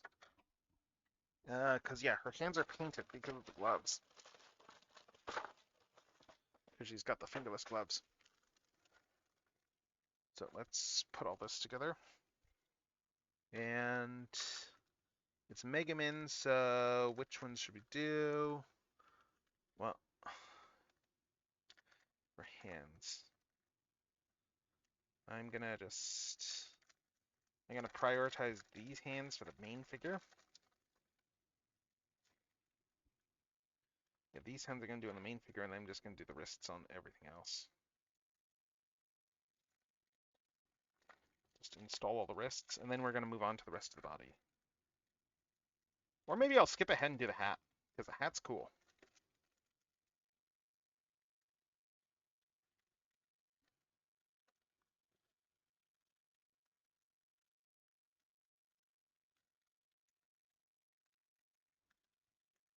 Like, the hat looks like a really cool part of the build. Because, again, all the hat detail is all being done, like, in, yes, this way she can hold her staff. And then the other one is just going to be like an open, you know, the standard Mega Man, like just open hand or stuff. Although, her hand, yeah, they don't really bend enough for her to do the, I'm just trying to get her in her whole, like just, you know, reaching up for her eye patch pose. I guess I can do that. But yeah. So there, now we will have, yeah, we have Mega Man over here. And then I'll just install these wrists and keep going.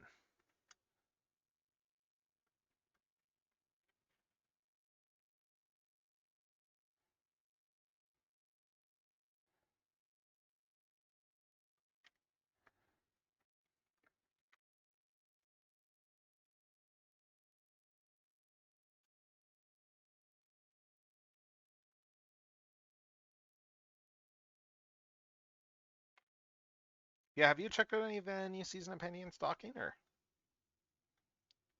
Because yeah, it is crazy stuff, but it is good stuff. Like hell, like last week they did an extended Inferno Cop homage, like for like the for the episode, like Trigger homaging their own stuff, which, as I understand it, season 2 will probably never happen because they didn't really want to recast, like the one voice actor passed away, and they don't really want to recast him. If I'm remembering right. Like, they were wanting to do it, but then, yeah, I think delays happened because of all the stuff with COVID and stuff. Panty and Stalking, like season 2 of that. It's been amazing. But yeah, I'm just looking ahead, seeing what's left for these. Okay, so I've done I've done that already. Okay, so on both of them, I think it's just the legs and I guess there's the hat too, and the cape on the other Mega Man, but like the cape will be last. But let's skip ahead and yeah, like if you like season 1 is kind of incredible. Like it is very much a series. The original Penty and Stalking. It is a show that Trigger did after Gurren Lagann, and it was like the thing that they came up with. They were probably drunk and high on retreat or whatever they were like when they came up with the concept of the series, and it is bonkers. It is entertaining. It is very much like yeah, it is very much not for kids in any way, shape, or form. And it was like, yeah, and it was what they did when this was back when that whole crew was still Gynax. And then a few years ago, Akira Amamiya, I think it was Akira Amamiya. I can't remember which Trigger producer it was. Like one of the main Trigger people, like bought the rights back to that and Gurren Lagann. So Trigger does own those outright now. And it's because of that we are able to get Panty and Stalking season 2. But like it is also like fits in the vibe of how like it's a love letter to Western animation, like too, and that like the character designs are all very Western animation character designs and stuff. Yeah, let's do the hat next. Because that'll be fun. Yeah, it's very Western animation coded, the actual series aesthetics. And yeah, like it's like I mean like hell, like one of the character designs there, like their dog is straight up like a reference to Gur from Invader Zim. Like there's no way around that. It is straight up a Gur reference.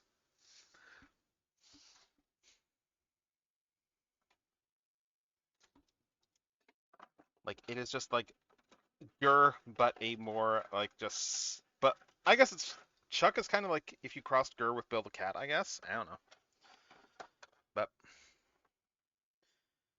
yeah, it's a great series. And where's the piece with the brim for the hat? Oh, here we go. Like it was very much, and then of course we had to wait like 15 years or whatever to get like season 2 because because they very much did a troll move of ending season 1 on on a cliffhanger that drove the entire fan base nuts. Like as in like the series was over, and then the last minute of the series just adds a cliffhanger that flips a whole bunch of stuff that then made everyone go, "What the hell?" Even the characters on screen. Ah, sweet. Yeah, so we get to do the fancy hat stuff. But yeah, they are doing some crazy stuff. Like, I mean, case in point for some of the insane stuff that they've done on that show, like for this season, like they did an episode that was Fast and the Furious, but with sperm. And that's if that sounds insane, yeah, I mean, it is insane, but it is completely in keeping with this series.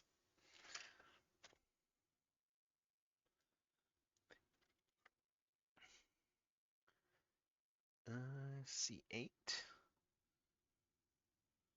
Oh, there's an order to these. Okay, so C5 and then 8.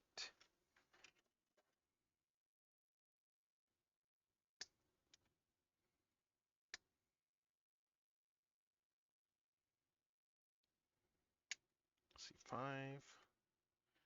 I'll take 8 out while I'm at it. Like, it is the most bonkers stuff.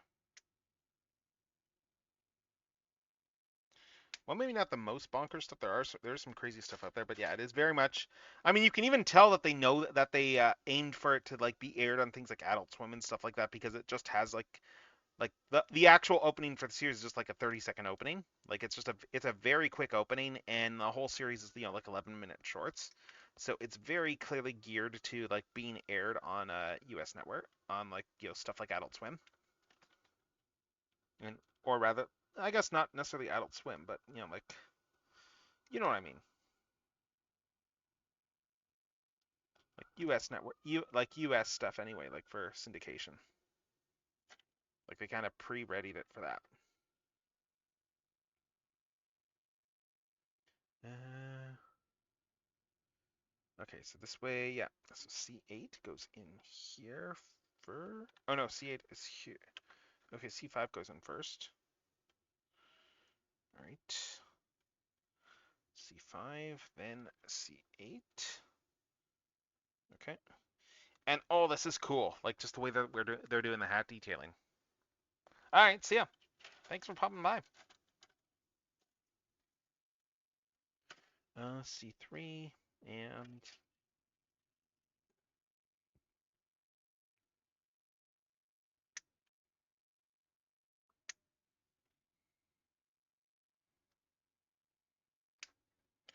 then C4, I guess, appropriately.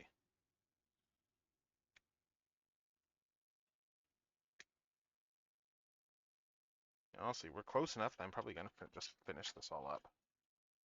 I'm getting pretty close now.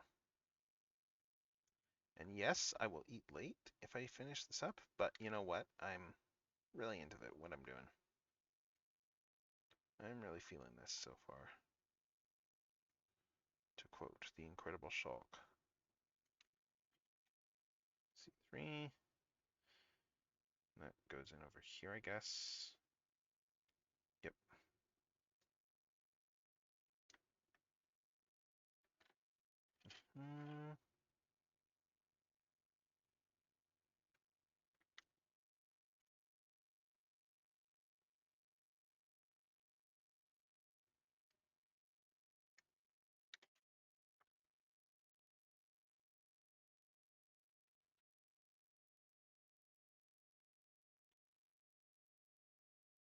Oh, did I clip some of those? Yeah, I clipped off some stuff that I shouldn't have there, but I think I've got enough to still hold it.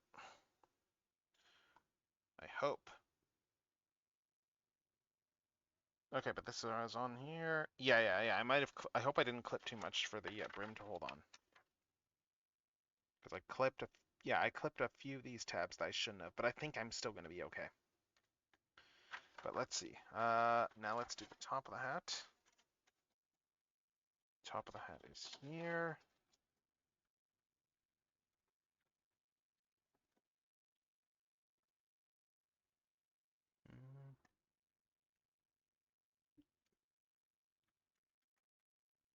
Okay. Top of the hat. And then we're going to want H3 and 6 later. I'll just clip them right now.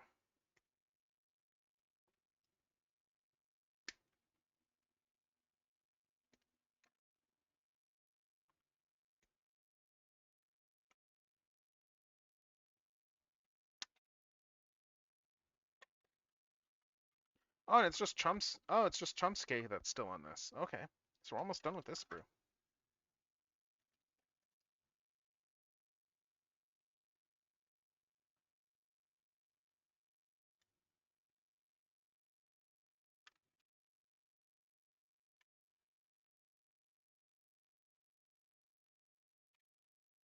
Okay. Go there. Where's the back here? We're almost done with this one. We just need the buttons. Let's just get the buttons out of here and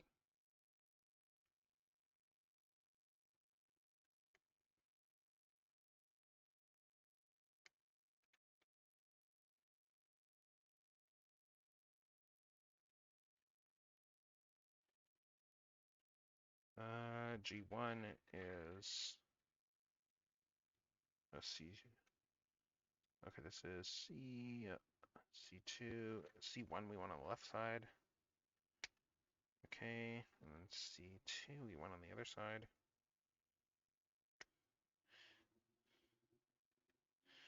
All right, so this one's done. Where's B8?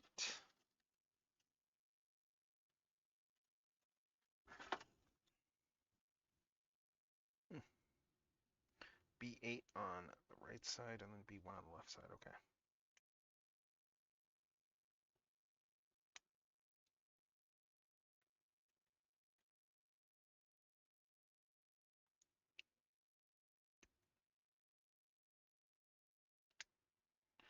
B8 on this side and then B1 on the other side.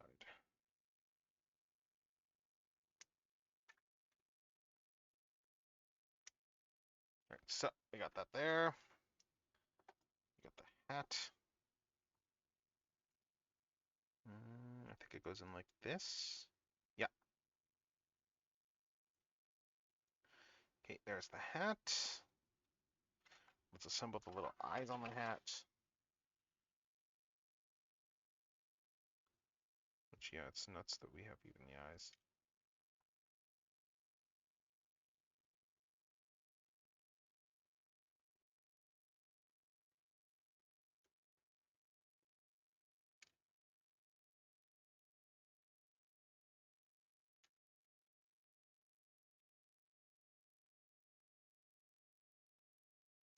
I love when model kits do this stuff. I love when they pull these crazy stunts.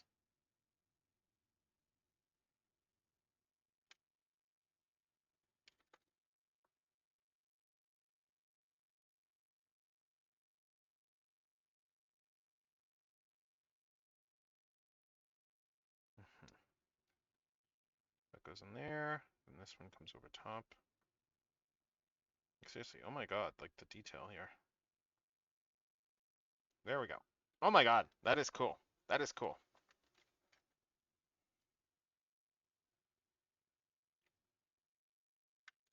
Like paint is probably better for a figure in some respects, but the fact that we can get all these different colors is like on the plastic is still amazing.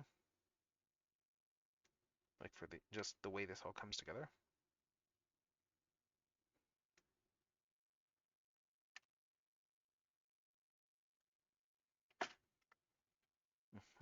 So then this one comes over top. This one goes in here.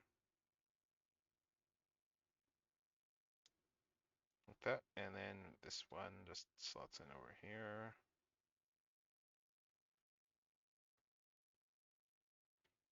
Here we go, like that. Then we take the tip of the hat. H3, H6, and B15.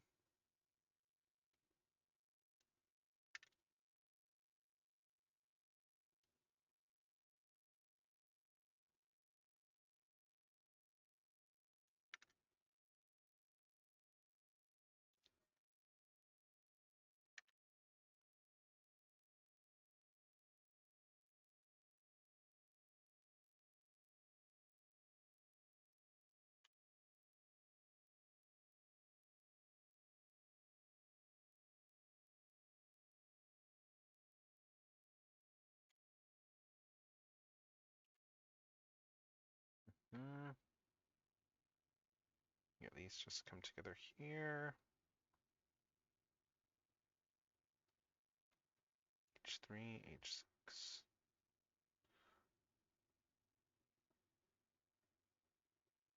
Like this. Right.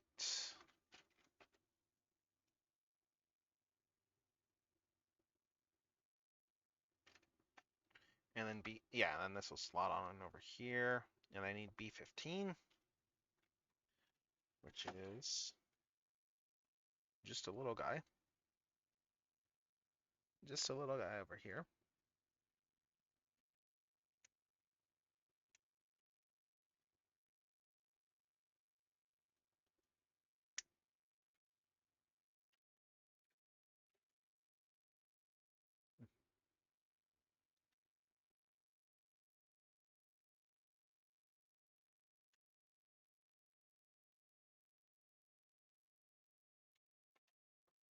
Yeah, and then this guy just slots in over here. There we go. That just goes in like that. And nice. And then we just put the brim on. And that's a separate specialty piece. No, those are cape bits. That's something else. And where is the brim? Brim should be in its own bag, probably.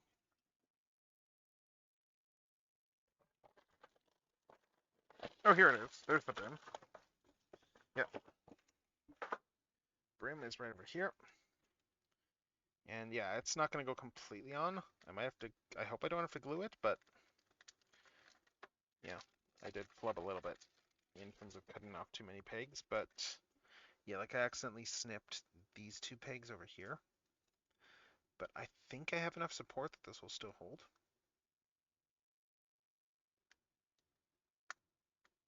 Oh yeah. Oh yeah, we're good, we're good. It's just not gonna hold over on this side, but everywhere else it's pegging in just fine. So I think we got enough, yeah, we got enough support on this thing that this brim is gonna hold. And then yeah, and then we got the little ball joint over here, and that's gonna plug into the back of the head over here. And there, now Mega Man has her hat. So that was a very cool build, the hat build. We can adjust the angle of the hat a little bit too, like twist it around and stuff, but yeah. So there's Mega Man's hat. And next up, what are we doing next on this build? Let's see. Well, first, I'm going to just garbage some stuff.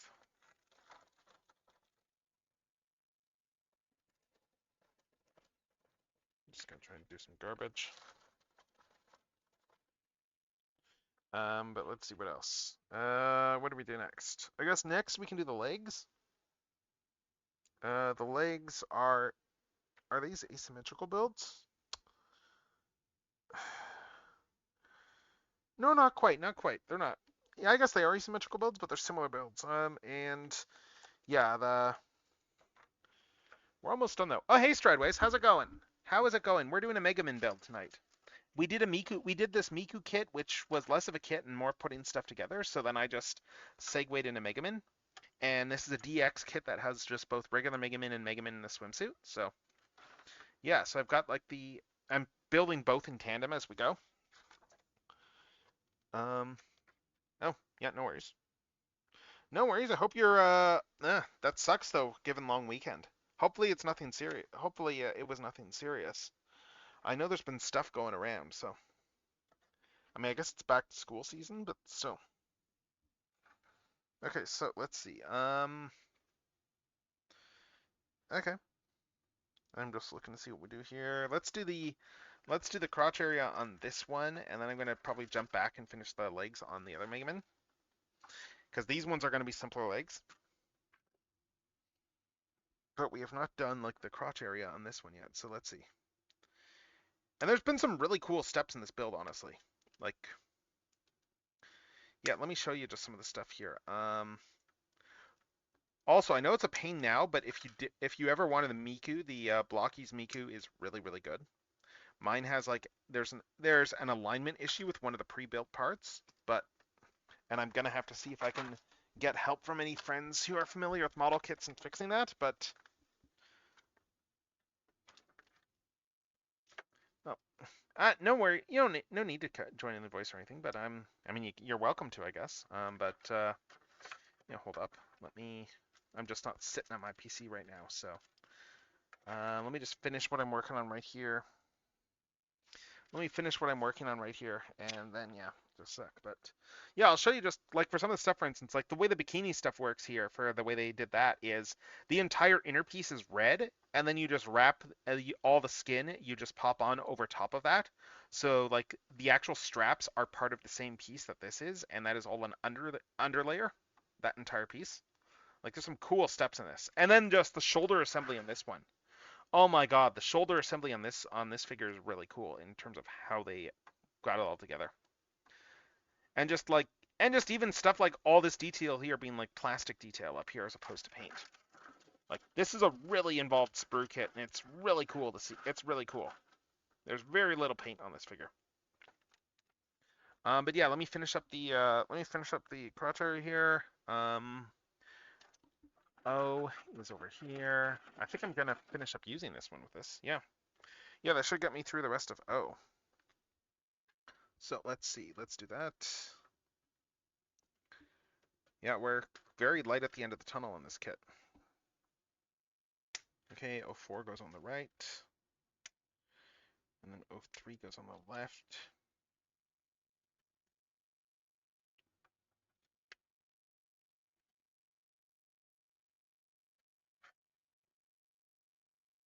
Yeah, this piece is done. We are slowly but surely finishing up all these. Yes, it is. It is. And God, that is the funniest statement there. Always Sunny in Isekai. But yes, it absolutely is her. And she got her own prequel series too, which was a fun read. I say fun read, and I only read like one volume, but I did watch the anime adaptation of it. But like, yeah, like you get some of this, like just stuff like, for instance, like her cat, like her cat is actually some sort of eldritch demon being that that's just enjoying being like a cat. Like I think it was like her sister that released it or whatever by accident. Like, but it's like the demon that like her village was protecting. And then she ends up having all this trouble because the minions of this demon are all trying to serve it again and stuff. And it's just like, no, I don't really give a crap. And the actual demon like doesn't really give a crap either because it likes being a cat. It likes being pampered as a cat.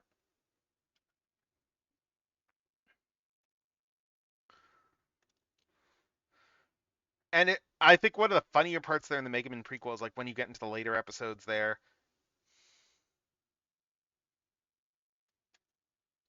Well, the difference is that I don't know, Kazuma is a bit of a dick, but he has redeeming qualities to him too. Like the fact still remains that Kazuma kind of did get dealt like a really bad hand.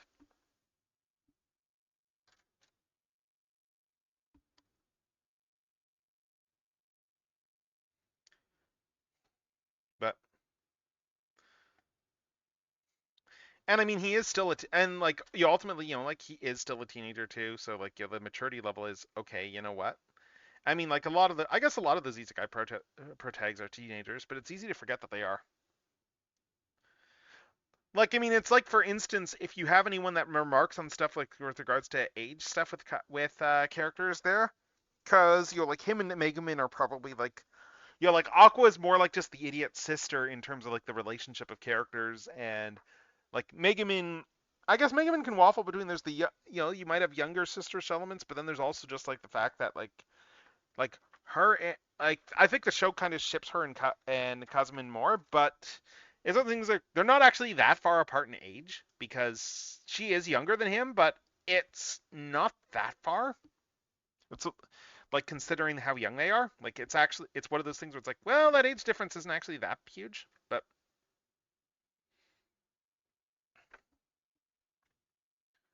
let's see.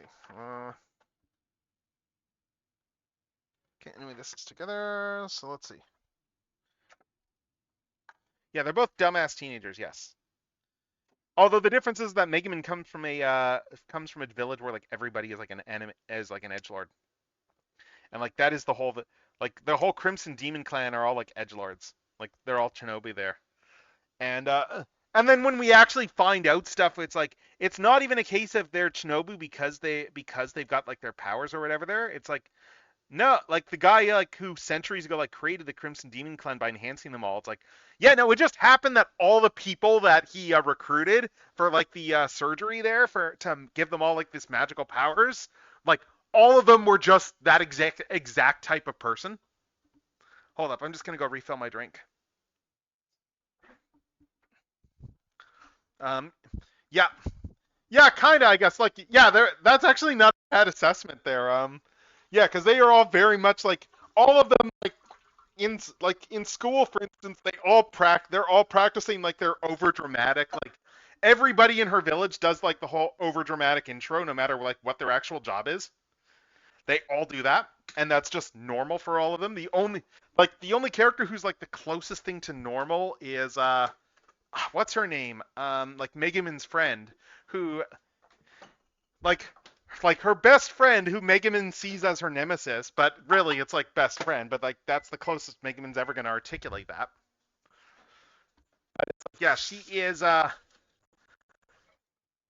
like she is like the most normal of everybody in the village in terms of like her personality, because everybody is extra, and it's the funniest thing. Hold up, I'm just. Let's see. Hmm. Hmm. Let's see. Mm.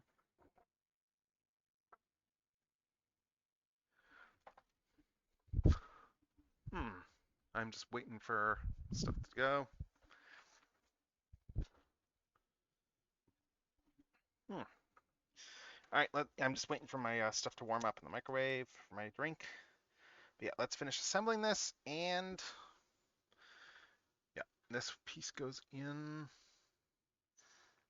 over like this. Yeah, yeah, this goes in over here, and then yeah, and then we can just slot this down over here. Yeah, and then we'll just put the legs in later. But there, we've got like the most of Megumin's swimsuit done. She actually did use this swimsuit in the show too. It is a canon design. I think it was in the Konosuba movie. In the movie, come to think, yeah, was it? I think it was in the movie, if I'm remembering right. The movie was because the movie is where you go back to the Crimson Demon Village, and like as the audience, you meet all these people for the first time and realize that oh god, no, like she is normal over there. She like her behavior is normal. The thing that's not normal about her is her fixation on explosion magic. Yeah, like the only thing that not normal about her is her explosion fixations, purely because explosion magic is like the least practical thing out there. And that's yeah, like but it's a thing of yeah, like she took explosion magic because she is obsessed with explosions. So all she cares about is just making bigger and bigger explosions. That is like the one thing she cares about in life, like for magic. So it's like it's an incredibly, but it's like it's a powerful skill, but it is useless if you don't have any mana, because all it takes is like one casting, and then you've spent all of your mana and you're wiped. And she never put any points into mana. Yeah. And then her friend Yun Yun, like we get some of that in the some of the reasons for that, like in the actual Konosuba thing, in the Megaman prequel there. It's like her whole thing is that she is that all of her skill points went in a fairly mundane skills for magic, because she kind of needed to use them at the time, like for stuff, like just to save a bunch of people. But she's a very mediocre. She's a jack of all trades mage, but she is a very mediocre jack of all trades mage because she does not have very many skill points in anything. She just has like a skill points and a spread. But yeah, let's see. We're gonna do these legs from Megumin here because yeah, the legs on the regular outfit are a little bit more involved. So we are going to do those next. And which pieces do I need for that? I will need this. Oh, we're getting to the K stuff here. Nice. Oh yeah. Sure. Just a second here. Yeah. Yeah, I need to get. Yeah, yeah, sure. I can pop you in. Hold up.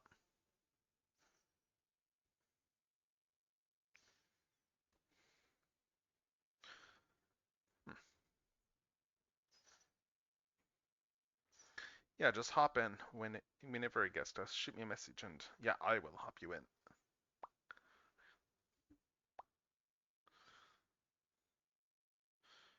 All right, there we go.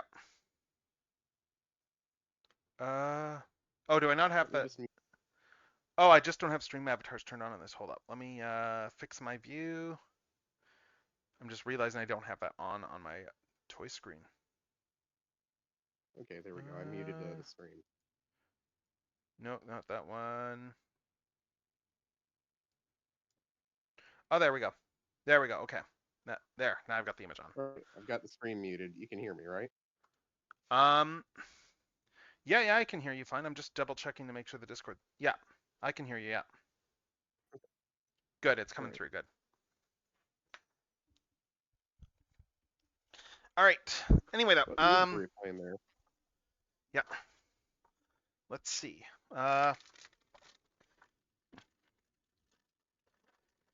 it's been a good weekend so far. A table at a toy show yesterday, and that went really well. Made a bunch of money selling old toys.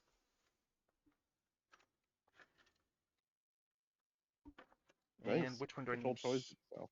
Sorry? Which old Oh, which old Transformers and toys did stuff. you sell? But it's like a lot of stuff. Oh, Like I've had a lot of stuff in my salesmen's for years. Like I just like I table at this convention every year. It's always a blast. And yeah. sometimes there'll be stuff that sits in there for forever that like you finally move. But yeah. What Yeah. parts do you need? F15, I've never 16. sold any Transformers toys, but I gave away like Revenge of the Fallen Skids and Mudflap Kid because I didn't want them anymore, and he thought they were cool. So you know. Mm. Did I sell mine? I forget. I think I did. I get the ice cream truck ones because despite hating them as characters, I like that alt. Oh yeah, it's a good toy. So 15, 16, 17. Okay. Like a Yeah, week you're or right. It so is a ago, I good toy. actually watched like a compilation of all the scenes Skids and Mudflap were to remind myself to see if they were as bad as I remembered, and They they were are. actually worse than I remembered. They were worse than I remembered. Yes, but remember, we need to bring Michael Bay back to the franchise because apparently they've decided that only he can make a Transformers movie. Apparently, it was him approaching Paramount first, so he's the one who wants to root, I guess. Oh, I'm surprised. Okay, I figured he would have, considering that like by the end he was very much like the dump truck of money Simpsons joke. Yeah, If you know which scene I'm talking. Oh yeah, that's one of the Conan episodes. Yeah, the Camp Krusty one. I haven't seen the Camp Krusty one yet, but I saw the one with Homer's mom today. Oh my God, you've never seen the Camp Krusty Simpsons episode? That's like a classic right there. Not yet. Because I think Conan only wrote like he was on the writing staff for like a season or so, and he only wrote like a couple of episodes, I think. But like the ones he wrote are like classics, like Marge versus the Monorail. Yeah. Oh, I've seen that one. That one's a great one.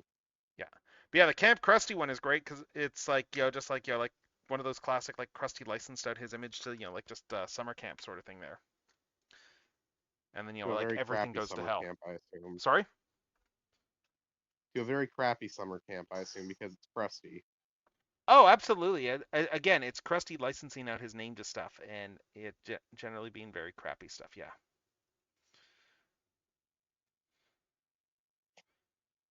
Like it is good. It's a classic. You know, I pretty good crusty impression. What do you think of this? Yeah. I don't know. I thought it was pretty good. I think it honestly is too jovial, honestly, almost. Yeah. That probably sounds a bit too Joe. Well, you know, when he's on the show, he tries to sound a bit more jovial. And, you know, when he's just talking, he's just Yeah. like this. I still think one of the funniest Simpsons gags ever, the Krusty the Clown stuff, is when I forget what's going on, but it's like, for whatever reason, it's like you'll run a rerun, no one will notice, sort of thing there. for whatever reason, Yeah. because of what's going on. And then the gag is the episode they run a rerun, and then it's like, in the episode, it's like, I've just been handed a news bulletin. The Falkland Islands have been invaded. And then and then it's him spending the whole thing explaining the Falkland Island conflict there to like the kids. And it's like, of all the filler episodes that they could have used, they used that one. Like the most topical, like, I think. Yep. sorry, you were saying? I think my favorite Krusty moment is Worker and Parasite.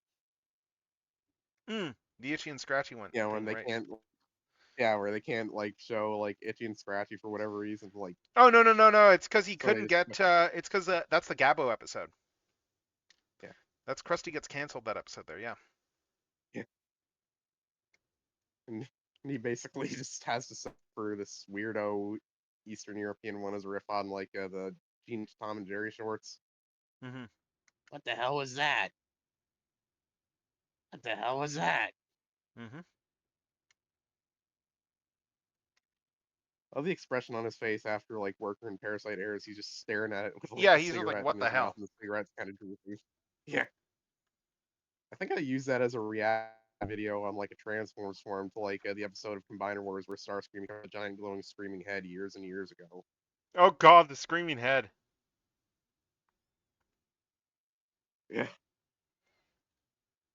Instantly, speaking of I stuff, I actually got a really few liked. likes. Like I saw Chris McFeely this week did like his like the basics on 13th Prime. So good one.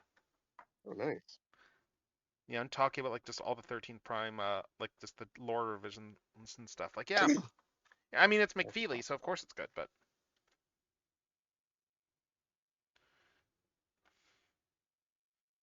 I mean the 13th Prime is I still interesting hate the subject matter. notion of Optimus being. I still hate the idea of Optimus being the 13th Prime reincarnated. Oh, he talked a bit about like the original idea, like from Binder of Revelation, that wasn't quite what made it into the Covenant. Yeah. And that was interesting because it still had Optimus as like a reincarnation of the 13th Prime, but it was more explicitly like it wasn't like what they had in by the end of it, like in the Binder of Revelation there, where it was just a case of, by then it was a case of, oh hey, he was always the 13th Prime sort of thing there, in the sense that's Or like, oh that yeah, him like the getting the guy Matrix deliberately made him. reincarnated. Like I think the Arisen concept of like the 13th Prime being the future, like Prime, the promised Prime sort of thing there, was closer to what they actually intended, like the IDW-ish one. Basic. Like the Yeah, Arisen as see, a I actually concept is like a good that. one. Like just the idea of just tying it into the Till All Are One prophecy and stuff. Yeah. Because then hell, you could even make it Hot Rod if you wanted, honestly. Yeah, that's what I was gonna say. Make it Rodimus. Hmm. Yeah, Rodimus. I get why they would want to use Optimus purely because of the fact that it's like, well, like Rodimus doesn't get as much play, but I mean, Also, he's busy often more than meets the eye. well, I mean, I just meant in general for Hasbro, but I really liked though the notion that they did there with what you call it in like the IDW books there with Optimus just full on just co-opting this prophecy that he didn't really believe in. Yeah. But I mean, like Barber's stuff, like Roberts' stuff is good, but I think that Barber's stuff is honestly like better because he just the actual stuff it's a very Yes. political book. More Than Meets Yeah. the Eye is very UK science fiction. It's a very UK science fiction book. Um, like Transformers by way of like a UK sci-fi fan, but Judge Dredd, yeah. oh no, I wasn't even thinking that Like, like in terms of like for More Than Meets the Eye. I was just thinking like stuff like Red Dwarf and stuff like that. Although granted, oh I yeah. think I forget if Roberts had seen Red Dwarf or not, but I mean it's very Red Dwarfish, like that same sense of humor. Yeah. I don't think it was conscious of him that he did that, but The sense of humor is the main reason I liked more than meets the eye, to be honest. sorry. The sense of humor is why I liked more than meets the eye more than Hmm. I like John Barber's work. Like, well, early on I liked more than meets the eye better than John Barber. Like his stuff got better than the Megatron Dick Vortex consumed more Well, I than mean, the TI Barber's and stuff was a Megatron slower did. burn, but the Yeah. payoff on Barber's stuff was like really good when it paid off. Oh, definitely. Like I think the he was whole also the one who I really still I salvaged still remember R2 stuff like from like the issue disaster. for instance where it was like, oh hey, the Decepticons aren't all dead and they're all just working like secretly with Megatron to undermine everything. Yeah. Or just like the or that last page Shockwave reveal where it was like, Everything wait, his fault as always. sorry. Everything is Shockwave's fault as always. Well, I mean, it's like, yeah, we got that last page reveal, and it's like, wait, what? And then the next issue's flashback, and then we realize that, oh my god, everything is Shockwave. Yep. Like, IDW Shockwave is like one of the greatest, one of the greatest, shock. I mean, actually, it's hard to say, call him the greatest, one of the greatest Shockwaves, because, like, there are so many really good Shockwaves. Like, Yeah. Shockwave is a character that is very hard to get wrong. I mean, that didn't stop the Bay films, but Yeah. let's be honest, He's Shockwave like, in the Bay films was a red herring. yeah. Like he was in there purely to be a red herring. Yep. And you know The what? With Sentinel that was in the main mind, villain. I'm actually sort of okay with that because the fact that the Sentinel stuff, Yeah. like Dark of the Moon, honestly did have fairly good story to it. I guess by base standards, but Yeah. Okay, where is the one that has? like I'm there were just actual looking. good ideas in Dark story. It's just bogged down by all the Bay bullshit that he put in it. Yeah. Well, I mean, they did have a different. They had like they didn't have Orsi and Kurtzman on that one either. So like they had Yeah. the other writer from Revenge of the Fallen doing that one. Yeah. Orson Mind and you, I Kurtzman think were busy just Orsi's brain was very much starting to cook at that point. I think. yeah.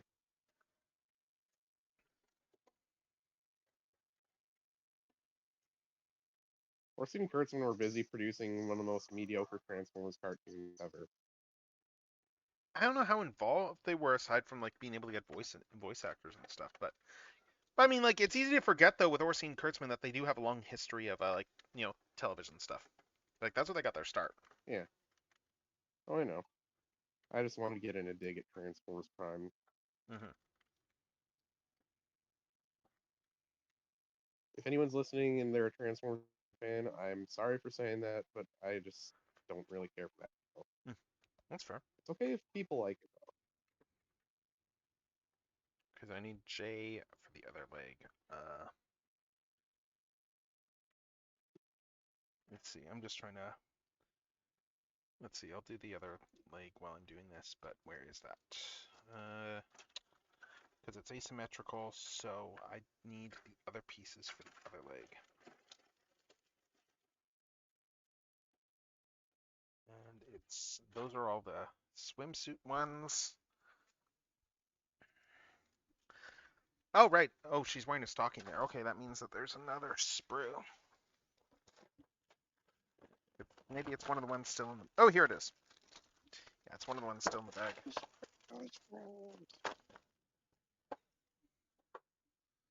Alright, so... Ah, here it is. We're getting near the end.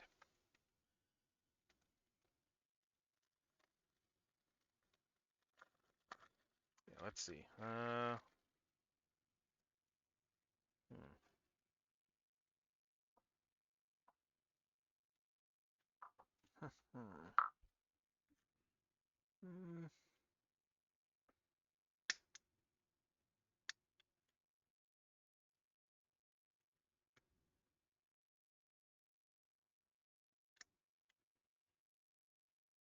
And I need to see where the piece is for building the knee.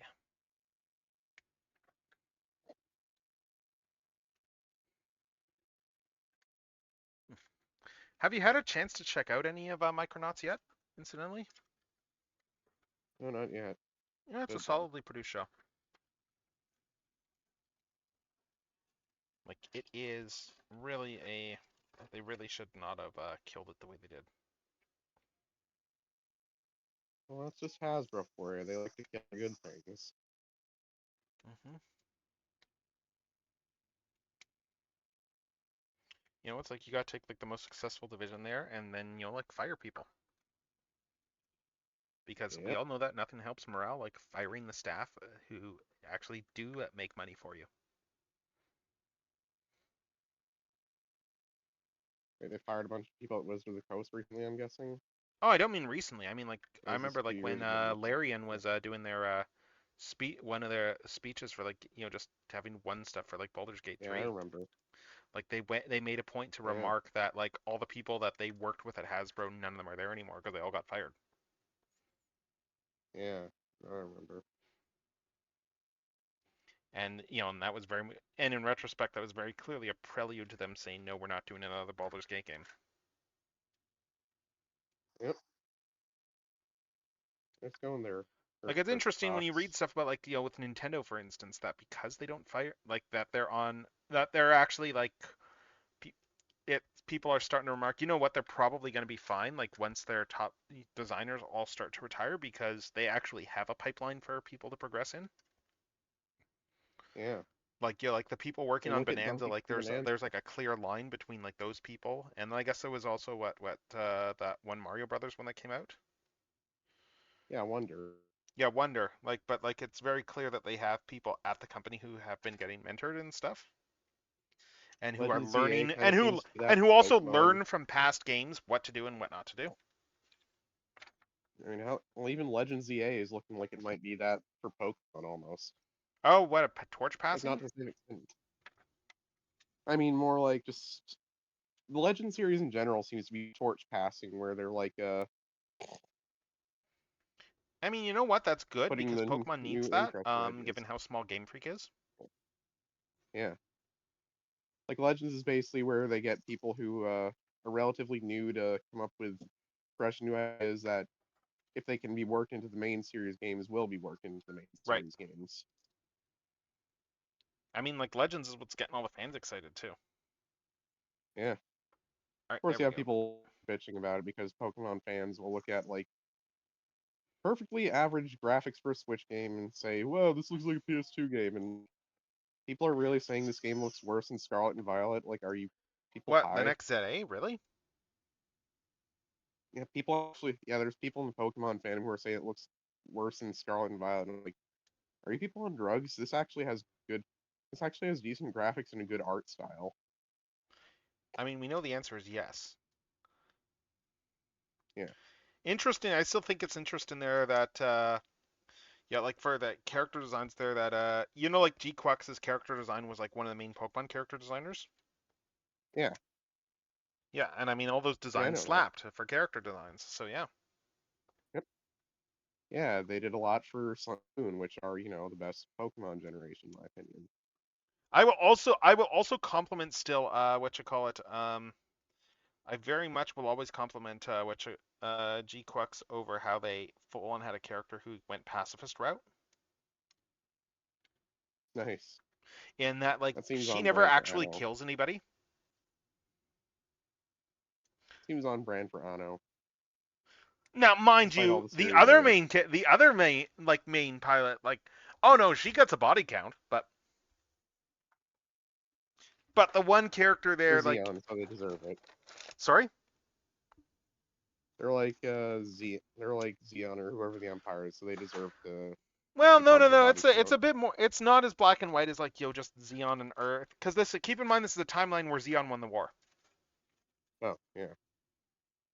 Like, so it's like it's fairly different there. And I do actually like. I think one of the things that you probably would enjoy there is in terms of when they do the whole like with Xeon winning the war stuff is they do get into the fact that when they touch on the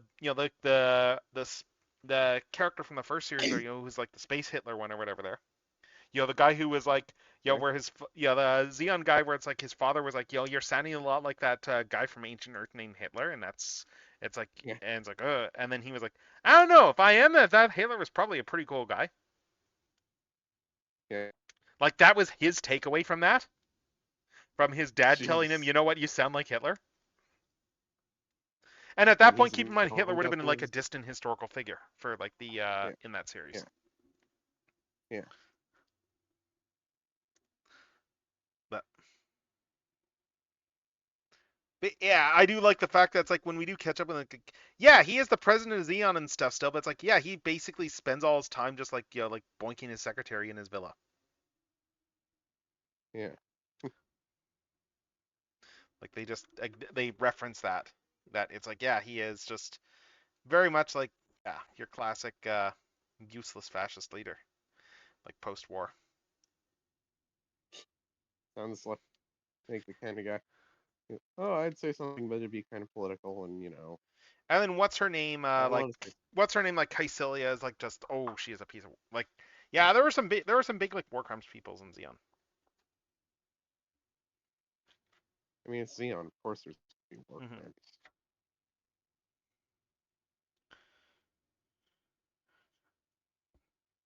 And the show does lean into the I think I remember reading that one of the inspirations for the show was Man in the High Castle. Oh, nice. Like in terms of like just the idea of like all like the show knows it's an alternate it's very explicitly like, yes, this is an alternate timeline. And it leans into that by the end in like, an Anna way. Yep. Mind screwy, I'm sure. A bit mind screwy, like I just mean more in terms of the fact that it's like, yeah, like because didn't he do that with Ava as well? Like where it was like, oh yeah, this isn't yeah, actually an AU. It's like yeah, it's like it's that's Anno for you. hmm Incidentally, Honestly, whenever I I think, think he's one of those guys is that you call a mad genius. yeah, oh, absolutely, Mad Genius is probably a good way to put it. But I will say, as a person though, I still want to know, like, because we've never gotten the answer for this. So, what was the thesis of the Cruel Angel? Like, I mean, I get that it's in post-secondary, but what was the actual like? What was it? What degree was it going for? What was its actual thesis? And how did it do on the thesis defense?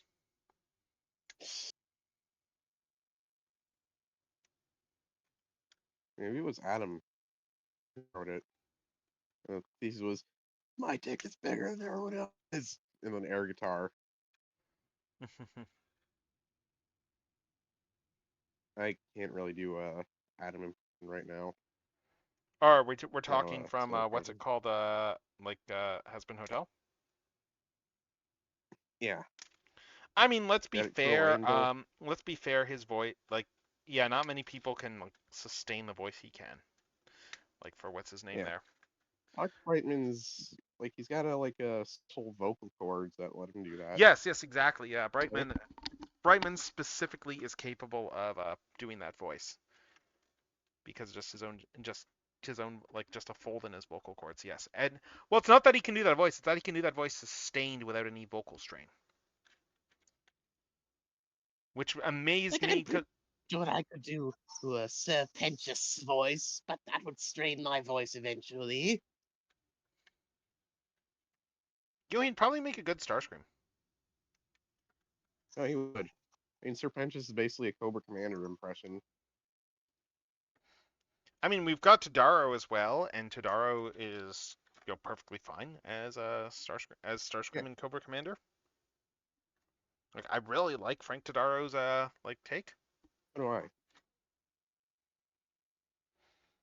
Okay, there we go. Yeah, I'm we just got saying, one. like, I'm pretty sure Serpentius's voice is actually like a riff on Cobra Commanders. Hmm, Like Alex Brightman kind of riffed on it because Serpentius is a snake-themed could be, supervillain. Or at least he thinks he's a could be. supervillain.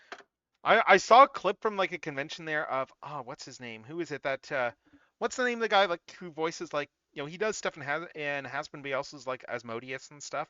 What's his name? I should know it because like he's a Oh, big Broadway James actor. Monroe Eaglehart.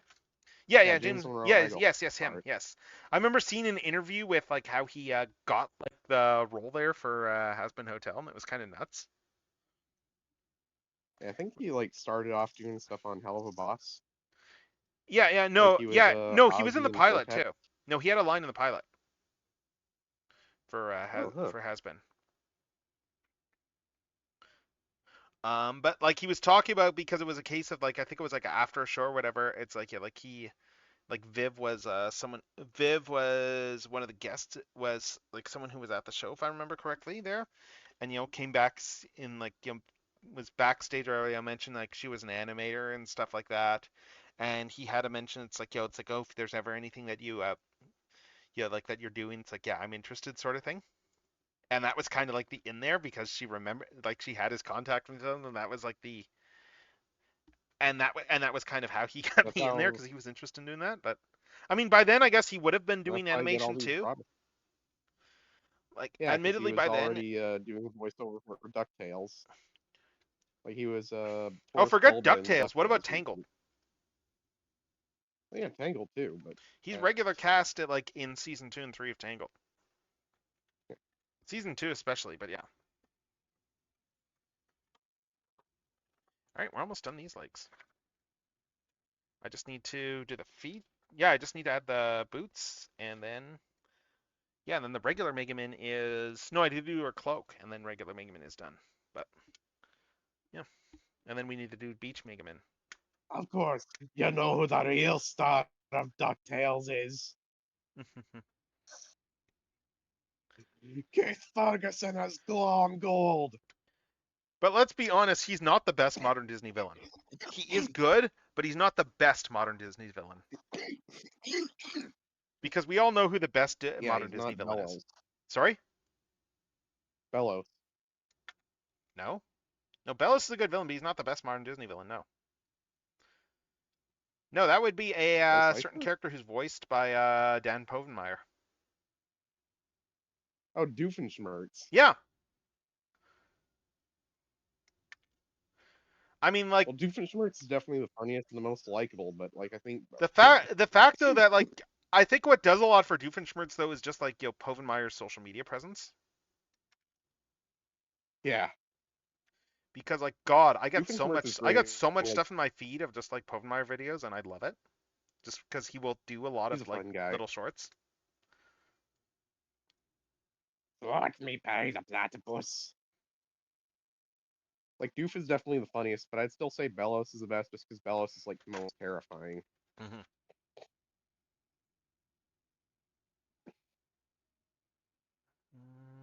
Like Doof is still up there because he's hilarious, but he's not really evil. He's a good guy trying to Right. be evil. Yeah, And although they failing did. miserably because he doesn't. Yeah, Doofenshmirtz is an odd one because it's like yeah, there's that element, but I mean it's like he is a little bit tryhard and evil, but that kind of makes him a bit more endearing. But keep in mind he is Yeah, capable of that's being what I evil mean. because like in Across the Second Dimension, like he is full on evil. Yeah, yeah, his alternate universe counterpart. I do love too that there was like there's like I guess when they did like a return thing there, like for they went back to Second Dimension or whatever there, like that timeline. And there's a whole musical number with regards to involving like his wife as well too, like his ex. Yeah, And in that universe anyway, the reveal is that they got divorced. That the reason they got divorced was entirely like for like plausible deniability and tax purposes. And she like rescues them from like jail. And, like they're fully like she's fully in on it, like fully in on it in that universe. yeah, And it's like and the only reason that they split was tax purposes. yeah. I know. I remember that.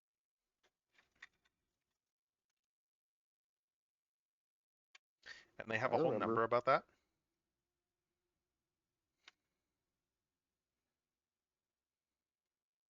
I think the funny thing is when Carl had like in the episode where Carl had his morality inverted and he was like turned evil, he was better at it than Doof. You know, the internet Oka. To be fair, that is a low To bar, be fair, but yeah. I mean, it's like the time I think the like only when truly evil. Ron Stoppable got turned evil. Yeah. And then I think and the then only it ended truly up being a evil much more character, at least dangerous even to me, villain is than Ferb. Draken. I mean, I say The only this, and to truly be fair, irredeemable Draken actually had a really good plan in the Kim Possible movie. Yeah. He's Like, usually harmless, Draken. but that was he like wasn't. peak Draken though, the Kim Possible movie Draken, in terms of like just his schemes. And then usually schemes like it about was like so good that 100 they cents basically in a ripped off day. that they more or less ripped off parts of the scheme for the live action film. Made a live action Kim Possible? Yeah, they did. Oh yeah, I remember. Like it was a few years ago, right? Yeah, it was a while ago now. But yeah, like the guy who did Draken there was like the guy who did like Gail Bedecker in Breaking Bad. And honestly, I Breaking thought he did Draken. like a decent job of Draken as one could do. Like I remember I remember actually like being at a convention where like John DiMaggio was at and asking him about that because the movie hadn't come out yet, but the casting had, and he was like, "Oh yeah, I know the guys. Yeah, it'll be fine." Like he was very much like, "Oh yeah, I know the guy. That'll be good." So like he was like he wasn't opposed to like someone else playing his character. So though, Yeah. oh my God, do you watch? That reminds me. Do you watch Star Trek: Strange New Worlds? No, Because oh my God, I the don't have character Paramount that Plus. they had Patton Oswalt playing this past week, Yeah, like they had him as a Vulcan, yeah. but they had him as a Vulcan who was a humanophile, like who is Hmm. fascinated by human culture. Ratatouille Vulcan. Well, his Sorry, I name had is to make a Doug Ratatouille joke. because his Oh, parents were fans of Earth names. oh, It's like all his siblings have Earth names, have like the most boring Earth names, and he's actually like that is legitimately. funny. Yeah, they full on did a post credit scene that is like just him and Ethan Peck like just talking like Earth stuff there and everything, and it is just the funniest thing because it's just you can tell that they were probably just like just doing so many takes, just like ad libbing stuff. It's just like it Yeah. is funny.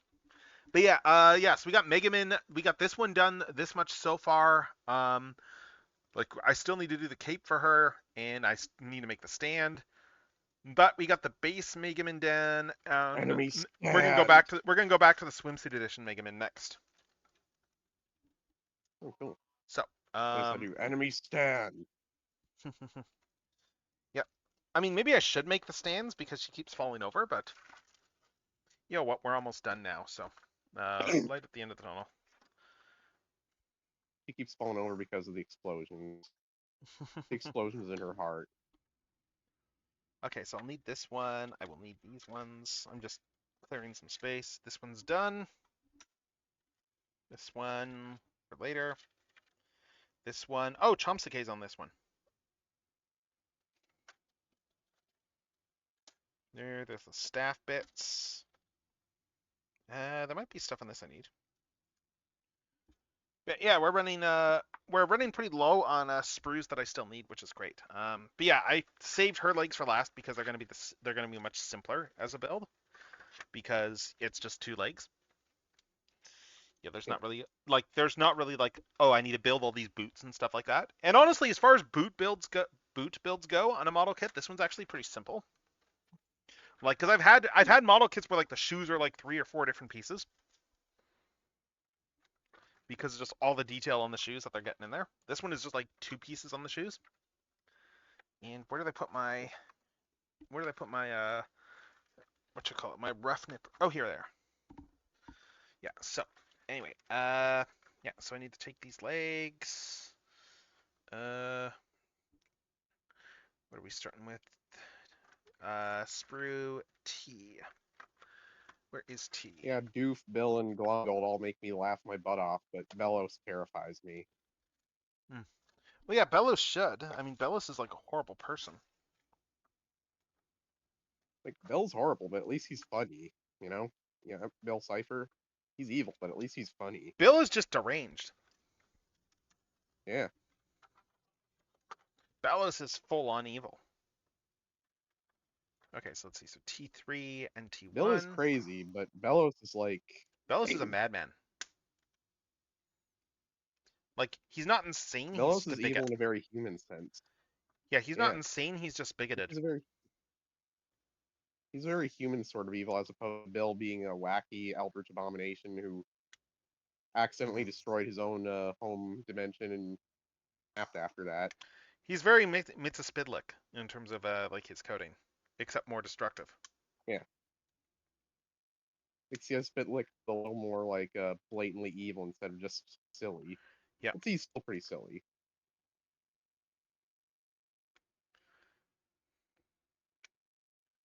Let's see.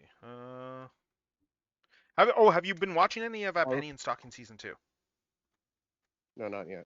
It is But good. I will say, like, yeah, I'd watch it, but I don't have any like Crunchyroll anything, and I don't plan on signing up for Crunchyroll. I think it's Amazon that has it. Oh. Yeah, Amazon got the license for PSG.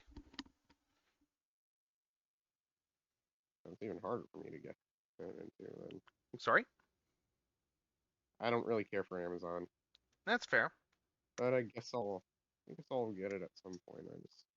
That's fair. Well, the main reason I want to get Amazon is they have Shin Kamen Rider.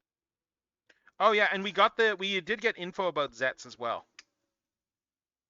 Yeah. For Like, it's simulcast starting. It is apparently- going to be starting next Saturday. Yeah. Like for the actual like U.S. live streams, they're going to be Saturdays. Yeah. And it's going to be, and they're doing like like it's, I think it's like 7:30 Pacific or whatever they're going to be airing them online. So. Oh, that's inconvenient. That's like 10:30. Yeah, that's my like time. not long after the Japanese airing, I don't think. 7:30 p.m. or a.m. PM. Okay. I guess that's not as bad. And then they're doing a re-air the next day, so like for the live stream, they're doing the rebroadcast on the Sunday. But yeah, I am very curious to see how the subtitle quality is. Oh, you know, Toei's gonna do something stupid with the subtitles. I mean, that's what we're all wondering, if they're going to do some sort of like, some sort of like phoning it in or something like that. But hey, benefit of doubt. Yeah.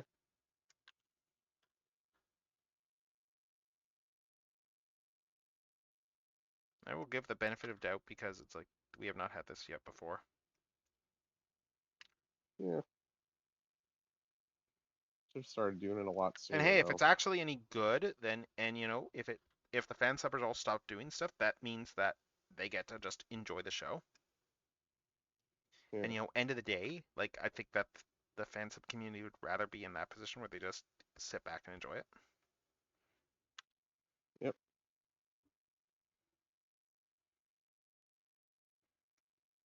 Now, if only Toei could get the rights to do that with Sentai. But, Oh they yeah, that's can't just a because matter of like Hasbro's Hasbro- got all that. Yeah. Yeah, blame Hasbro on that one. Although I don't That's think what I'm Toei minds because they get a bag of money. Here, have a bag of money, as Yakko once said.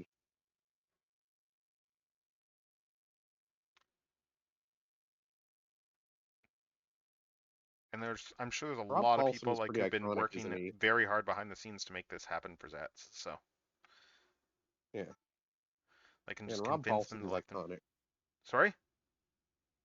Rob Paulson's iconic. I just brought up. Oh, Here, yeah, have yeah. a bag of money from Animaniacs and. Oh, Rob Paulson is amazing. Yeah. Good night, everybody. Nice guy. Like, yeah. Yeah. You know what? The one thing he regrets working on is the Bubsy pilot. Oh, I didn't know he did. Like out of everything he's worked on, the other pilot for the Bubsy cartoon is the one thing he regrets.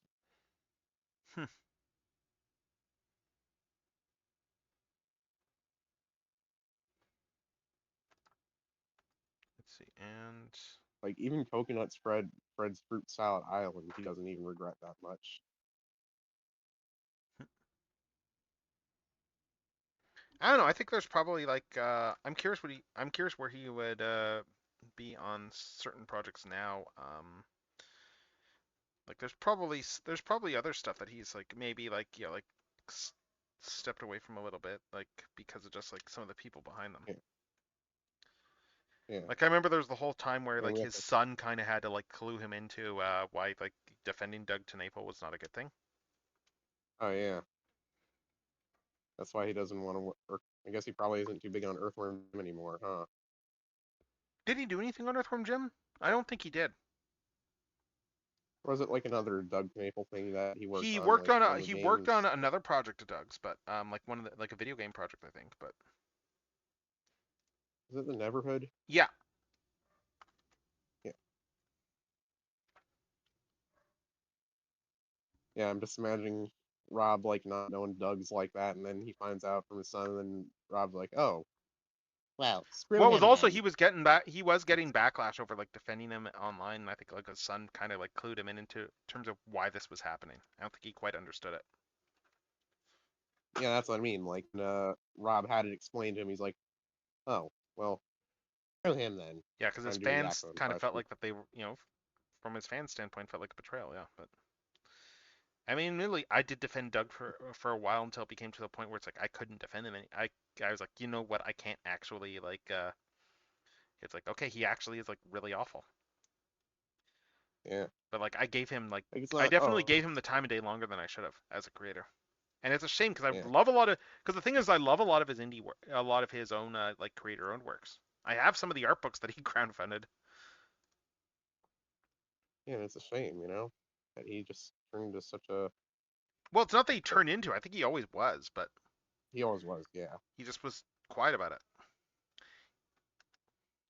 Like like there's some stuff that I remember really liking of his that was like reading it through that lens again, it actually kind of reads knowing what type of person he is, it reads a little bit differently now. Like apparently part of the reason he didn't like the Jim cartoon is because like it brought up evolution. No. Like he never really vibed with the cartoon. Like I think the cartoon was good mostly because Doug Langdale was involved. Well, the cartoon also I do Like, know like he had zero involvement in it. yeah, Like I remember like he met like because I met him at a convention years ago. Like he full on brought that up that when I was talking about the cartoon that he had like nothing to do with the cartoon. like I said, Doug Langdale was the reason it was good. Hmm. Like the closest involvement he had was the fact that they did the tribute to him there where they had like I think it was Jeff Bennett doing a Christopher Walken impersonation, like voicing Doug TenNapel in the show, like as God.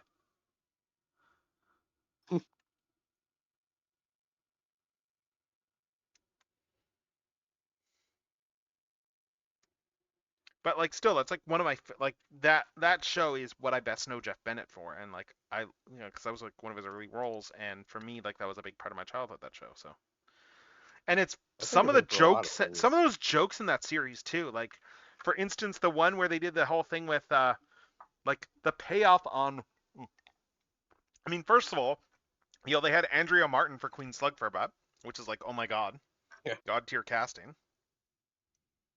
Like get like a hilarious woman, like get her playing that character. But then also when they did the whole thing where she gets overthrown by like Cyclone Professor Monkey for a head in that episode. What that episode has so many moments that I love. For instance, first of all, there's the whole part where when she gets overthrown, like how she gets overthrown is amazing because the way it happens in the episode is that it is they're talking about overthrowing her, and they managed to pull it off by having Psychro just put a gun to the narrator's head and tell him to read this. That is how they yeah, that's a overthrow Doug her. Langdale. That is a Doug Langdale moment. The whole it's like yeah, That it's is like like, yeah, wait, was Jeff Bennett the narrator? yeah. See, he was also the narrator in Dave the Barbarian, another Doug Langdale show, and Mm. one of the villains of that show actually he actually kidnapped the narrator and abused the narrator's power to be the like winner in that episode. Okay. Having like little to no fourth wall is just a Doug Langdale thing. I mean that also makes me think of how like David Wise like has a history of like had a history of reusing like his own like ideas and scripts. Yeah, Like there's like three different like 80s cartoons that all have like more or less the same premise that all have an episode where characters yeah, have to shrink down and go into somebody's body. yeah, like Microbots and Transformers or Yes, whatever but that then one also where they Ninja had to Turtles shrink did down. that, and I think He-Man did that as well, and I think that he wrote all those episodes if I remember correctly. So he Yeah. basically just reused the same pitch 3 times. He was writing so many cartoons in the 80s. They were all merchandise driven, so you know. I mean he was show running Ninja Turtles, so Yeah. like it's like he is very much someone who's like, yeah, he takes credit for the turtles having like the distinctive personalities that they did and like the different colors and stuff, because Bummer, dude. he was like, that wasn't an Eastman Laird thing, that was it, that was all him. Yeah, they were. Yeah, they were all basically the same character in the original comic. Yeah, and then he's the one that like differentiated them into different characters. Yep. I did meet him Leonardo like leads, once Donatello years ago does when he was at machines. TFCon. So. Raphael is cool but rude. Michelangelo is a party dude. Hmm. Oh, and then Chuck Lorre, still makes money off of that. Yeah. Hey, Chuck Lorre worked on TMNT. He wrote the lyrics for the theme song. Oh, the lyrics. Oh, wow. Yeah. The lyrics for the original theme song, because he was like a production assistant or something like on that at the time. Like he wrote the original lyric. Like that was very early in his career. Like he wrote those lyrics, and so like every time that song gets used, he gets paid. Huh. I knew he worked on cartoons before he worked on crappy sitcoms, so you know. Hmm. Because I mean that's how that works, and that's how that works with like music rights in Hollywood. There, where it's like if you have your name attached to the song, even if they don't use like the lyrics, they still have to pay you. Like that is why Yeah. that is why the Star Trek theme is lyrics. Because someone told that to Gene Roddenberry. So he wrote lyrics for for Star Trek that were never used, that purely exists, that he gets paid so that he would get paid whenever the song was used. Typical Roddenberry moment. Yeah. I mean Roddenberry, yeah, he is a very complicated individual. Like, very progressive in some ways, less so in others. Yeah. Fact still remains, like, for Hollywood at the time, he was very progressive. Yep. And it's easy to lose sight of that.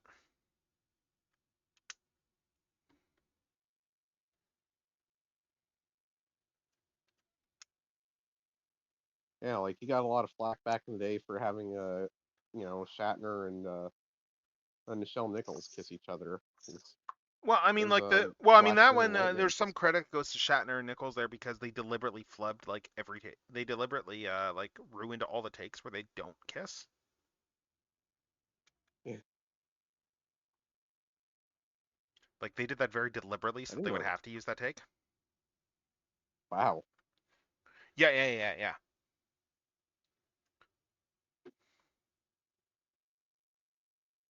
I mean, like Nichols, like stayed on the show because like Martin Luther King Jr. like Yeah. told her Oh, to. I know So. that. She told me that herself at a convention I went to years ago. Nice. I mean, yeah, she's told that story a few times, so she did, yeah. Wait, was she the one who told me that, or did I hear about it and like did I I don't bring it know, up like to her? that's a fairly widely circulated Nichelle Nichols story, so. Yeah, yeah, yeah. I think I saw her at one of the last conventions she went to before she like came down with like Alzheimer's and Mm. eventually passed. She was a nice woman. She was a good person.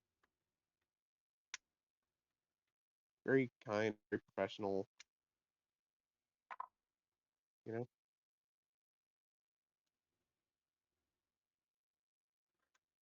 Let's see. Yep. I hope I get to meet George Takei before he passes. Yep. Is he? He's I don't my know if he does favorite. much in terms of I mean, cons these days. I think he's too. I think he's probably like. I mean, he's up there, so he probably doesn't. And he's pretty busy. Pretty busy too. So I don't think he has really feels the need to do like conventions and stuff at this point. yeah, he's my favorite from the original series. I know Shatner's still doing stuff, Oh but my. Yeah, I just there's saw a always picture been there the other news. day. I think like Jim Steranko posted like him with Shatner. So. Shatner loves the attention. He's a ham in that sense. Oh yes, absolutely. I mean, just look at the way he acts in the show. It's Ah, very Shakespearean. Captain Kirk. Like he's a good actor. He's just very over the top. That as was the style at the time. Yep. To do a Simpsons quote.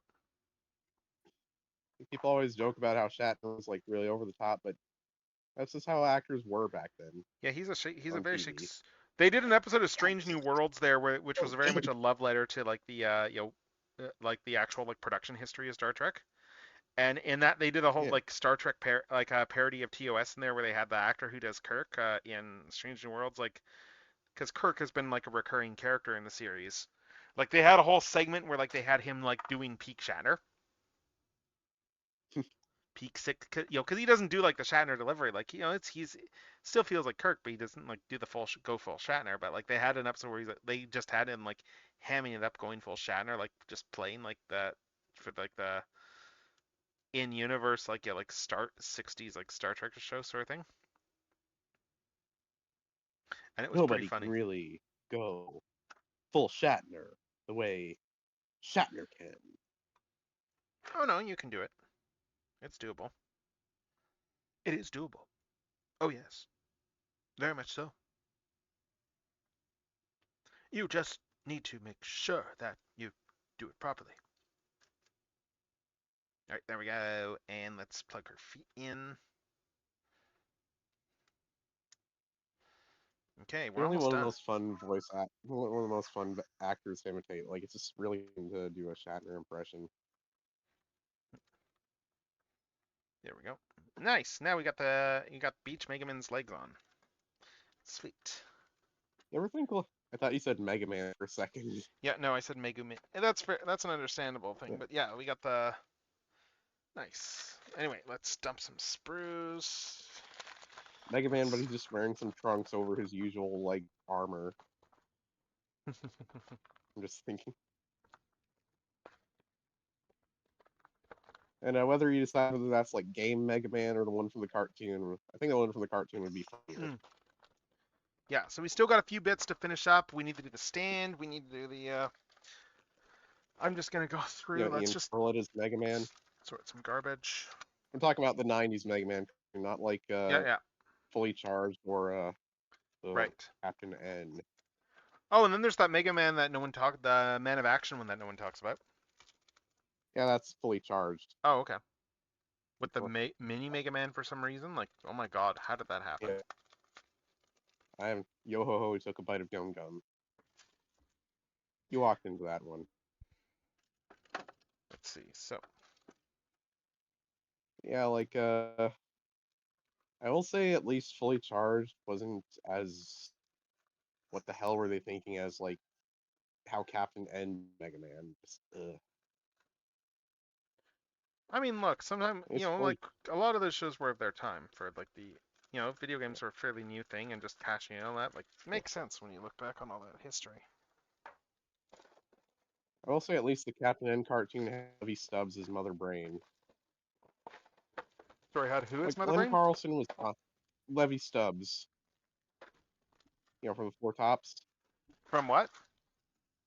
From the Four, like Levy Stubbs from the Four Tops. He was the guy who voiced Audrey 2 in Little Shop of Horrors. Oh, okay, I didn't know that. I've not seen any. Honestly, my main familiarity with Captain N, and this is like 100% on brand. As soon as I say what it is, you're going to be like, ah, yes, because that's 100% on brand for me. My primary familiarity with Captain N is the Captain N comics, for one specific reason. Samus was in it? Yes. Yeah, I know that.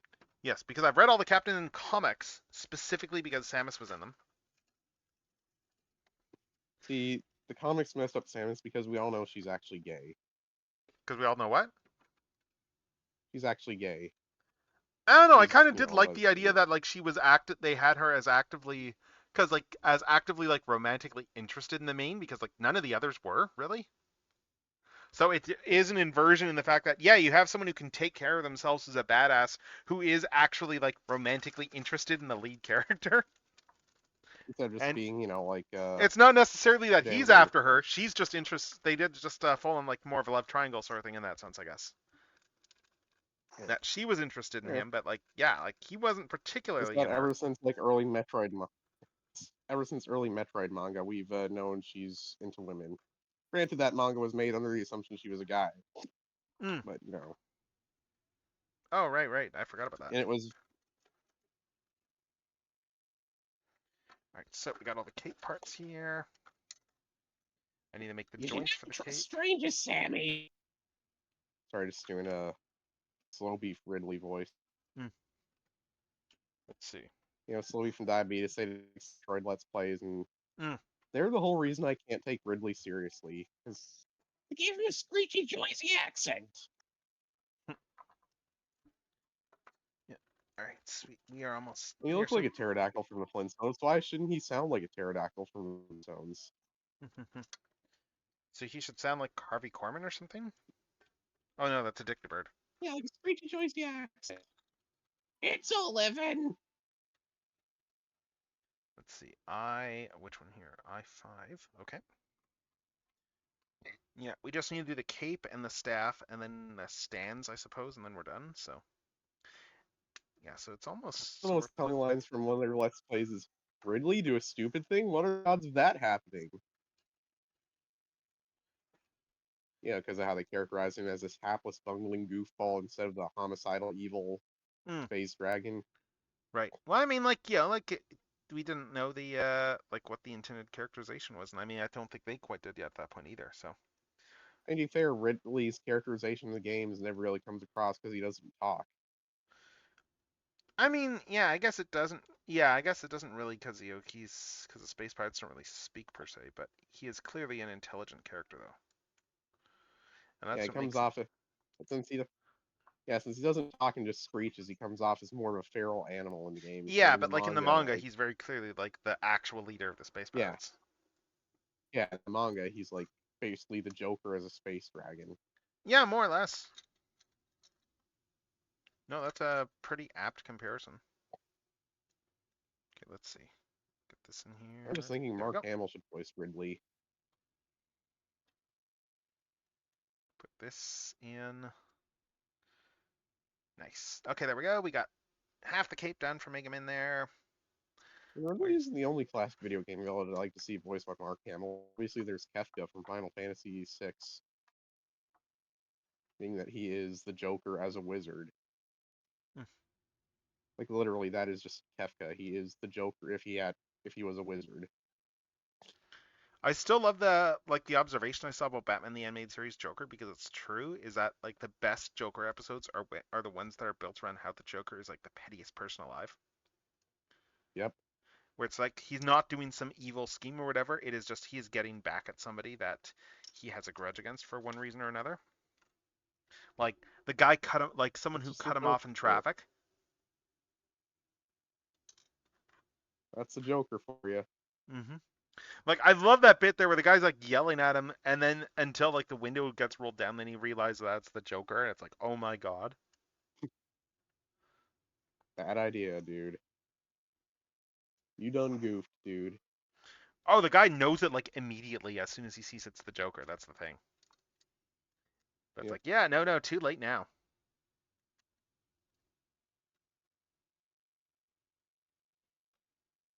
You're screwed. We truly Because... live in a society.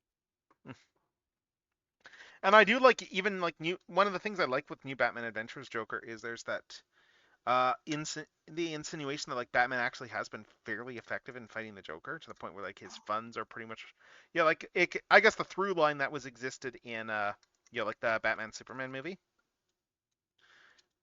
like with regards to how like Joker is kind of like low on cash because like Batman has actually been fairly successful at disrupting him, so he's willing to so he is like pulling the whole Superman caper for like some fast cash. Yep. Okay, let's see. So Apparently that's in Joker this. Folia do, they kind of imply that the Joker is like Arthur Fleck isn't the real Joker, but the guy who like kills him in jail is the guy who ends up being the actual Joker. Sorry, in what? The crappy Joker sequel, Folia do. I didn't really like the first movie that much anyway, so. I don't know. First, I mean, like, it's not really like I thought that the half the point of that movie was was just attacking like all the people who liked the first film for the wrong reasons. yeah. So like most of the I people mean, who I didn't saw the like the movie. first film to begin with, so. I thought it was an alright film, but I mean, it's like, yeah, Like, like the like I think part of the point of like that of the sequel there was like the guy was like just full on like going after like all the people who like yeah, like I got. actually respect it for that. Sorry.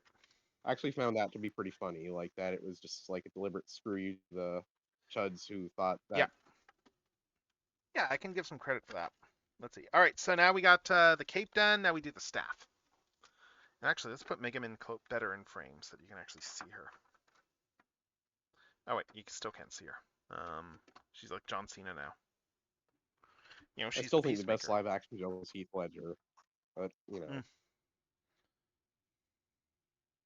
I don't know. Like of it's course, like there's people Cesar who think Romano's Joker is pretty good. true. He's the other best Joker. He's the funniest.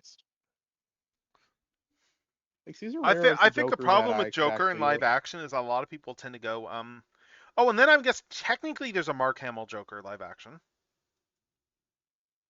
Yeah. Yes, because he dubbed in Joker's voice in the flashbacks in the live action Birds of Prey series. Oh, huh. I didn't know that. Yeah, because like Harley Quinn was like the season 1 villain. Yeah. I think Joker was dead at that point. Because I mean, you know, it's set later or whatever. Like I think Joker's meant to be dead at that point. But yeah, like they had like Harley Quinn as the villain for the season, and she was like I think she was like Huntress's therapist or something like that. Well, the Okay, irony is so Harley Quinn is actually a pretty good therapist. yeah. Okay, so I don't want to cut off these little tabs here. Okay. Uh, Like I know Bruce Tim or Paul Dini said like they thought that she just slept her way through, you know, to her doctor to her degree, but most comic writers are like, no, she actually is a good therapist, and it actually just makes the Joker that much more of a manipulator since he managed to like yeah, I like that manipulate idea a better very smart myself. woman. I really like what they did Same. with her in the like White Knight series there too, Yeah. where just they had the whole idea of like that's the one where like Joker like you know becomes like temporarily sane, and it's like Oh criticism yeah. of Batman and like just the entire police state that Batman is supporting and stuff like that. Like just it's very a very leftist work, Yeah. but like You you need know to check it's it out. official leftist work. But yeah, like there's like I think even Batman like as soon as he like Batman even like Bruce Wayne starts getting appalled when he starts learning the extent to which he is a tool of the system, because it is a case of he has become an easy way for rich people to buy up property on the cheap. Yeah. Because if a Batman incident happens, then the property values go down and then they can buy everything up on the cheap. And like when he learns that, like Bruce's like reaction is like, "What the hell? Oh my god!" Like Yeah, he may be rich, it's but very he's much a like the series guy where who Bruce is like he is overzealous. Is he overzealous as Batman? Yes. Is he a good person? The answer is also yep. yes. Yeah, Bruce is like fundamentally a decent guy. Like Like I think at the end of the second I love trilogy, this stuff. if I remember correctly, I think at the end of the second trilogy, like he willingly goes to jail.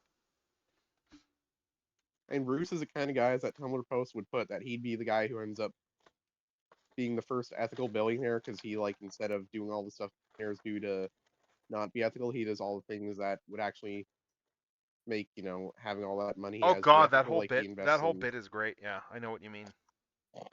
Like I've seen that meme. That whole meme is fantastic. And I'm just trying to Like, he's find where. trying to not be a billionaire anymore, and it ends up that him doing things ethically Yes, makes and him then I more love and more how money at the because very end it's like yeah, like Lois Lane walks in, you know, Clark like just sipping and it's like, what did you do? it's absolutely a Superman thing. And he would do just to Hmm. mess with Bruce and also prove Yep. a point. Okay, which one? I'm just trying to find which piece it is that goes in here. MT. There's an N3 somewhere. Which one is Sprue N?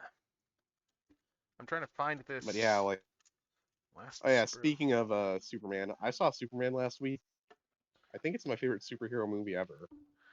It's a good movie. Like next to Shin Kamen Rider, but if we're not counting Toku movies, like Superman is definitely my favorite, the new one. Yeah, no, it is a legitimately good superhero movie. Which one is in? Like James gets Superman. Like James Gunn gets that like Clark is just that good a guy. You know, he's not like a guy who thinks, oh, I'm a god, I have to do these things because of my duty. It's more Yes, that, the man well, I part is have the this part. power. I think the thing that is like the most important thing in that movie is that like his reaction to finding out like is his reaction to the reveal about Luther about his parents' message. And I Yeah, think that defines Superman more than anything. That he read that the fact that he had like an incomplete message or whatever, and he read into it like what he wanted to believe that message says so much about him as a person. yeah. And that's literally what his actual dad, you know, like not biological dad, but you know, Yes, I did what's love Clark that there. Kent Yes, says to him. that's a great scene. I teared up a bit during that scene, honestly. Like I legitimately do love that. Yeah, like they. Okay, so this one, oh, I see. Okay, so this is a clear piece here because that's probably where like Mega Man's little orb mounts. But oh my god, and he cut out this Like tiny little piece. Sorry? Montauk Kent in that made me feel like the kind of people that if I ever went to Kansas, I'd like to just like if I ever got lost in Kansas, Montauk Kent would be the kind of people that like Yeah. There's not only this. give me directions, but probably say, "Come in here, we'll give you some food," Mm-hmm. You know, like if I got lost like in Kansas somehow, and you Yep. know, Montauk Kent would just Mm-hmm. God, I remember what I saw at one point that was pretty good was someone did like a in response to the Ben Shapiro Superman movie, a Ben Shapiro like a 45-minute dunk on Ben Shapiro. what did that jackass do? Oh no, a dunk on his on like a reaction to his Superman reaction video. It was like a 45 Oh, minutes he of didn't like dunking it on him because in terms of like how like Ben Shapiro clearly doesn't actually get Superman. of course he doesn't. Ben Shapiro's a jackass. Yeah.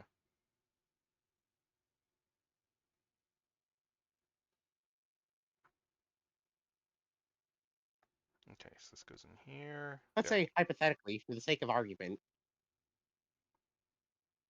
Actually remember talking to my dad once, and I brought up like he doesn't know any. He never heard of the guy, but when I showed him a picture, he's like, "Oh, this guy looks weasel." No, no, yeah, he looks very punchable. Yeah. Like my dad's like he's not conservative. He's more like a moderate progressive, you know, like but Yeah, yeah. he's definitely not a conservative. Hmm. He is not a fan of like the way the U.S. is going these days. Look, that's a lot of people. That's like Yeah. most of the country at this point. Yep. Like my dad's just kind of baffled that people in Florida, like in Palm Beach County, like we know what DH, as my mom calls him, she doesn't like current president either. Like a lot Because of DH America, is a lot short of for Canadians have dickhead. been selling their property and stuff too in the U.S. Yeah. Like, and that's gonna hit Florida like this winter, pretty bad. Yeah, one of my mom's friends is actually Canadian. I don't think she sold her place yet because she wants to hang around my mom, but Hmm. Yeah, but a lot of you know, them are her doing it daughter just out of lives here too. solidarity with the whole with solidarity with like, well, I'm not going to like a lot of people are like myself included are of the well, I am not going back to the U.S. anytime soon mindset. Understandable. Mm-hmm. Yeah.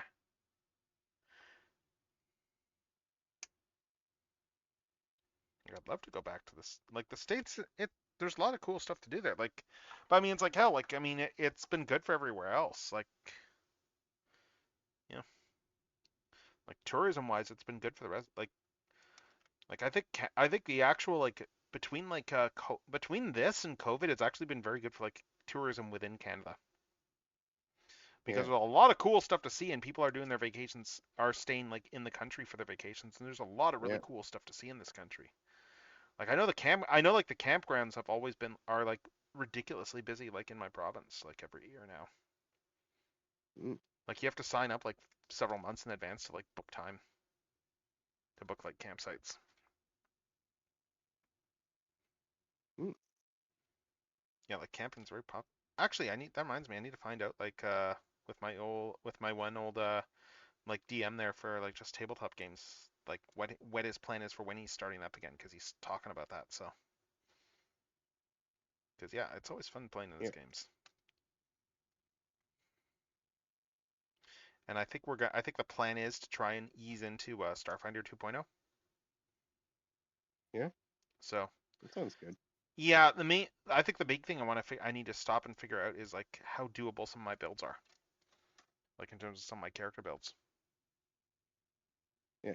But let's see. Like I said, if you know anyone playing Pathfinder Second Edition, let me know. Yeah, we'll be doing Starfinder Second Edition, which is similar because they harmonized a lot of that Yeah. stuff. But I don't know if Yeah. that's something that would be up your alley or not. So I'm not really into sci-fi as much as I'm into fantasy. Like right. sci-fi with giant robots, like mecha, is more my thing. But I mean, admittedly, if you're looking for just tabletop stuff, you could always just like. I mean, we do have a mutual friend who runs a lot of games of different systems. yeah, So you yeah, could it's just always the ask. stuff I You could want to always play ask is her. like in Pathfinder 2.0. Yeah, I know. Like she's not running. Girlfriend. I know she wouldn't doesn't run want to do something like Pathfinder. Pathfinder, but like there's some good systems that she does run. Yeah, I'll see which ones have like Anthros player ancestries.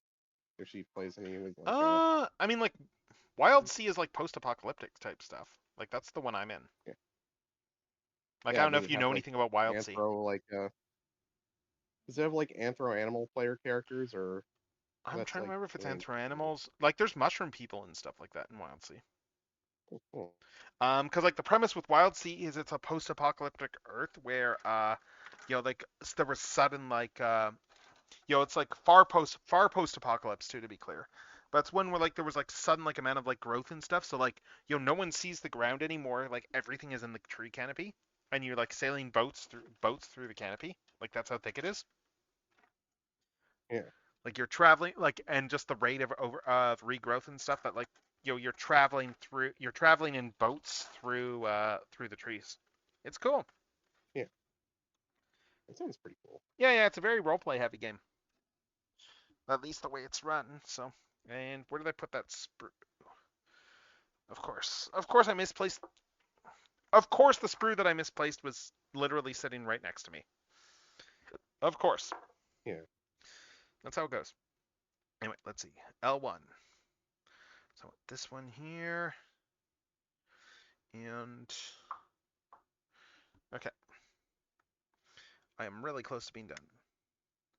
I might not do this. Honestly, I'm debating whether or not. We'll see what time it is when I finish the staff, but I'll decide whether or not I'm doing the stands on stream or not. So, because I still need to eat anyway. All right, let's see. So,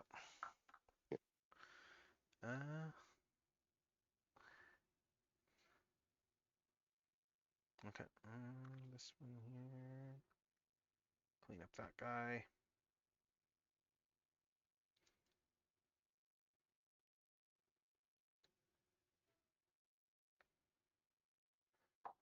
Okay.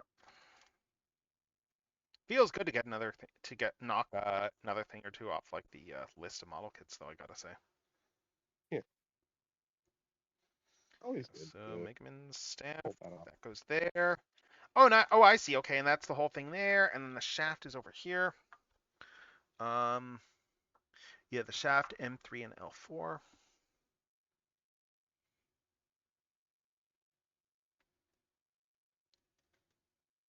There's the shaft for the staff. Okay, this piece is done. And then this one will be done as soon as I cut this one off.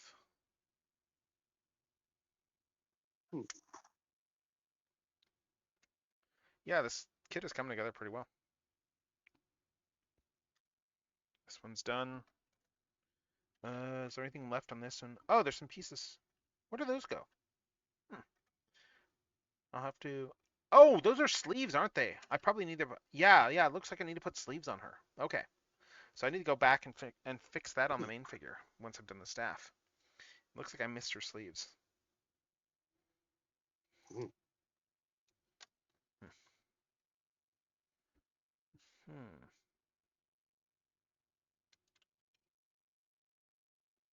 Okay, and then... Okay, I can dig this. I can dig the shaft.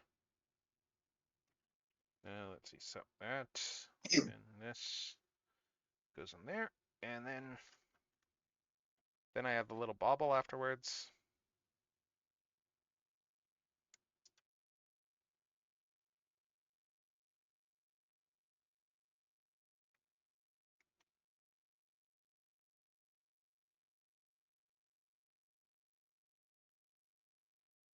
I'm gonna plug my Switch in and eat something, and I'm gonna move upstairs and shift over to my computer real quick. All right, cool. But I'll stay on screen. Yeah, I'm Okay? not I'll stay on going super much longer, but we'll see. But let's see. Okay, so I have the bauble. I'm gonna use the purple one. Let's see.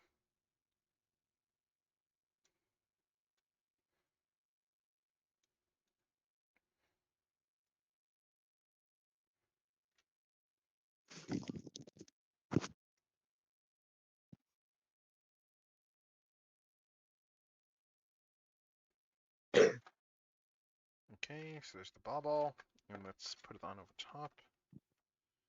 And how does this slide in again? More importantly, I need to trim some of these sprues here.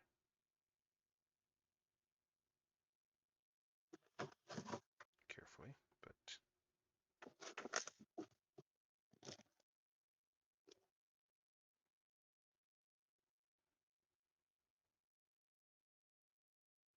okay, let's use this one here.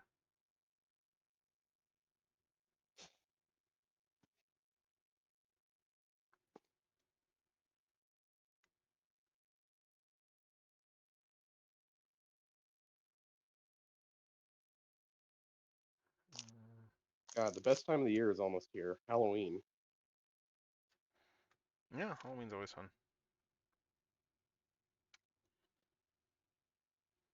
Good time of year. I just wish that yeah. Yeah, just where I live, it's like I don't really get trick-or-treaters, which sucks, but oh well. I would love just being able to like just hand out candy to kids, so. I'm just here for the Halloween memes every year. For the Halloween what every year? Memes. Hmm. You know, the skeleton war.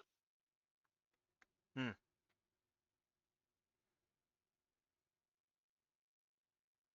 I admittedly don't pay a lot of attention to the memes, but let's see. Okay, so the bauble's there.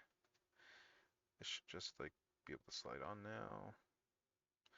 Yeah, that slides on. And does it go the other way or does it? Okay, I think it just sits here.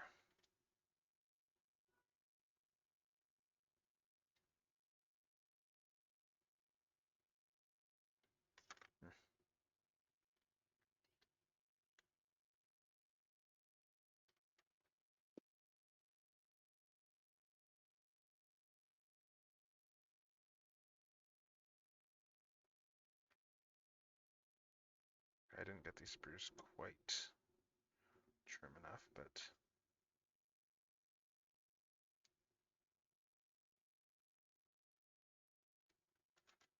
let's see. Oh, hey, there's the Shadow Says thing. Yeah. The Shadow Says sticker. Yes. Yeah, I made a whole ton of those. Is that the one where he says, is that the one where he says, "You're not a prize to be won. Kill No, them no, all." that's the Latina's one there. Oh. Yeah, yeah. I did sell a few of those, not a huge amount, but I think they'll do well. Like a friend of mine is going to be like has been selling some of that stuff on consignment. Like I think they'll do well at their stuff. But let's see. Sleeves though. Is that a miss? Are those? Ah, yes. There we go. Okay, yeah. I see. Yeah, I missed putting the sleeves on. Easy to miss. I was wondering about that. And that goes on. Okay. Yeah, this is the left sleeve.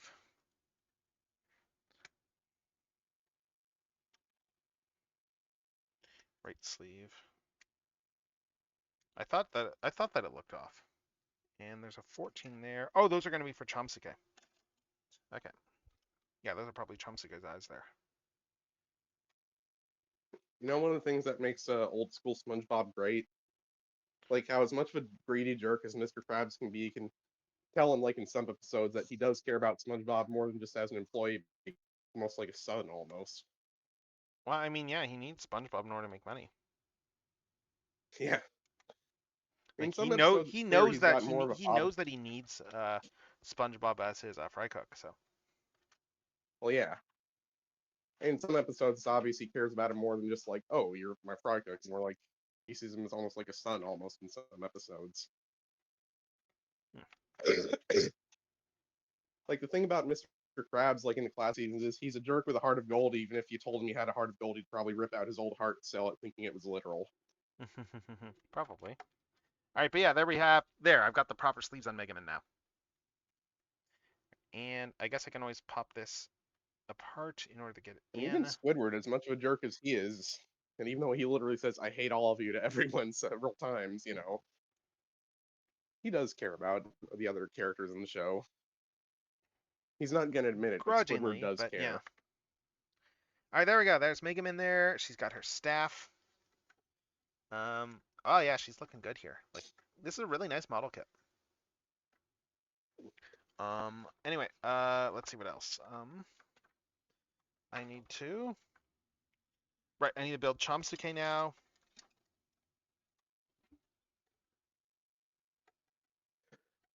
Let's see. So Chomsuke, I think yeah, there's just the one piece left on this. So let's get it before Luffy does. There we go. And yeah, and then we got the tiny little wings and the body.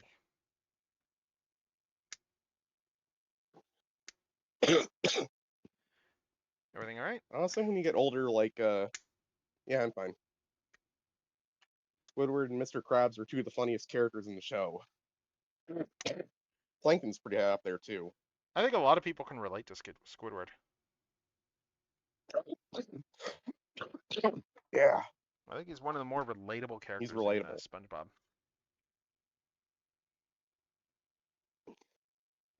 He's the only one that might have a chance of functioning in a sane world. Yeah, unfortunately, he doesn't live in a sane world.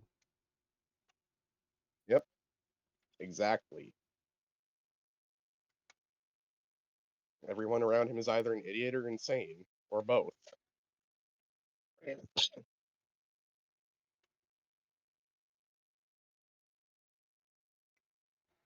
Oh, that's what that piece is in that other bag. I was wondering about that. I just realized what another piece was. So yeah, so we're cutting these out here. B14. Yeah, I need that other tiny little piece that I saw in another bag.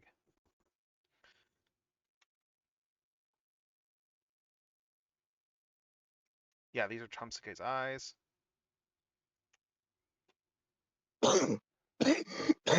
Where is that tiny little... I'll mute myself quick. Here we go. It's this one here. It's this tiny little piece.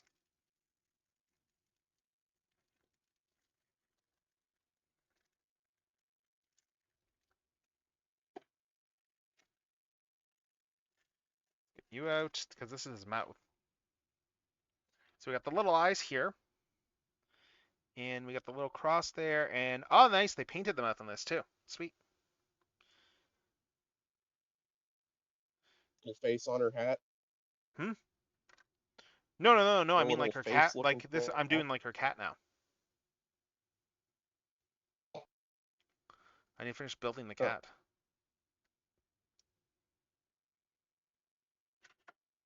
Yeah, because yeah, there's the little this piece over here. Like they painted the little mouth on this. Like yeah, the hat face. That's all like different plastic sprues. Like there's no paint there. Yeah. But yeah, like this here. Like for instance, this is like the eyes and mouth there for the cat there. So as soon as my camera focuses, there we go. Yeah. So that whole bit there. This is all going to go inside the front of the head here. And that is going to fill in all of this sculpted detail, all of this detail. And then honestly, this is the most fun part about some of these kits here. Yeah, because then we end up with this. Like it looks really good.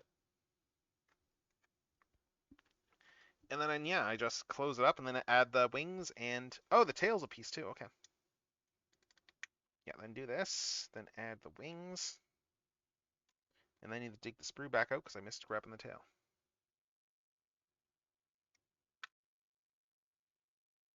Hmm.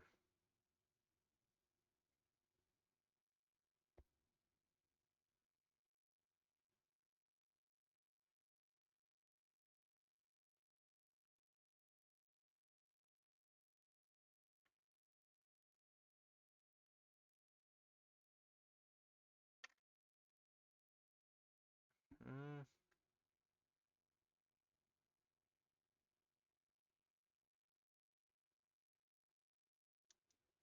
Okay, there's the wings.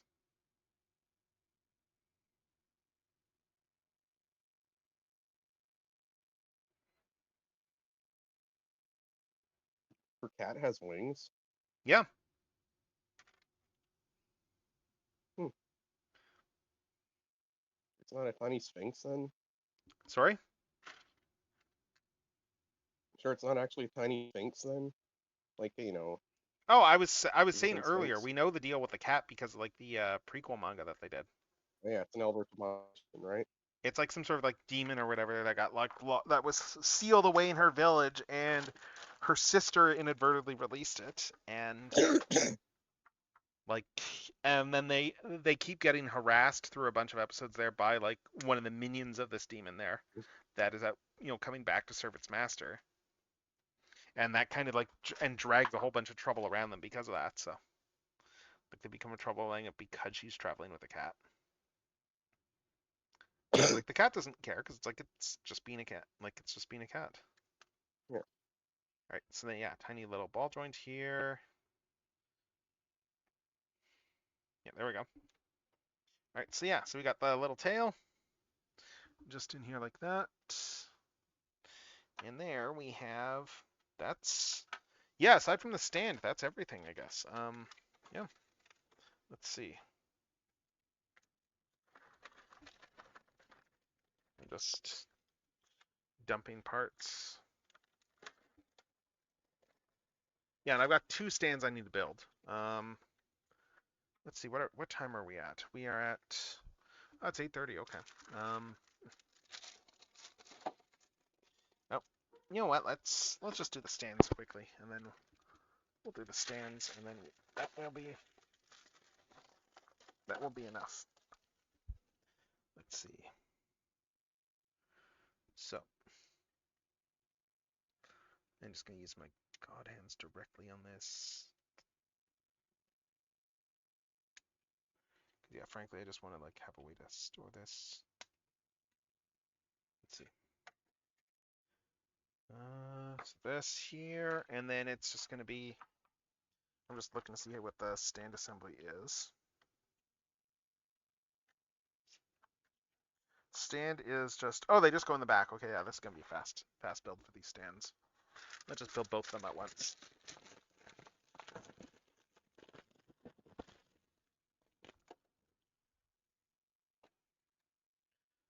Right. Oh, and of course I dropped everything. So.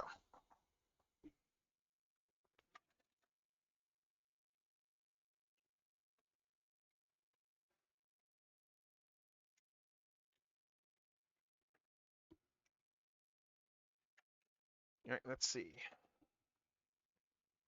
Anyway, what else? Stand is, I need, which parts? Because I think there's a particular setup for these. I need 6 and 7. Let's see.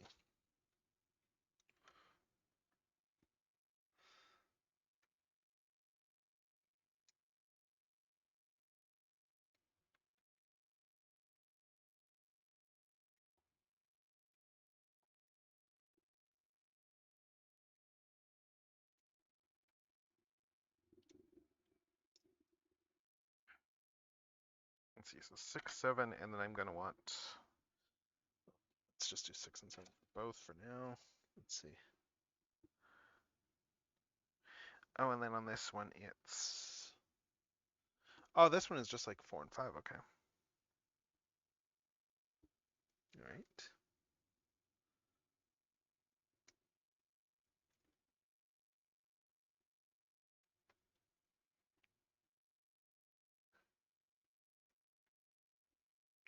Oh, I see. Okay, they've got like different sized ones. Okay.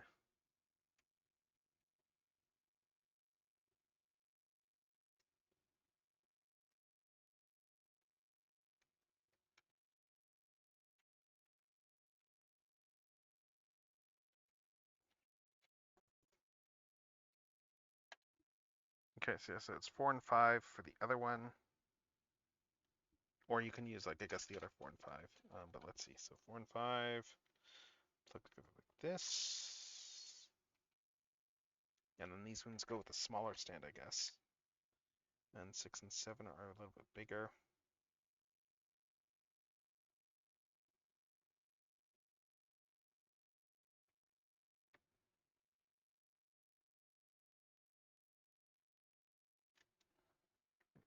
Is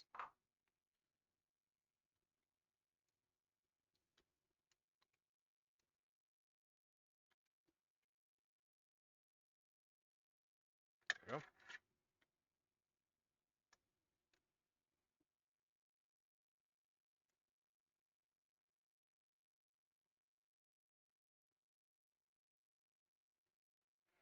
Ooh, sweet. Best song coming in. Okay, maybe not the best one, but a good one. Have you seen K-pop Demon Hunters yet? Not yet. It's good. Should though.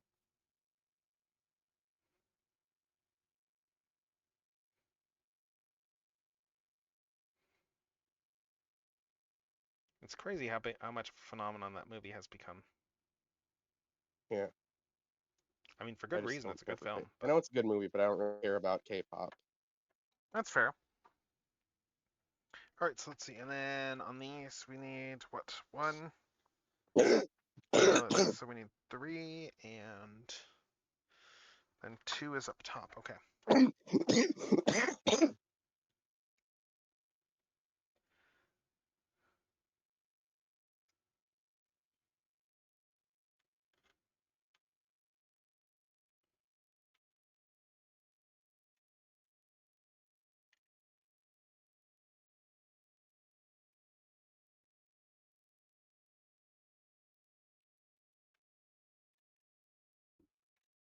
Okay, that one there, and then oh, that's everything off this one.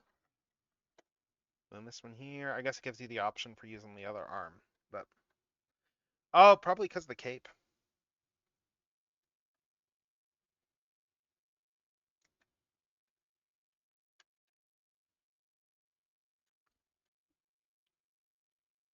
It's so crazy, like in terms of when you read about the financials on this film, because like Sony, cost like Sony, I think 100 million to make, and then they sold it to Netflix for like 20 million profit. And Netflix has probably has made that investment and then some at this point.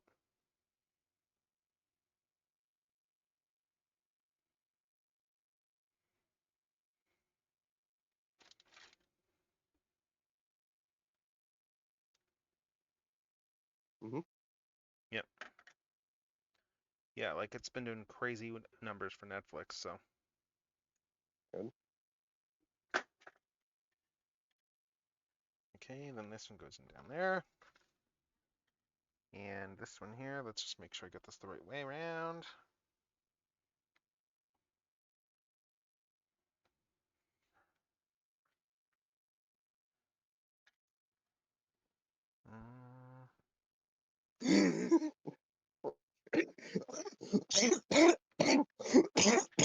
Yeah, you're sounding pretty rough there.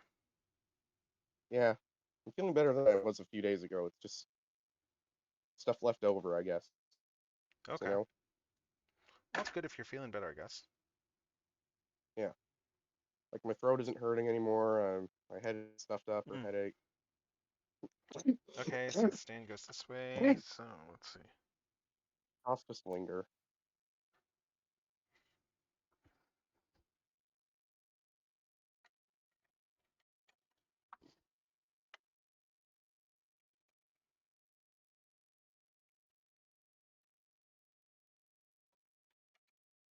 Oh, this is Gridman Universe stuff.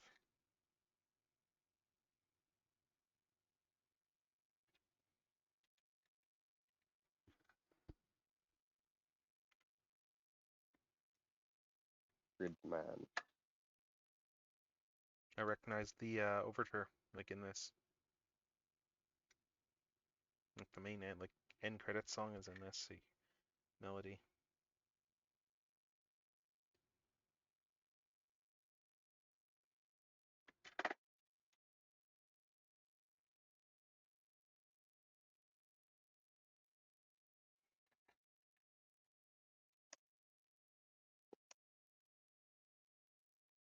Okay, let's see.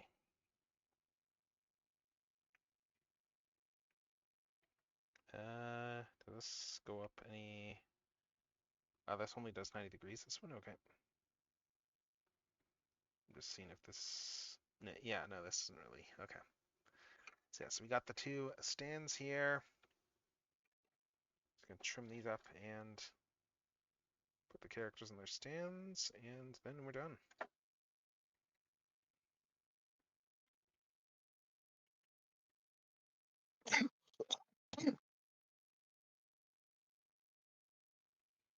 Okay, and it probably goes this way actually, based on how everything is bending.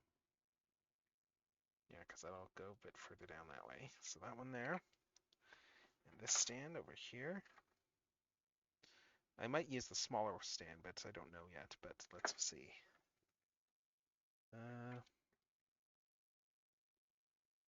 Yeah, this arm is pretty big. I wonder why this arm is, why they have so much bigger arm for this one. Hmm.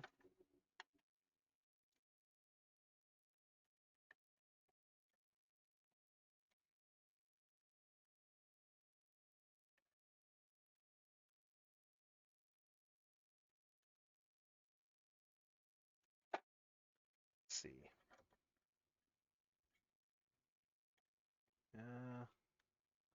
I guess this one here, I can do it like this. Where, let's see. So, the big one I think I'm going to use for this Mega Man. Let's just bring it around underneath her for stability and just to minimize the stand footprint. So there. As soon as I finish adjusting the everything.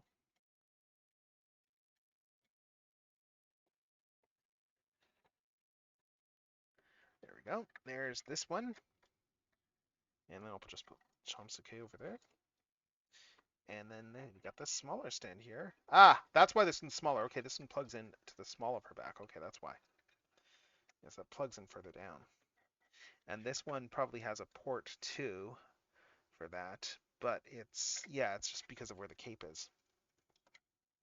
So there we go. So this Mega Man here is there, and let's just pose these out. Yeah, it's a pretty posable figure. I'll do this one here as a, let's see, so I guess the cape does limit the hair posability a little bit, but let's see. I'm just trying to get her in a very Mega Man-ish pose. So yeah, so we got so there. It's these are done. The kits are done. Oh my god. Yeah. Not bad. Not bad doing like, two human characters like in I guess it was like a 5-hour build or whatever there for doing all these. Considering the Miku was like took me a fraction of the time. So yeah, that's pretty cool. Let's bring the camera down. Let's bring the camera down and take a better look at these. Adjust our angles, and I guess I can pull this out now. So let's play with our angles, adjust everything, and just take a look at these kits. Just from a more actually looking at the stuff point of view. Bring the view down. So, yeah, we have Mega Man like in the swimsuit mode, and we have Mega Man without the swimsuit mode. And actually, I'm just gonna chop these out. Let's chop out these bits so I can toss this sprue. Clear some space.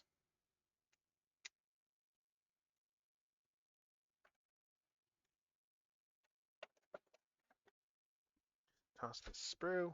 So we still have the two other heads here. We got like the yelling, shouting head, and we just got like a smiling head there. And yeah, let's just get these out just for the sake of. I just want to get these open purely for the sake of being able to just keep going.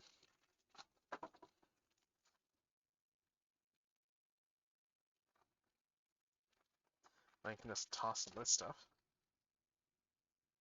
Yeah, so we got these other two faces here. We got those faces there. We got the alt hands. There's more alt hands. We got the alt hair bit here. And, oh, there should be another alt hair bit too, I think. I need to take a look for that. Yeah, we got the hands over there.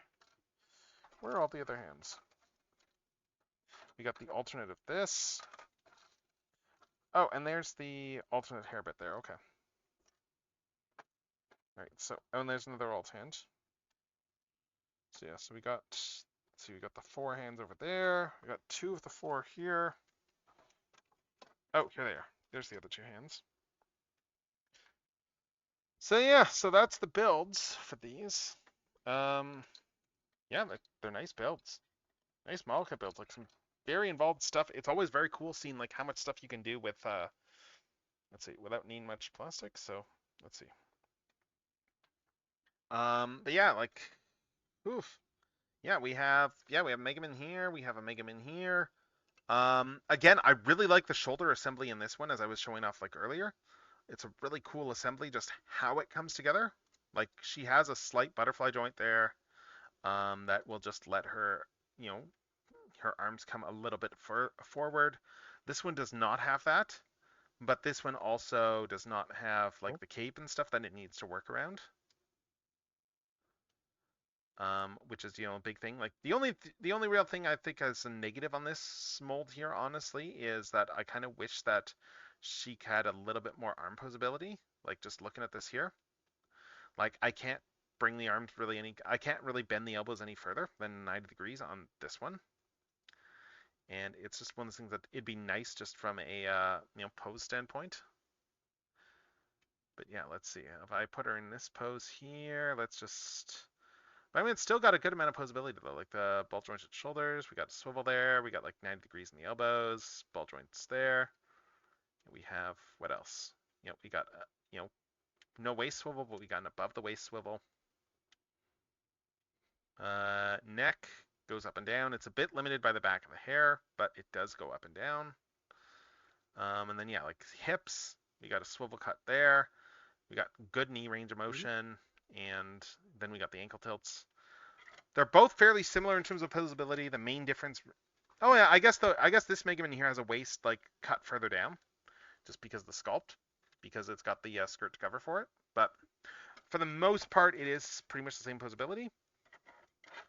You know, she's got the hat too, obviously, and she's got the removable cape. But yeah, no, they look good. They look good. Yeah. So let's just put these next to Miku. Let's bring Miku back out. The Blokees Miku.